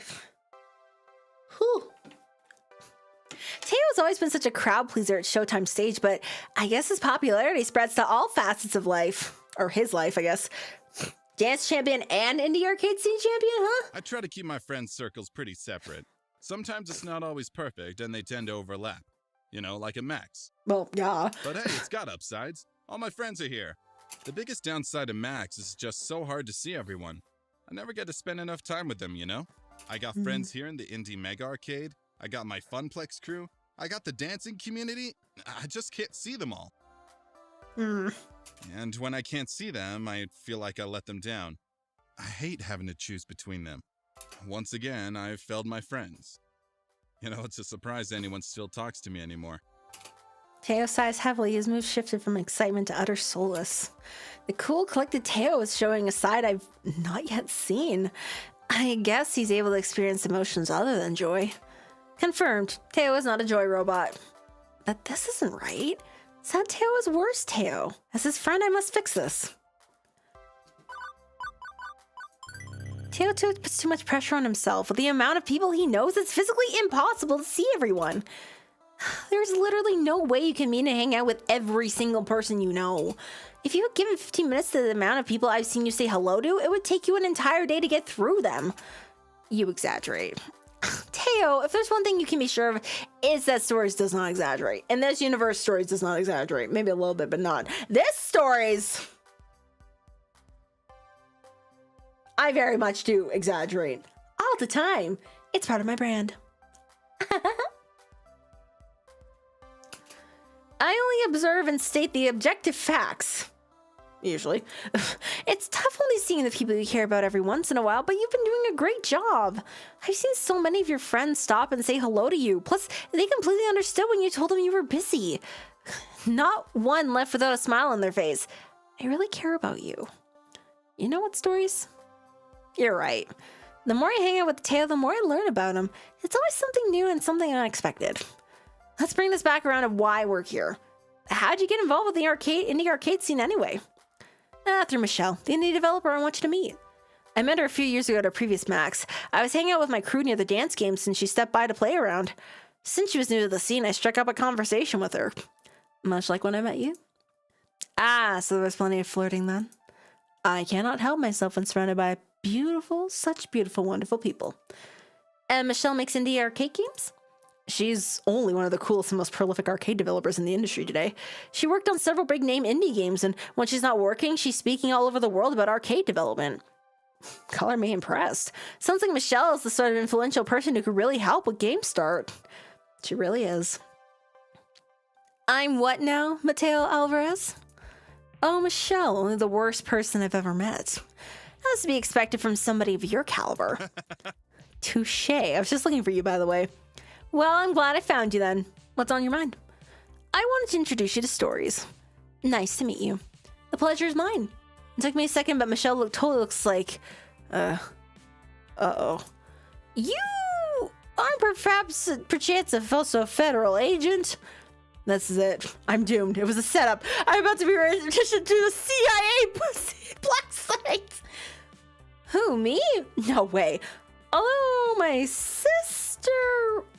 Well, I can neither confirm nor deny what she does for a living. I see. Okay, that makes sense. I'm gonna shut up now. Focus on arcade stuff.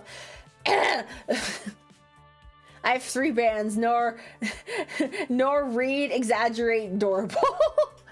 Hyperbole is your friend. So true. Stories is trying to say is that you seem to have a very confident and authoritative expression, that's all. Totally nothing else. Nothing else at all. Nothing else at all. Yep, that's exactly what I meant on the nose. Thanks, too. Sure, okay, yeah, let's go with that. Anyway, I spoke with Teo earlier in the day, and he told me you have a business proposition. Consider me all ears. Allow me to elaborate. Stories here was recently appointed as the event manager for the Funplex. Congrats. That's a cute little mom and pop place where Teo gets his groove on, right? I would categorize it more like grandma and grandpa kind of arcade. It's not the fanciest one out there, but it's got heart. I like an arcade with good heart. It reminds me of my youth. The good old days where you walk into your home away from home, quarter up and enjoy the company. But I digress, getting too swept up in the memories. Tell me more about this proposal. Stories is putting on a special event at the Funplex called Game Start. It's a celebration of the arcade scene. She's related to the feds. We can neither confirm nor deny. Oh, I will. We're gonna have some high score competitions, esports stuff, mystery game reveals, the works. I'm going all out on it. And Teo, I take it you're doing a dance event as well? He is, but it'd be great if we could add one more thing to the list. Maybe the premiere of a new indie game? Like, gasp!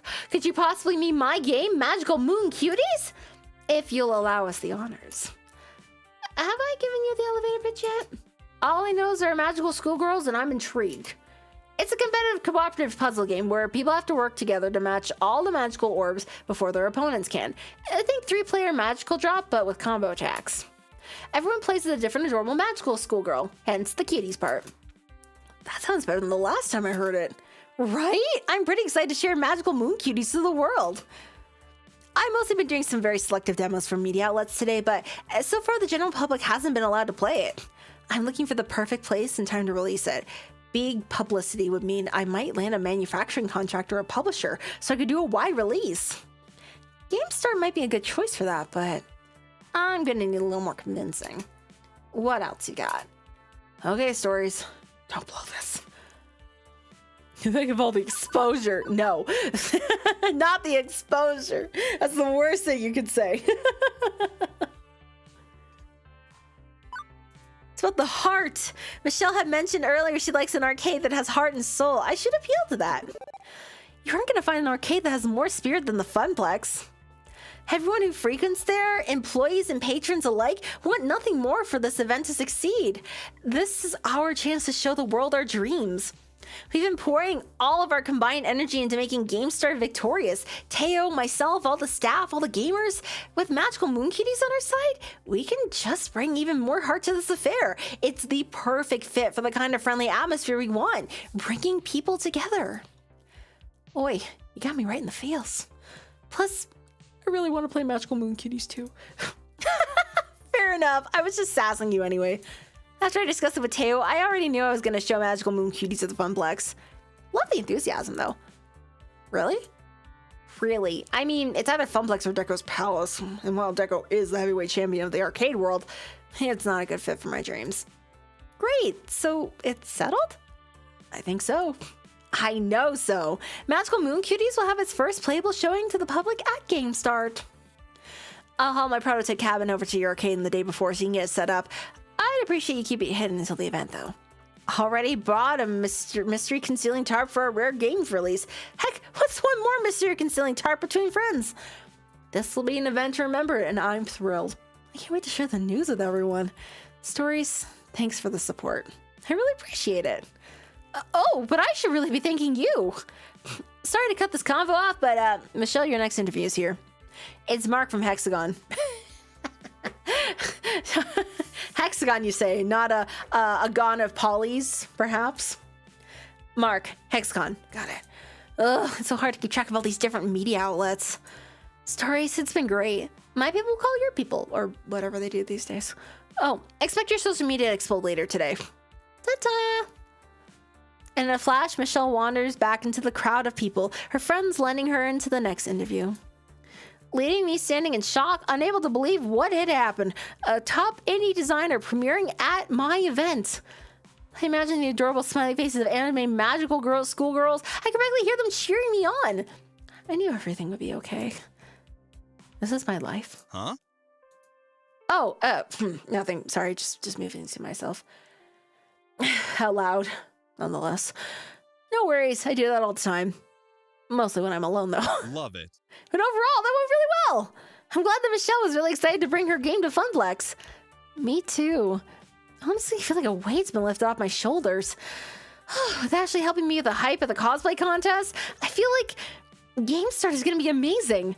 That's the spirit. I never doubted you for a second. I was about to reply with a totally witty retort about doubting in time. However, we were interrupted by the sound of a bell chime. The hall will be closing in 30 minutes.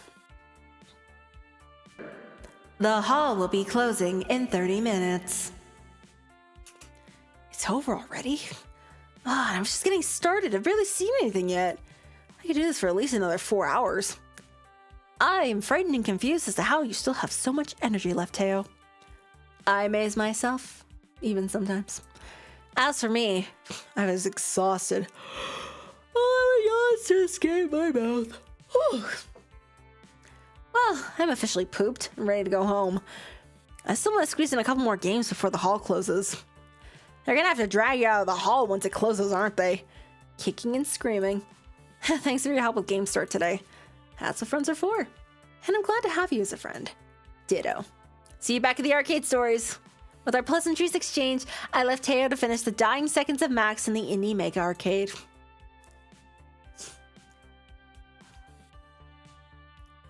All in all, a successful day. Beep, beep.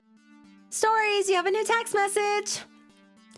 Operation Hot Dog Takedown. Oh yeah, look! It's our poster. Gone is Polly, good for them. Operation Hot Dog Takedown, mission complete. As said, distracted and heading for home for a leisurely bath and some anime. Huh? She hacked the video signs and snuck away. Work. Look at the screens. Our flyer's airing there now. Wow, I didn't know Ashley was a hacker. Maybe we should swap tips. I like the Funplex to commit fewer felonies rather than more, Iris. Aw, okay. Right, time to head home.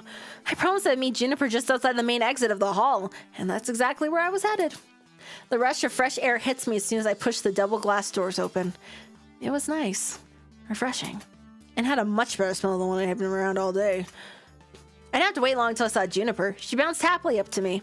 So, how was your first Max Stories? It was fantastic. A crime has been committed. Good for them. Good for them. Good for them. The amount of support I got from my friends today was amazing. I know I can always count on them, and I feel like we bonded closer as friends. I can't wait to go back next year. As to be expected for the convention. Although, in your case, you really outdid yourself and got smacked with 300% of what anyone else would have, yeah? Add a figure. Well, most people drop by Max, play some games, maybe attend a panel or two, do some shopping. They're here to be catered to. You, on the other hand, were doing the catering. And like any good caterer, that means spinning plates and doing 12 different things at once. You found interesting ways to push GameStart and promote the Funplex as a whole. You worked your butt off to do it. So rather than attending Max, you were Max. Oh, sure feels that way. I'm totally trained. Ooh. I kinda envy you, you know? Ken, sounds like you had some great adventures today, other than designing that flyer. I didn't do much beyond playing a few games and buying cute t-shirts and stuff. But let me tell you, they are really cute, super cute t-shirts. I'm glad I could support you, though, even if it was just, you know, by doodling up a flyer. Hey, don't sell yourself short. The flyer looks super professional. I mean, no fun Comic Sans, but still, pretty cool. Thank you. Thanks, Stories. I really enjoy doing stuff like that. I don't exactly get a lot of opportunities at the office to express myself. Okay, let's go home and get some real rest. We've both earned it. In fact, I say we took it. Juniper, don't. To the max! Ugh. Puns! Good old gamer funk. Ugh. After that moment, the rest of the evening was a blur. I knew that Juniper and I took the train back home, heated up some pizza bagels, and I sleepy made it into my comfy bed. I think I was still in shock. At the beginning of this day, I thought that no one was going to know about GameStart. we'd be stuck as a relatively unknown mom and pop arcade. But now it seems like the whole world knows, which is great, but also pretty nerve-wracking. I sighed heavily, letting all my mixed emotions flow over me. There was no turning back now. What I set in motion will stay in motion. It can only get bigger and better from here. At least, that's what I'm going to keep telling myself as I drift to sleep. I'm proud of what I accomplished today, and I can't wait to tell everyone at the Funplex about all I've done. I hope they're proud of me too. And before I know it, game start will be upon us.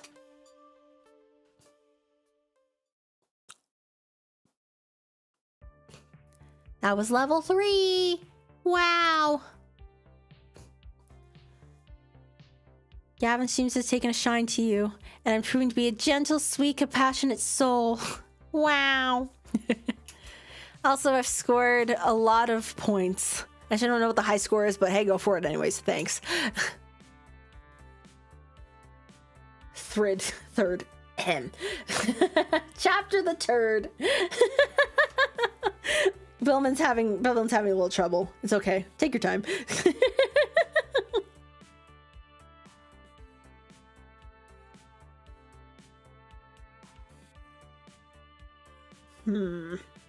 All right, let's, you know what?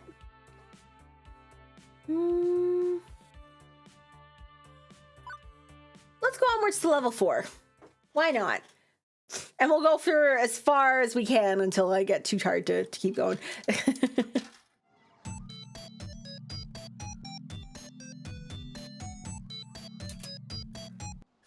Player versus player. Woo. Woo.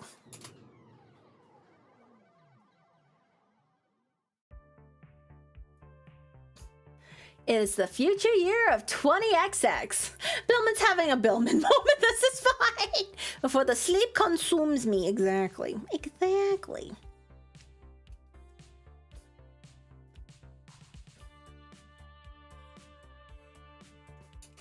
And this is my hour. Max has come and gone. We're hoping a good number of folks we've reached out to will be there today. And my big event. Game start. This is a make or break moment for me. My chance to put the Funplex on the map. My chance to make something more of this job than a 9-to-5 vacuuming the carpet and looking for missing ski balls.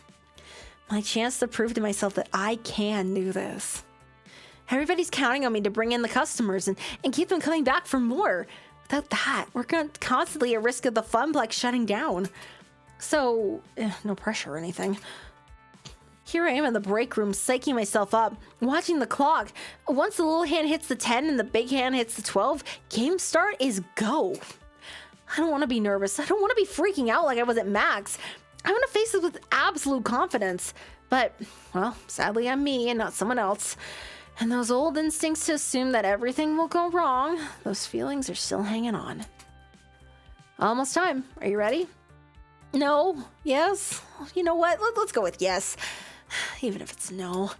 Stay cool. Customers can smell blood and weakness. That's not helping me stay cool. You're the one who wanted to be the event manager. You're gonna have to face this head on. You've got my confidence if that helps. Well, okay, that helps a little bit. Excellent.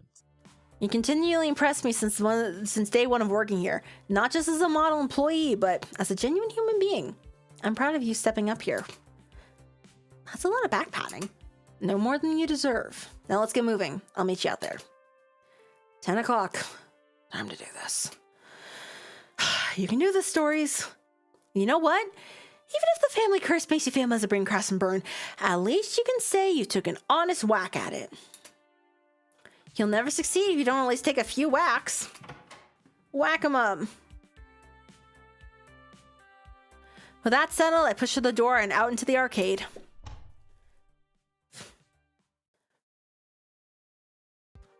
Let's be honest, we'll probably get maybe a dozen randoms anyways. No big deal, right? And that is not a dozen randos. That is considerably more than a dozen randos. Wait, why am I panicking? This is a good problem to have. We want a big crowd for the event. Okay, it's more folks to wrangle, but I can do this. I can do this. I step out in front of the crowd, waving for attention. Hey! Hey, everyone! Briefly, I look down to make sure I'm wearing pants, unlike my nightmares about public speaking. And I do have my pants. They're not on fire. That's also good. Welcome, everyone, to Game Start at Francine's Arcade Funplex. We've got some awesome things in store for you today. I'll go over the basics, then we can get this party started. First, the token machines will be spitting out extra tokens when you buy $5 or more of them, so make the most of it. Second, the Fist of Discomfort tournament. We're streaming it live on Queen Bee's channel. Signups are at the prize desk. See the giant pink flamingo for details.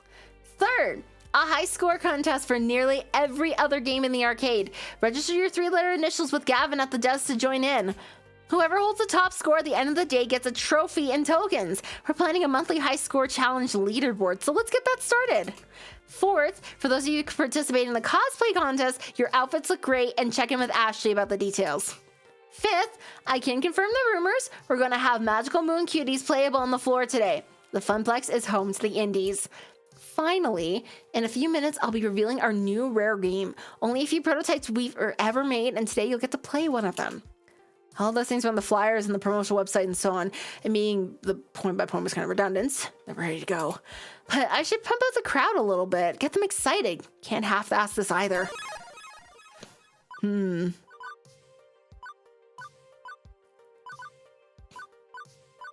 has come to prove that earning top score is a worthwhile career path. Veteran or newbie alike, I hope you all have fun and make new friends today.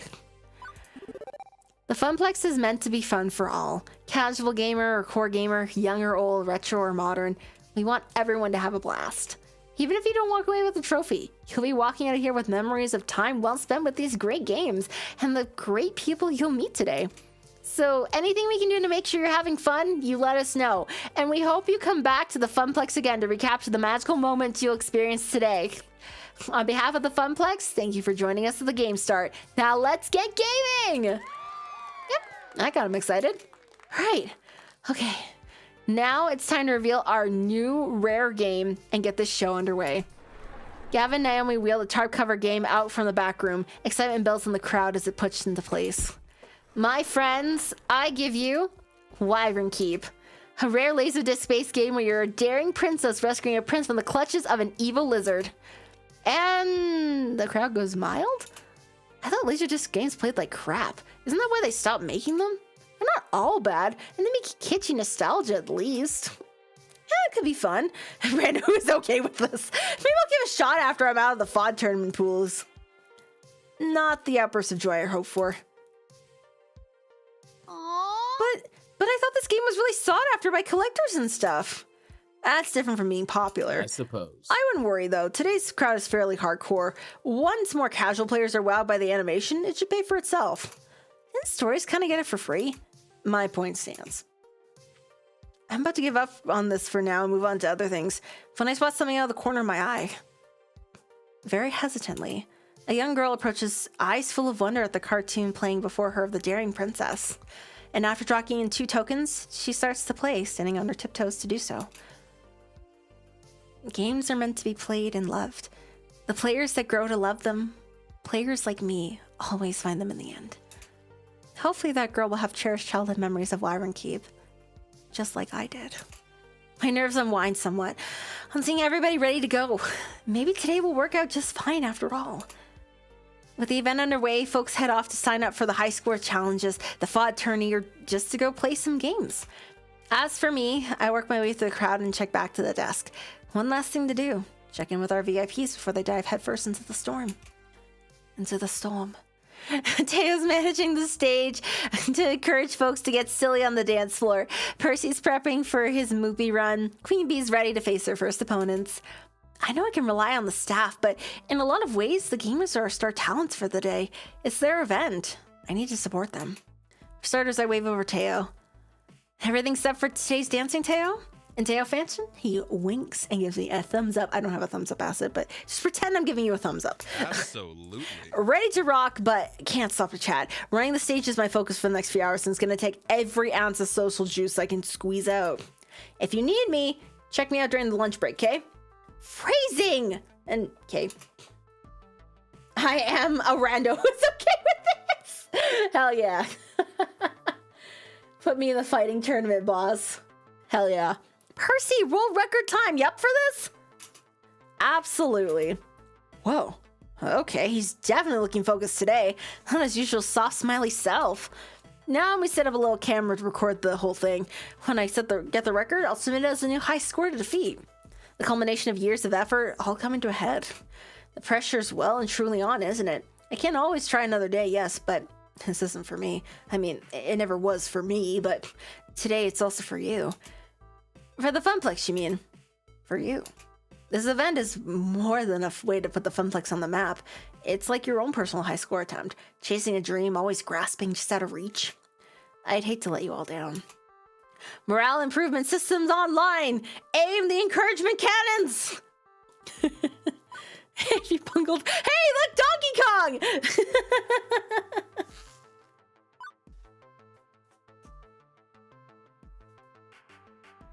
We had a Constellation Gaming tournament? Wait, what? Seriously? Or what?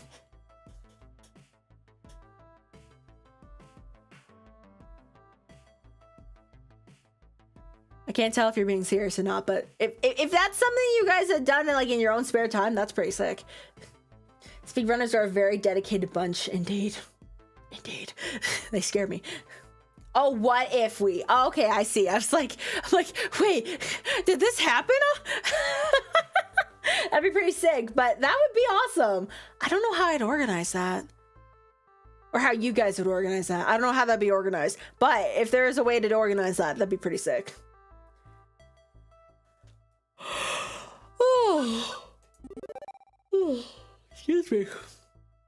Percy, I know how much this game means to you, but don't feel you have to win this on my behalf or even the Funplex's behalf. Volunteering for this high-pressure public profile run, that means a lot to me. You're already doing everything you can for us all. And honestly, I'm proud of you. Quite right. Quite right. Very well. For myself, for you, and for the Funplex. I shall give it my all. Percy offers a quick salute, then marches off to war with Mr. Moopy's magic maze, having a seat on his stool to begin the run. Next up, checking in with... What the hi. Hey, ready for the tournament? Nope, no way. No, I am not ready in the slightest. Not for this. Not for him. With a subtle head nod, she indicates a fairly nondescript fellow with a t-shirt and jeans, standard gamer gear. But there's an unusual design on the back of his jacket, like some wide-eyed fangled Oni? This is a local event, right? Funplex regulars, city scrubs, and a bunch of cosplay otakus from Max? Yes? I mean, yes, that is what this is. Then why the fuck is the demon here? The who? Hey! Known on Western shores as the demon and his home country of Japan as Kami, he's the top-rated fist of discomfort player in the world. As for your question, Miss B, I invited him. What? Ooh. You asked me to handle invitations for the tournament, remember? As part of my helpful assistance in setting up Game Start? Honestly, I'm surprised he accepted my invitation. All the other top-rated pros turned down flat. He even flew here from Japan on his own dime. Yeah, isn't that nice of him? Stories? Did your magical phone fairy just put me dead in the crosshairs of the greatest player who ever lived? Maybe? Yes. Yeah, we'll go with yes. Sorry? I am fucked. I am so completely fucked. Queen Bee can't believe losing morale now, and I can't have my friends so frantic over this. Plus, this is one of my main events, and when she's in top fighting form, she's an all-star entertainer. I gotta pump her up.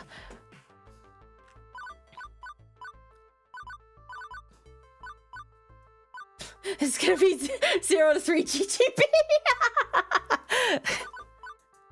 As Queen Bee wrings her hands and chews her lip, I lock eyes with her. Queen Bee?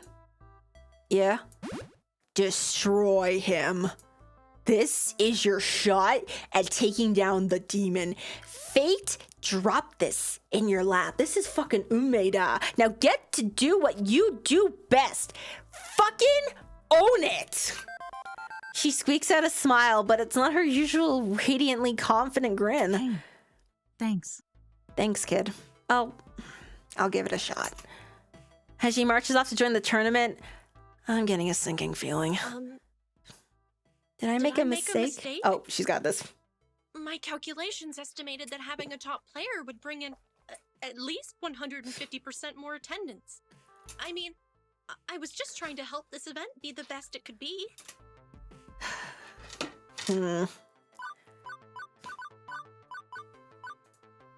I didn't exactly give you a blank check, Iris. I know I wanted you to handle the petty details, but this isn't exactly a petty detail. I'm sorry. I guess I miscalculated. Jeez. I feel bad about this. I didn't want to weigh down Queen Bee's spirit, but it's good that I feel bad, right? That I'm not making a purely quantitative analysis of the situation. Humans are rarely purely quantitative. Exactly. That, oddly enough, cheers her up a little bit. Alright, that's everybody squared away. For the next few hours, it's floor attendant Stories on duty, making sure game start soars like an eagle, rather than a turkey. It's like if I shat your local pickup game. By and large, the event runs itself, or rather, Teo, Ashley, Gavin, and Naomi keep it rolling. My job is to troubleshoot. And boy, howdy, is there trouble to shoot. Shoot 'em up. Bang, bang, bang.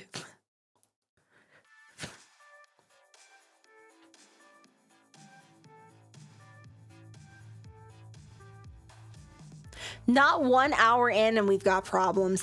Even if they aren't major ones, I don't want even minor problems to mess up this event. Not even one glass of spilled milk. My stress level is so high I might start bawling at the sight of it. Beep, beep.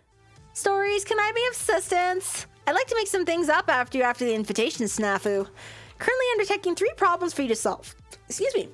Someone beating up a cabinet, a player loudly cursing at a game, and a crowd milling around the vending machines. As floor attendant and event manager, it's my duty to make things right. The crowd's already on edge for all the high-stake competition. Where do I start, though? The snack sharks. Button mashing is thirsty work, and right away from the red lights on the soda machine, I know exactly what is wrong. The waters of life, the dew that flows from the mountains, have dried up. Oh no! What gives? It's completely empty. Shouldn't they have stocked up before a big event? We did stock up! They just drank it all faster than expected, and there's no more in the back to replace it. I need more caffeine! More caffeine! Think you've had enough there, buddy. They sell us all those salty snacks from one machine, then empty our wallets in the other. It's all part of some grand master plan. The conspiracy theory rando. Pretty sure nothing we do here is organized enough to be considered a grand master plan. Although, maybe I should run this by Gavin. He might have a way to turn this conspiracy theory into reality. We want soda! We want soda! Ashley's doing her best to intervene, but a giant flamingo isn't really distracting enough to keep a bunch of thirsty gamers at bay. How are we gonna fix this?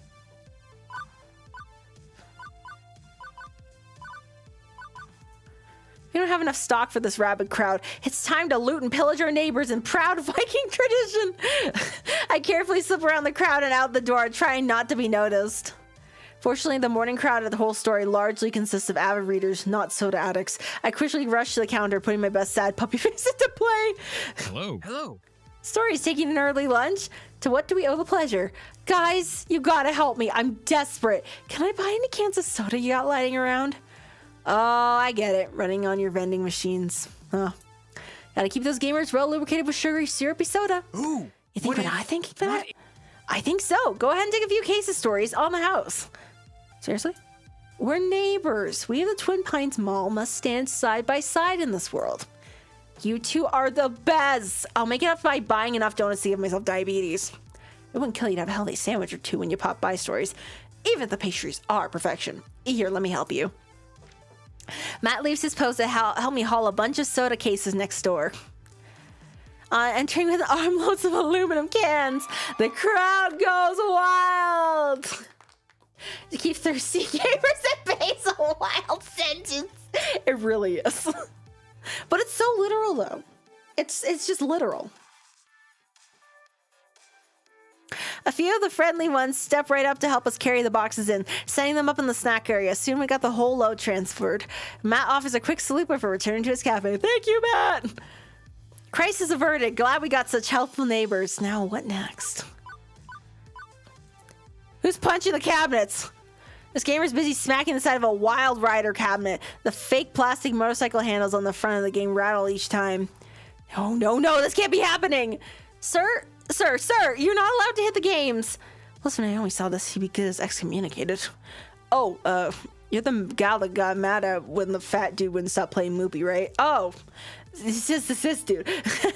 Sorry. I got anger issues. I'm trying to work on them, but would you just look at this? Of all the rotten luck, I got the top lap score. I did it, and now the game froze right after crossing the finish line. Honestly, not surprised. Wild Rider is one of our most problematic games, constantly freezing or going splat. Now only fixes it at least once a week. It was made in the early 2000s with the janky low polys and low production values of the whole.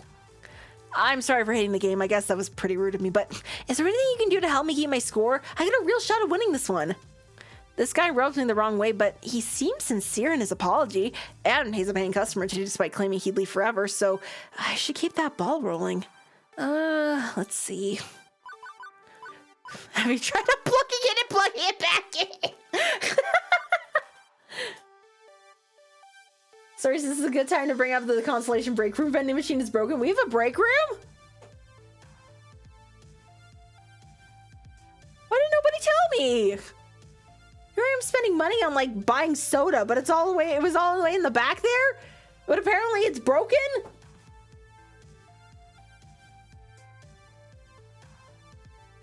Damn. Yeah, exactly. We have a break room? I'm not the only one who doesn't know this.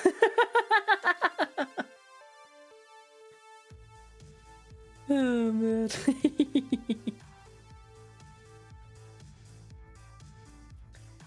We say break room, but it's just my bathroom. Why do you have a vending machine in your bathroom? And when you say break room, do you mean that like people are like going into your bathroom at multiples at a time to buy drinks from the vending machine? What?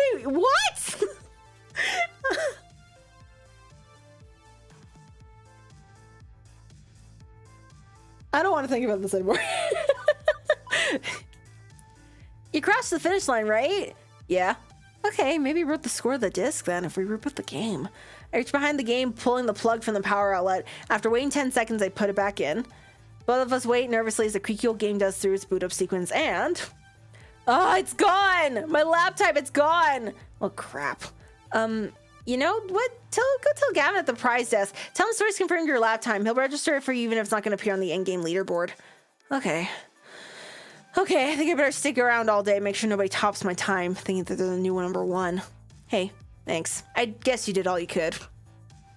Not so sure about that, but at least she's walking away happy. Stories, I could have helped there. Come on, trust me. I know I'm a dangerously powerful AI with an ethics system that's at best a work in progress, but I still want to help. Right, okay. Next problem. Wait a second. As I look back around the center of the room, I can't help but notice two things. Percy's looking oddly irate, and Queen B is missing. My instinct says I should tend to our VIPs first and foremost. I don't think I can cover both of them, but I could help with at least one of them. Even if it leaves the last of those crowd problems twisting in the wind. I don't know, this is triage. Where should I focus? Queen Bee! We're approaching lunchtime, so maybe she's off getting food, but I'm not so sure. The Queen Bee I would know would be watching the tournament pools and studying her opponents. Heck, I've seen her pack protein bars for a quick lunch rather than walk away from FOD. I decided to check in with Gavin, who has an eagle-eye view of the entire event from his perch at the prize deck. Hey, Gavin, I was wondering where... She's in the employee break room. Where Queen Bee is. Okay, I'm also kind of surprised you let her in there. It's crowded in here, and one less anxiety-riddled gamer in the mix is probably healthy for the event as a whole. If you'll excuse me, I've got scores to tally. Best of luck. Okay, I guess that answers that. Weaving through the crowd, I make my way to the employees-only door. I scratch out the apostrophe last week. Now we getting started on the pinball machine. In the bathroom? Bro. Sure enough, Queen Bee's here thumbing through her social media feeds. Hey, QB. Oh, hey kid. So, what's up? Oh, not much really. Just wondering what I'm gonna do after L7 boots me from the team. I lose all my subscribers, and I'm lying downtrodden in the esports gutter begging for tokens. So yeah, super chill. So, not much really. Okay. I get that you're feeling the need to hustle 24/7 and that the pressure's on. You're constantly being evaluated and judged, put under the magnifying glass. Is this meant to be comforting? My point is, I didn't forget what you told me before. But isn't this different? You're up against the best player in the world. Who would expect you to win that fight? One loss, that loss in particular, can't ruin you. Queen Bee sighs, locking her phone for now and tucking it away, her face still routed with trepidation. Look, kid. It's complicated. There's things about L7 that I don't talk about. Some really fucked up things. It's not just the pressure to perform. It's the pressure to perform perfectly at every second of my career. It's expectations beyond the norm, beyond what anyone else on my team has to deal with. Simply put, I'm a woman in esports. That is what changes everything.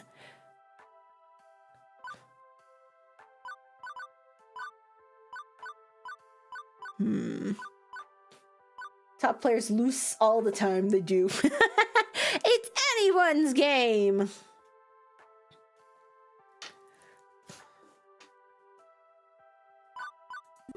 Oh, Queen Bee, I'm sorry to hear that. Listen, if someone on your team is making your life miserable... What? No. Ugh, no more misery than what I have to deal with on a daily basis from the persistent internet trolls. The shit I get from my team is way more subtle than that, but it stings way more than the normal barb. Do you know why L7 signed me in the first place? I'm their mascot. The only lady on a male-dominated team. I was just so excited to be getting a pro contract in the first place that I didn't look any deeper. She's the token. Damn. You know, I really should have looked deeper. If I did, I would have noticed their history. Women gamers hired and fired over the years, always let go for performance issues. Performance issues, my ass. They have a rotating slot for the obligatory eye candy hire, and everyone knows it. And now I'm starting to hear rumblings about my performance. It's like I'm getting too old for them, and it's time to trade in for a younger, hotter esports star. And it's not like any of this is in writing. Oh no. They never say why it happens. It's to avoid the legal system, obviously. They blame the gamer every time. Poor performance. But it's as plain as the nose on your face. Instinctively, I go cross-eyed trying to look at my own nose. Jesus Christ. Well, maybe not my nose. Mine is a work of sublime beauty crafted by the gods themselves. You know, this kind of shit happens all the time in esports. Montages and interviews are always focused on me being a woman and not on my skills as a gamer. I mean, it's not just in esports. It's soaked in the entire fucking gaming community. Women, LGBT+, PCOS, minorities, people with disabilities. Basically, everyone who's not in the industry's marketing target has to work extra hard to get to where they want to be and get treated like shit along the way. I fought tooth and nail to be where I am now, and to have to be threatened because I don't uphold their sexist standards anymore is frankly put bullshit. So, it's there and it's real, but it's tough to prove any real allegations. Closest thing I've got to hard evidence is my win-loss rating. It's steady and solid. No performance problems at all. Nope, no way. I don't lose. They can't drop the axe just yet. Not until I make a mistake. And well, taking on the demon and getting destroyed in front of a live stream audience at a small event, an event I should be winning hands down. That's all I need to justify abandoning ship. Honestly, I'd have abandoned ship on that team ages ago, not for the fact that I rely on my team's salary to live. I even had to put up with those L7 sponsored events at Deco's Palace. What a filthy pit of ego and aggression that place is. But without this contract, I'd need a real job, like an ordinary pleb. Fuck that. I'm a gamer and this is my fucking dream. So I suck it all up and endure all the little microaggressions. No way around it now. If I want to keep being a pro, I have to beat the demon. But how do you kill that which has no weakness? Come on, everyone has a weakness. What's his? Maybe. Well, maybe he gets a heart attack or spontaneously combusts. Being on fire is totally a weakness. Maybe you walk me through it? In Fist of Discomfort, how do you counterplay your opponent? I'm gonna crap at that genre. Maybe explaining it to a noob will help. She pauses, trying to figure out how to word it on a level that even neophyte can handle. Let's see. Okay, so there's 3 playstyles in FUD. Aggro, mid-range, and control. Put simply, aggro is quick beatdowns, mid-range is balance, and control is long-term planning. In this case, I play aggro. And from what I know about the demon, he's an absolutely perfect control player. He uses elaborate item combinations to stall the game, then seals your doom. And I'm gonna hazard that control beats aggro. Most of the time, yeah. It sacrifices early game power for early game stall, meaning I burn out while he just gets warmed up. It's complicated. If I want to counterplay him, I'd have to play mid-range. But I haven't practiced those characters that playstyle. He'd outskill me easily. No choice, I guess. I'll have to get out of my comfort zone and face the demon as mid-range. I'll figure something out along the way. I'm gonna slay the demon. I'm going to do this. I will. Not you can join Team Funplex. And hey, if everything goes wrong, hey, maybe it's time for Francine to start an esports team. Team Funplex. Our logo is a clown getting suplexed. I like how you just autofill in the censored swear words. What can I say? It's easier than trying to go bleeping, you know? I don't have a bleep sound to use. Tell that to Star she's constantly exploding. What do you mean I'm constantly exploding? What do you mean? Really? And what exactly would you be paying me in? Pizza rolls? Pizza bagels, actually.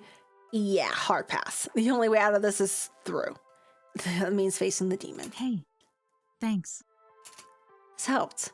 I mean, I'm still very likely doomed, but I feel better about my doom as a whole. You'll be there for the finals later today? I nod an affirmative. Although Percy should be wrapping his high score about the same time, meaning... hey, it's cool, I get it. You got a lot going on, no pressure. Now you got an event to manage, and I've got a fight to prep for. Let's both do what we do best. You got it, Queen Bee. Ooh, excuse me. My water wants to cheer you on, too. I'm a ball of exploding gas. Okay, that's fair, that's fair. She pulls out her phone to do a little research as I depart. The beans cause explosions. Pew, pew, pew. Half of game start in the can. Have to go. I've been running myself ragged trying to catch every little problem, and there's still plenty left to do. But no sense in not practicing self-care too. It's time to get my lunch on. And while a nice quiet moment to myself would probably help, what would help more would be a smidge of social interaction beyond crisis management. Percy and Queen Bee are obviously tied up in their own affairs, but everyone else should be open. Who could I lean on in my time of need? I'll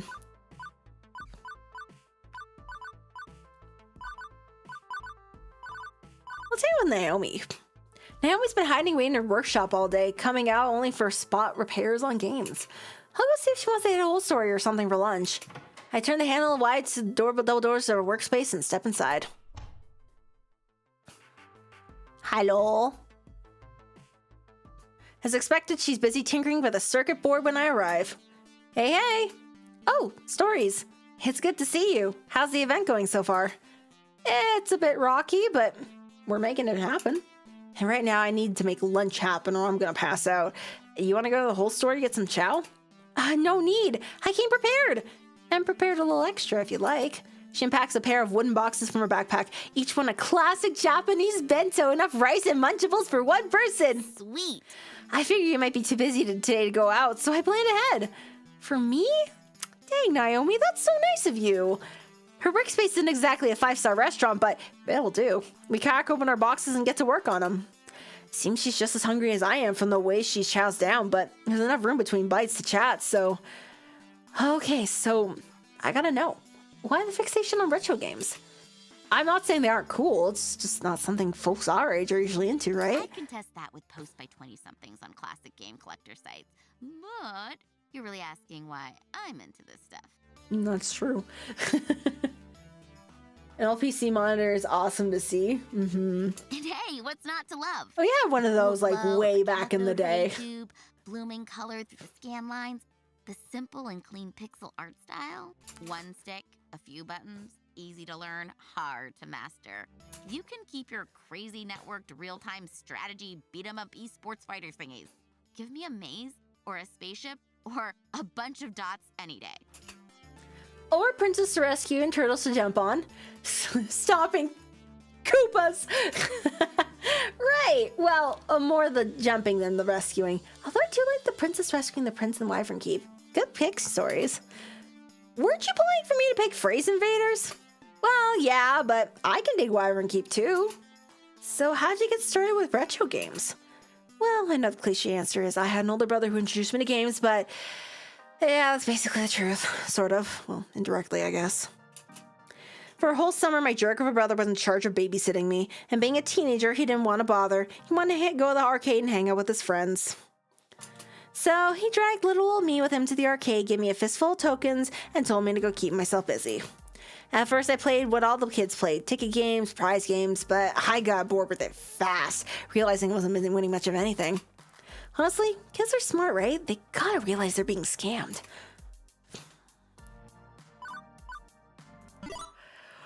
Oh, excuse me. I own 2 CRTs. One doesn't work. The other hooked up me up to Atari. Nice. Oh yeah, welcome. Thank you so much for joining. How's it going? How's it going?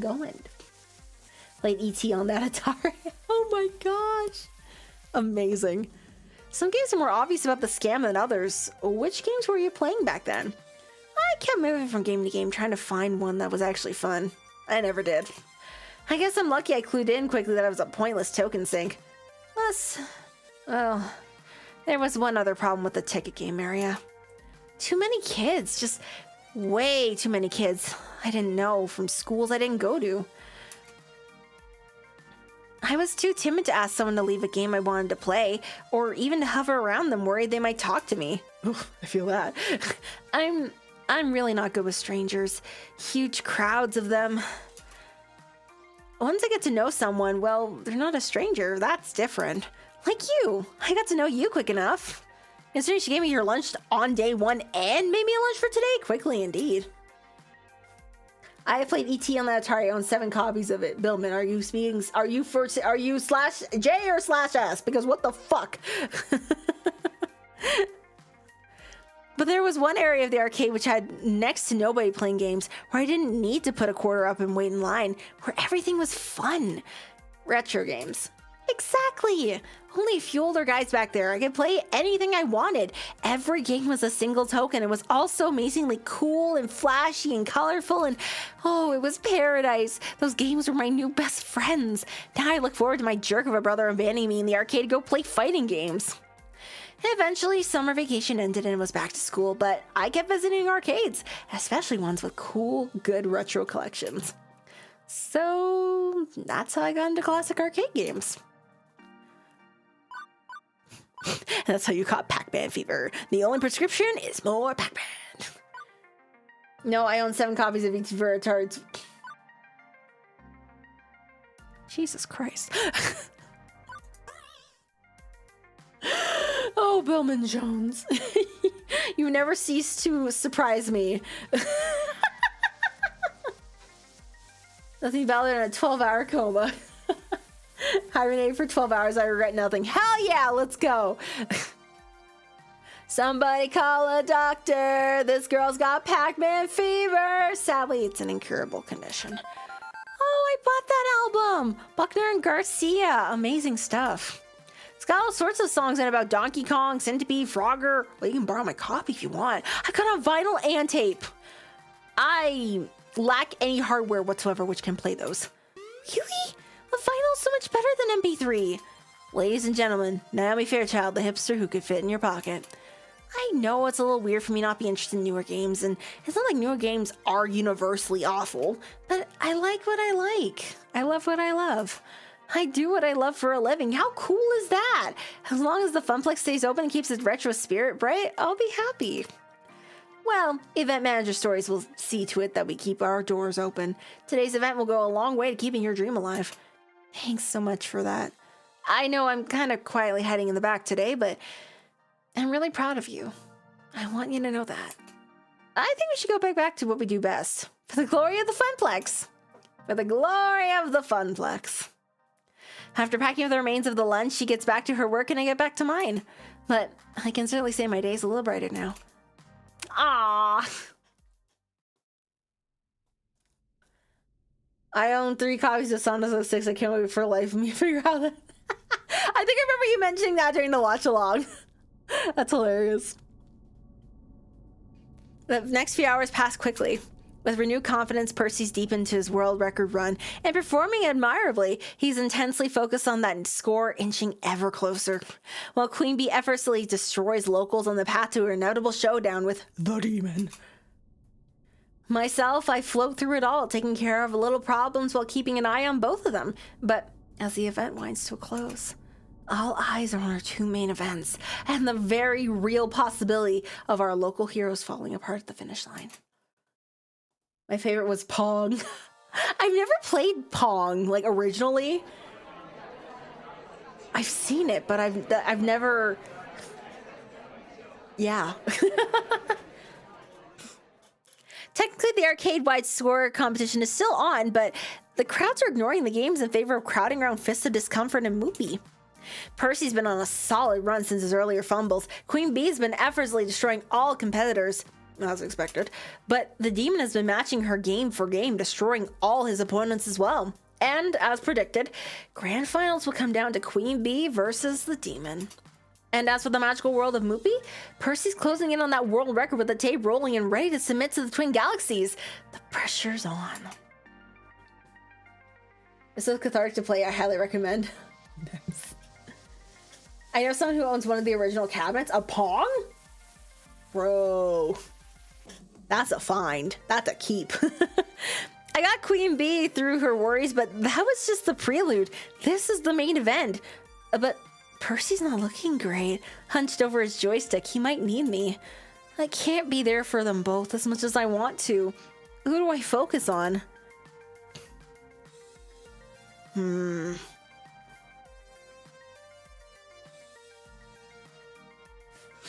They should buy Polybius. They tried! But the feds got to it first.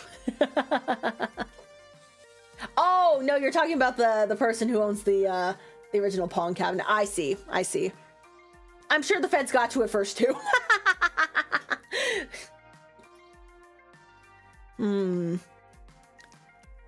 All right, guys. I'm gonna put it out to the floor. The choice.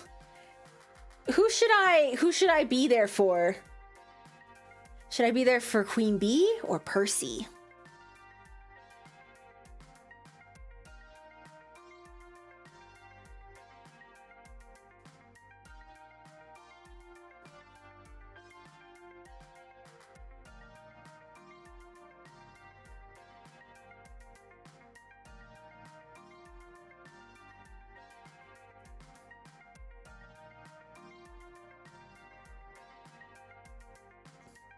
A decision indeed, a decision indeed.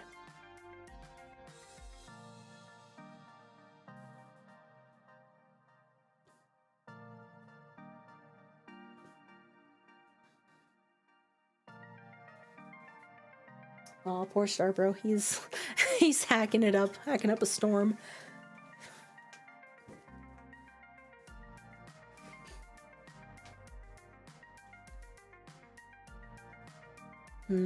Okay, it looks like she picked Cupid. She would. I will say, unfortunately, QB's she's not a choice in the second game, unfortunately. I hate these choice games that make you feel like I'm letting down someone. That's why you gotta play it multiple times. Even then, you still feel like you're letting somebody down. That's the whole point of this game.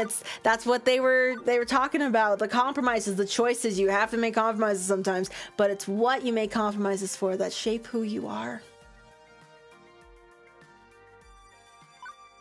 I guess we're gonna check on Queen Bee.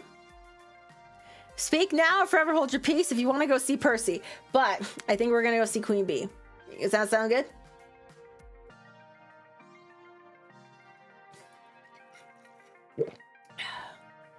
That's why I stick to fighting games. It just punch your problems away. Okay, perfect. This is it. The grand final of the Fists of Discomfort at game start. I can sense the excitement in the crowd, and it's hard not to get swept up in the hype. My nerves are through the roof right now, and I'm not even the one playing. Using my event manager authority, I have the authority, I reach the front of the crowd where Rhapsody, an FOD expert Iris invited to handle the play-by-play announcing, introduces the competitors.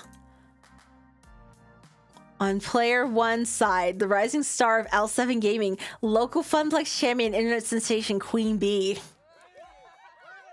Oh, that's so funny.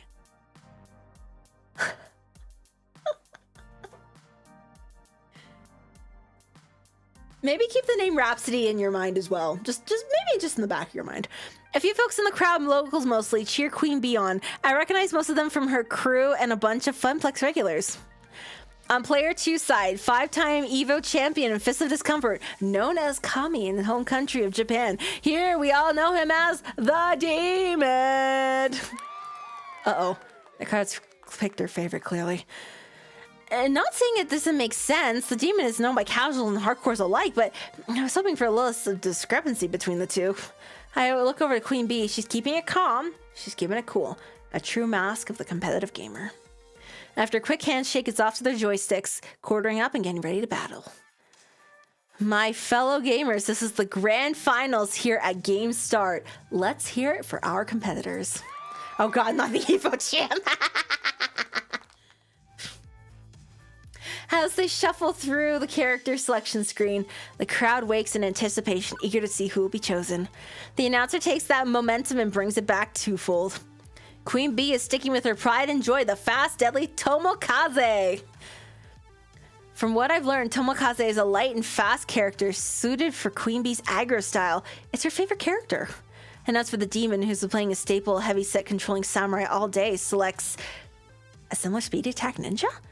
What an amazing turn of events! The Demon completely strays from his normal character roster and chooses Silent Blade. This is completely unlike anything we've seen the Demon do today. What an exciting matchup, one you won't want to take your eyes away from. Wait, this doesn't make sense. Queen Bee explained all this to me. The Demon plays slow control heavy characters that drag the game down to their level for an eventual defeat. But now he's playing aggro? The character's locked in and map set. Let's not delay the match any further. The countdown is at 3, 2, 1, and begin! Right out of the gate, the Demon comes at Queen Bee with a ferocity I haven't seen since Queen Bee's usual matches, where she charges head-on into her enemy. Right out of the gate, the Demon attacks Queen Bee with a ferocity like the likes I've never seen. Like a cheetah, the Demon spares no time running straight towards his prey. The Demon completely ignores the ninja creep waves. He's taking full-on minion damage, and he's not even phased. In fact, he's not even stopping to buy items. Our champion from Japan has only one thing in sight, and that's Queen Bee. Okay, yeah, this is bad. He's playing aggro. He's playing faster aggro than Queen Bee, rushing her down before she can get her bearings. It's not much of an edge with the Demon risking everything like that, but it's just enough of one to keep her from finding her footing. Normally these matches go on for a good 5 or 10 minutes, but he's already put Queen Bee down once, then mauled an allied sensei while she was respawning. I try to make myself heard over the crowd.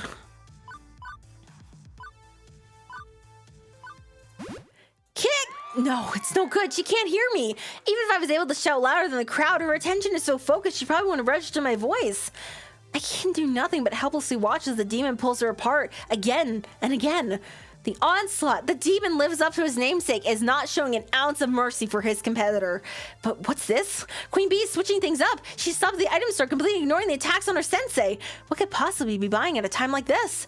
Fortunately, she seems to have developed a plan. From what she explained, the counter to aggro is control, so by changing her tactics, it might just allow her some time to catch up. And one of Queen Bee's senseis is down for the count, but that death has bought her enough time to grab as many control spells as she can. Queen Bee blasts the lane with Storm of Frost. Okay, Okay, I get it now. She's using a weird hybrid style of trying to stall out the enemy with ice spells while making her own progress down the lane. Initially, it works like a charm. The enemy minions freeze, solid, and just gives her enough time to enough breathing room to push ahead. But the demon responds with a swift accuracy. He's pushing forward with the other lanes, ignoring her attempts to slow things down. As the demon flips between lanes, it's clear that while this would have won her the game, she started out that way. Quickly enough, the final sensei on Queen Bee's side of the map falls. Here's your winner, the demon! The obligatory handshake happens as the crowd bursts into applause, thrilled to have seen such a strange spectacle out of the world champion. Immediately, Queen Bee is forgotten as the players close in, cheering on the demon over and over. Perhaps sensing it's her cue to depart before the cheap plastic trophy I got from the dollar store is awarded to her rival, Queen Bee slips away, and I decide to follow.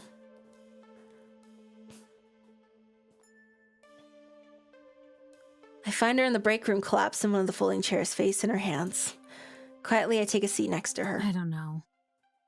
After L7 Gaming dumps me, maybe I can live off my stream subs alone. If they don't abandon ship too, I mean. Maybe cut my living expenses a little. You know, move back into my parents' house, things like that. If worse comes to worse, maybe Naomi will carve out the insides of an unpopular game and I can sleep in there. Girl. Hey, if it helps you feel any better, I feel awful right now, too. I'm sorry this happened. You've got my sympathy. Normally, that sort of sentiment is seriously not my thing, but today, yeah, I'll take it. Thanks, Stories. Wait, I've graduated from Kid?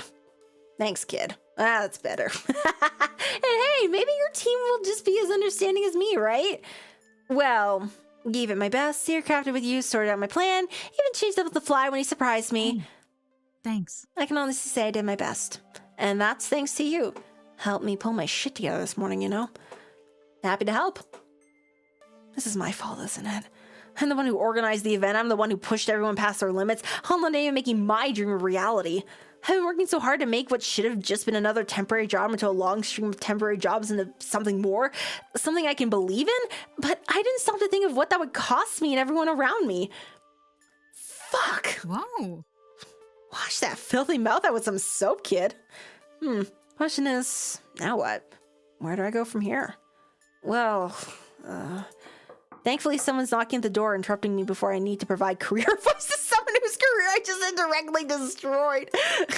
Although I'm expecting to be Gavin or maybe Ashley to come cheer their friend up, the unexpected walks into the door. The two of us sort of stare, confused, as the man addresses Queen Bee. Oh god, I can't read kanji.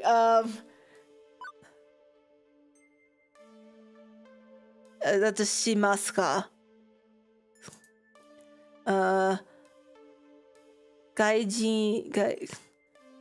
Daijoubu. Oh, daijoubu! Daijoubu! What? Hey, listen. I can translate! One moment while I learn my Japanese to English speech recognition systems. I'm afraid my English is not very good, so... Oh, you have a translator. I'm glad. Iris repeats everything we say back and forth. With a little patience, the conversation flows a bit easier after that. I wish to thank you for teaching me today. What the? For what the fuck does that even mean? Are you mocking me? Iris probably said a little translation, but combined with Queen Bee's expression, the demon seems to get the real gist. Not at all. I wish to thank you for teaching me your unique fighting style. Both Queen Bee and I look very confused. I've been watching your streams for a year now, but watching is not the same as facing you in combat. From that one battle alone, I have learned a great deal. If you will allow it, I would enjoy learning more. I clearly have a great deal of work to do to master your style, as you saw today. Didn't we just see him pull you apart limb by limb? Queen Bee's expression softens and she playfully punches me in the shoulder. I hate to rub it in, Kid, but that's not even what happened. I honestly thought you were watching the match. I was, but I'm still confused. He played sloppy as shit. The reason I lost was due to surprise. He took more risks out there than I did, relying on the fastest, hardest aggro style imagined to win before I could react. Even in aggro, you don't come blitzing out of the gates without buying a single item, not unless you're willing to bet it all on that strategy. I was overly eager to show you what I've learned. I won, yes, but I cannot be result-oriented in my thinking. I believe we could learn much from you, Queen Bee-san. Come again? Okay, who's we, exactly? Myself, the Kami of Japan, Onslaught-san, the kami of the NorCal scene. Foss-san, the kami of Germany. We are assembling a team, winds that blow from all directions at once, carrying them with them wisdoms from across the arcade world. A diverse team for players, by players. But we require an aggro-style champion, a kami of the East Coast scene in America. We would be deeply honored if Queen Bee-san joined us.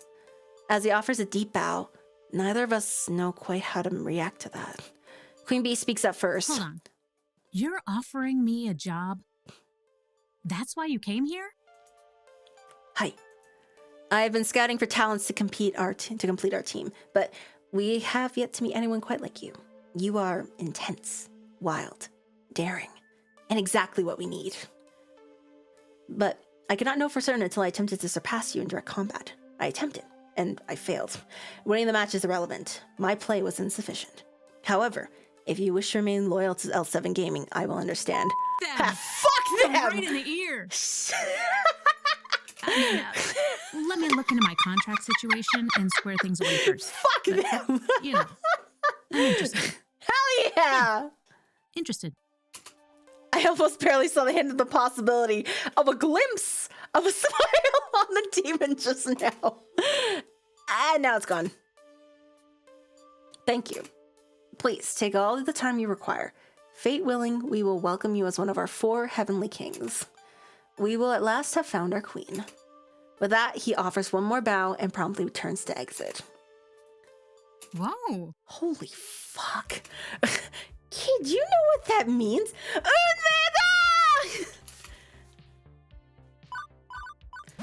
You're gonna ascend to the holy mountain of Asgard to join your fellow kami in Olympus, home of the spirits above? I'm pretty sure you're just mixing up your pantheons there, kid. But yeah, this is big. I mean, this is super big for me. Instead of bowing and scraping and begging L7 to let me sit at their table, I get my own fucking table. I want to be carried into Evo by oil fanboys, raising me high on a plush couch, feeding me grapes and fanning me with palm leaves. I'm actually recently sure Iris could arrange that if I asked her to. Sure thing, I'll get right. No, Iris, kidding. I was kidding. Yeah, I'm kidding too. Let's not get ahead of ourselves. I've got a lot to learn before I really know how I can hang with them. But now, I've got a future, and it's bright. I'll admit to some relief on hearing I didn't just sink Queen Bee's battleship. But the fact remains that we got lucky. If the demon hadn't been in a generous mood, hadn't been scouting for talent, her career would have been in shambles thanks to me. The demon said it himself, don't fall for result-oriented thinking. Maybe her future is bright, but it almost wasn't thanks to me. I have a world-ending device in my pocket. Please be more careful. I will try. Man, who knew being an adult with many important responsibilities instead of a transient floating through life would be this nasty? Kid, you okay there? Yeah, I'm fine. Everything is fine. Shaking the moment off, I do my best to celebrate her achievement. I'm glad I could help you out this morning. And I'm glad things worked out, even if, well, I guess both you and the demon feel you lost that fight in your own way. Yay, sports, huh? Wild stuff. Hey, thanks. I haven't mean to tell you. Thanks. You've been with me through all of this, even when you probably had better things to do. Don't think I haven't noticed. Well...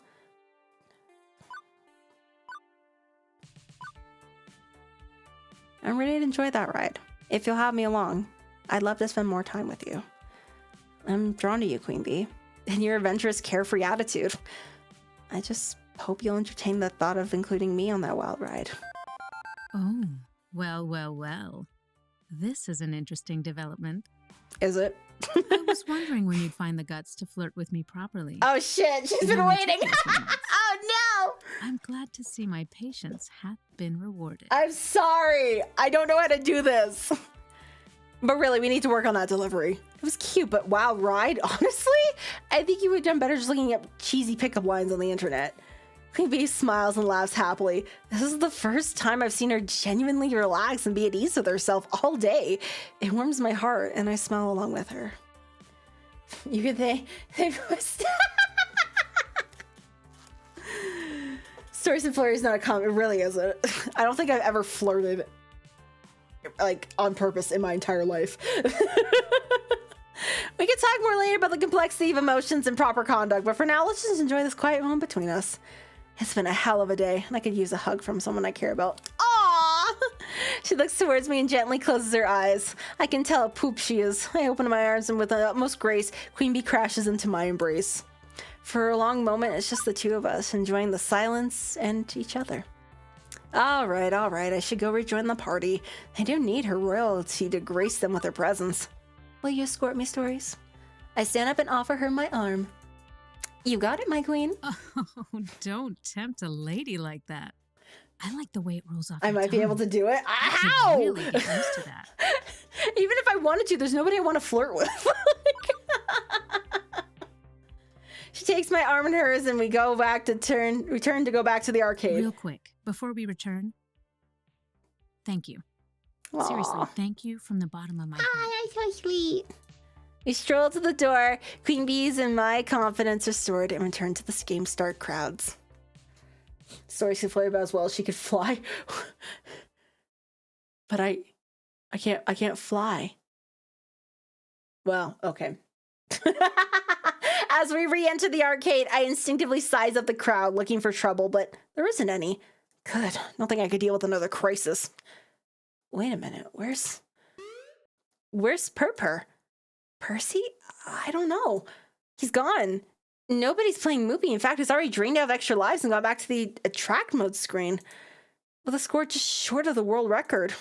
Ah, fuck. You think he cracked under the pressure? Percy's in the hospital. He started clutching at his chest and then fell off his stool. We think it was a heart attack. I called 911 right away. The ambulance just left. Oh no. I need to go. Fuck, I ride the bus. I can't drive to the hospital. Queen Bee provides. I'll take my car. Kevin, can you and the others finish up here? I have to. This is my fault. I pushed him too hard. Go. We'll take care of Game Start. Quickly, we pile into Queen Bee's rusty yellow hatchback and speed off to the local hospital.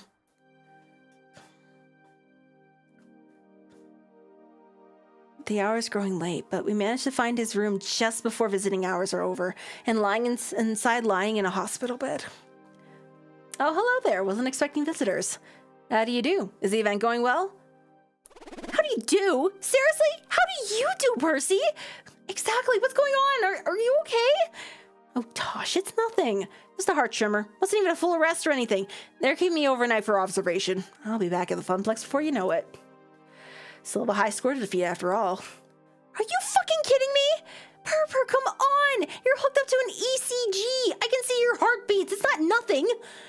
It's just a little issue, that's all. A medical mishap, which runs in my family. Oh, I love that family medical history! It's super fun. Wasn't quite expecting it to accelerate this quickly, but that's life, isn't it? So, it wasn't stress-related? Well, probably didn't help, but can't say I was feeling sharp as usual this morning. My fault, really. All my fault. How serious is this condition? And be honest with us, Percy. No holding back to keep us from worrying, because we're gonna worry whether you like it or not.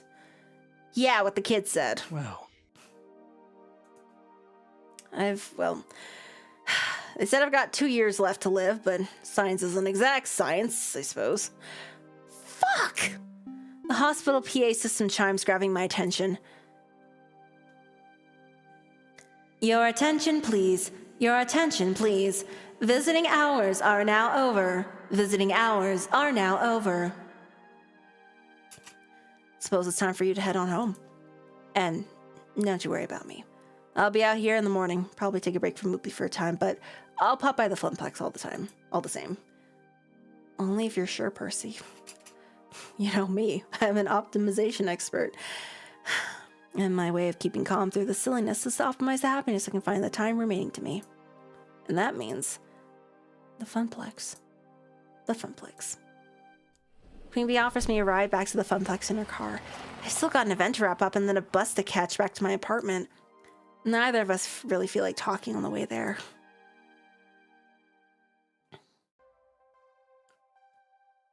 I'm back. Not that there's much to come back to. All the plastic trophies I picked out for the high schooler contests are gone, along with their winners. Looks like everybody's closing up shop. Ashley tidying up a bit, Naomi literally having fallen asleep at the prize desk. And Francine, way at past her bedtime, squinting at the computer printout. Hello, dearie. Ah, there you are, Stories. Gavin ran the numbers while you were out. Despite the discount on tokens, we made a tidy profit today, far above and beyond what the Funplex normally draws. From what Ashley tells me, the mood was quite jovial near the end, with many nice folks saying that they plan to return. And even the local champ didn't win at Fist of Discomfort, they got to see the demon in action. That's a feather in our cap. I'd hope you'd be pleased with the news. This is what you wanted, yes? To put the Funplex on the map? Business is going to be just peachy now, especially with more lovely parties like this one. Yeah, oh, okay, sorry. I am happy about it, it's just exhausted. Emotionally, mentally, and physically. Well, for what it's worth, we're all rather exhausted, dearie. But we've got no regrets. If I had 2 years left to eat, I'd eat a pizza. Just one. Just one in that 2 year span. I'd try being a full-time content creator if I had 2 years left to live. Just put my all into it. I'd like to think I know a thing or two about dreams. I travel into everything I want. I'd live the true difficult YOLO they life sort of can thing. be to Hell make a yeah. reality. Your dream of a thriving Funplex is going to take hard work from each and every one of us. But we're ready, willing, and able. Mm-hmm. Well, true, Queen Bee didn't win, and true, Percy was hospitalized, but the poor dear. But we did it. Your friends saw it through, and they do it all over again, without a doubt. I nod, a bit numb to it all. I'm sure I'll feel like $1 million tomorrow when Percy strolls back in and smiles, and Queen Bee sporting her fancy new team jacket. When the daytime crowds are thick with newcomers, happy to be playing the games they love. When I really get to see the effect of what we've accomplished. But for now, I just really want to go to bed. You need anything else from me tonight? We're all wrapped up like a bow. I'm on my way home for a good night's sleep myself. Go home, Stories. We'll see you tomorrow.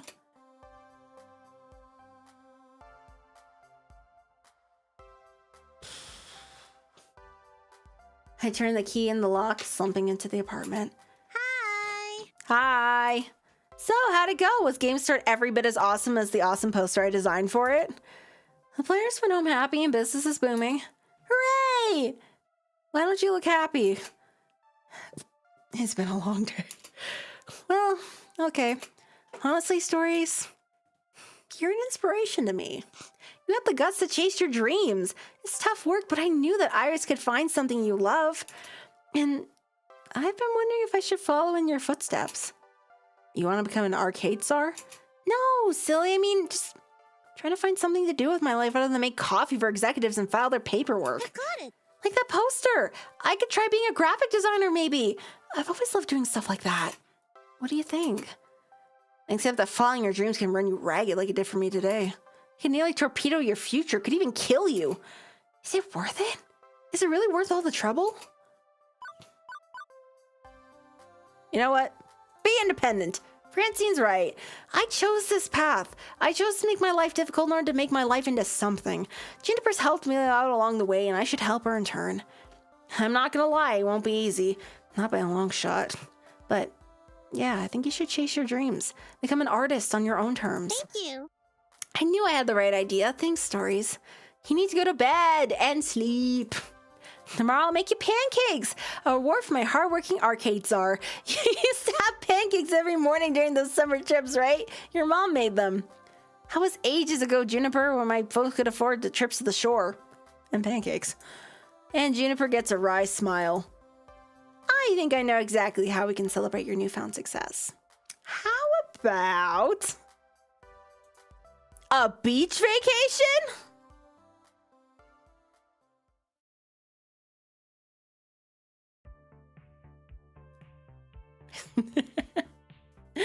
Beach episode! Beach episode? Beach episode. I'd probably write a book, always wanted to, and I would have a deadline. Oh, that would be awesome. of writing a book. I remember I used to want to like make manga when I was like getting into drawing. I wanted to write and draw my own manga.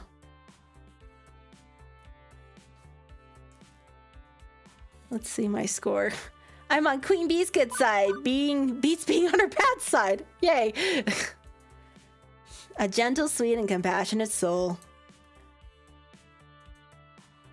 Let's see. The world's largest pizza covered 10,000 square feet and measured 1,440 feet across. It weighed 44,457 pounds. Holy shit.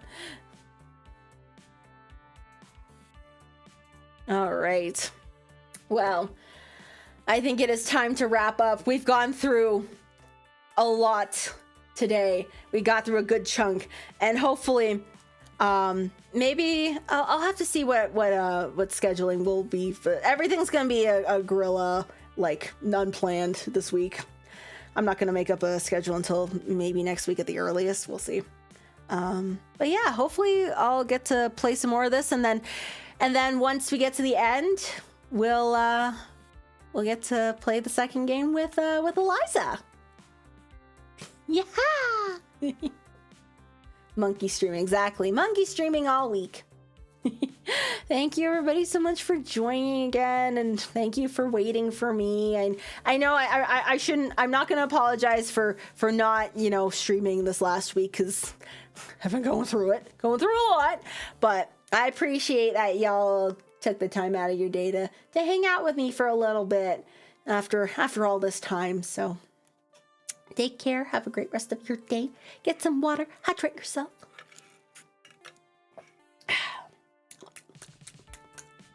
And of course, as always, until we meet again, bye-bye.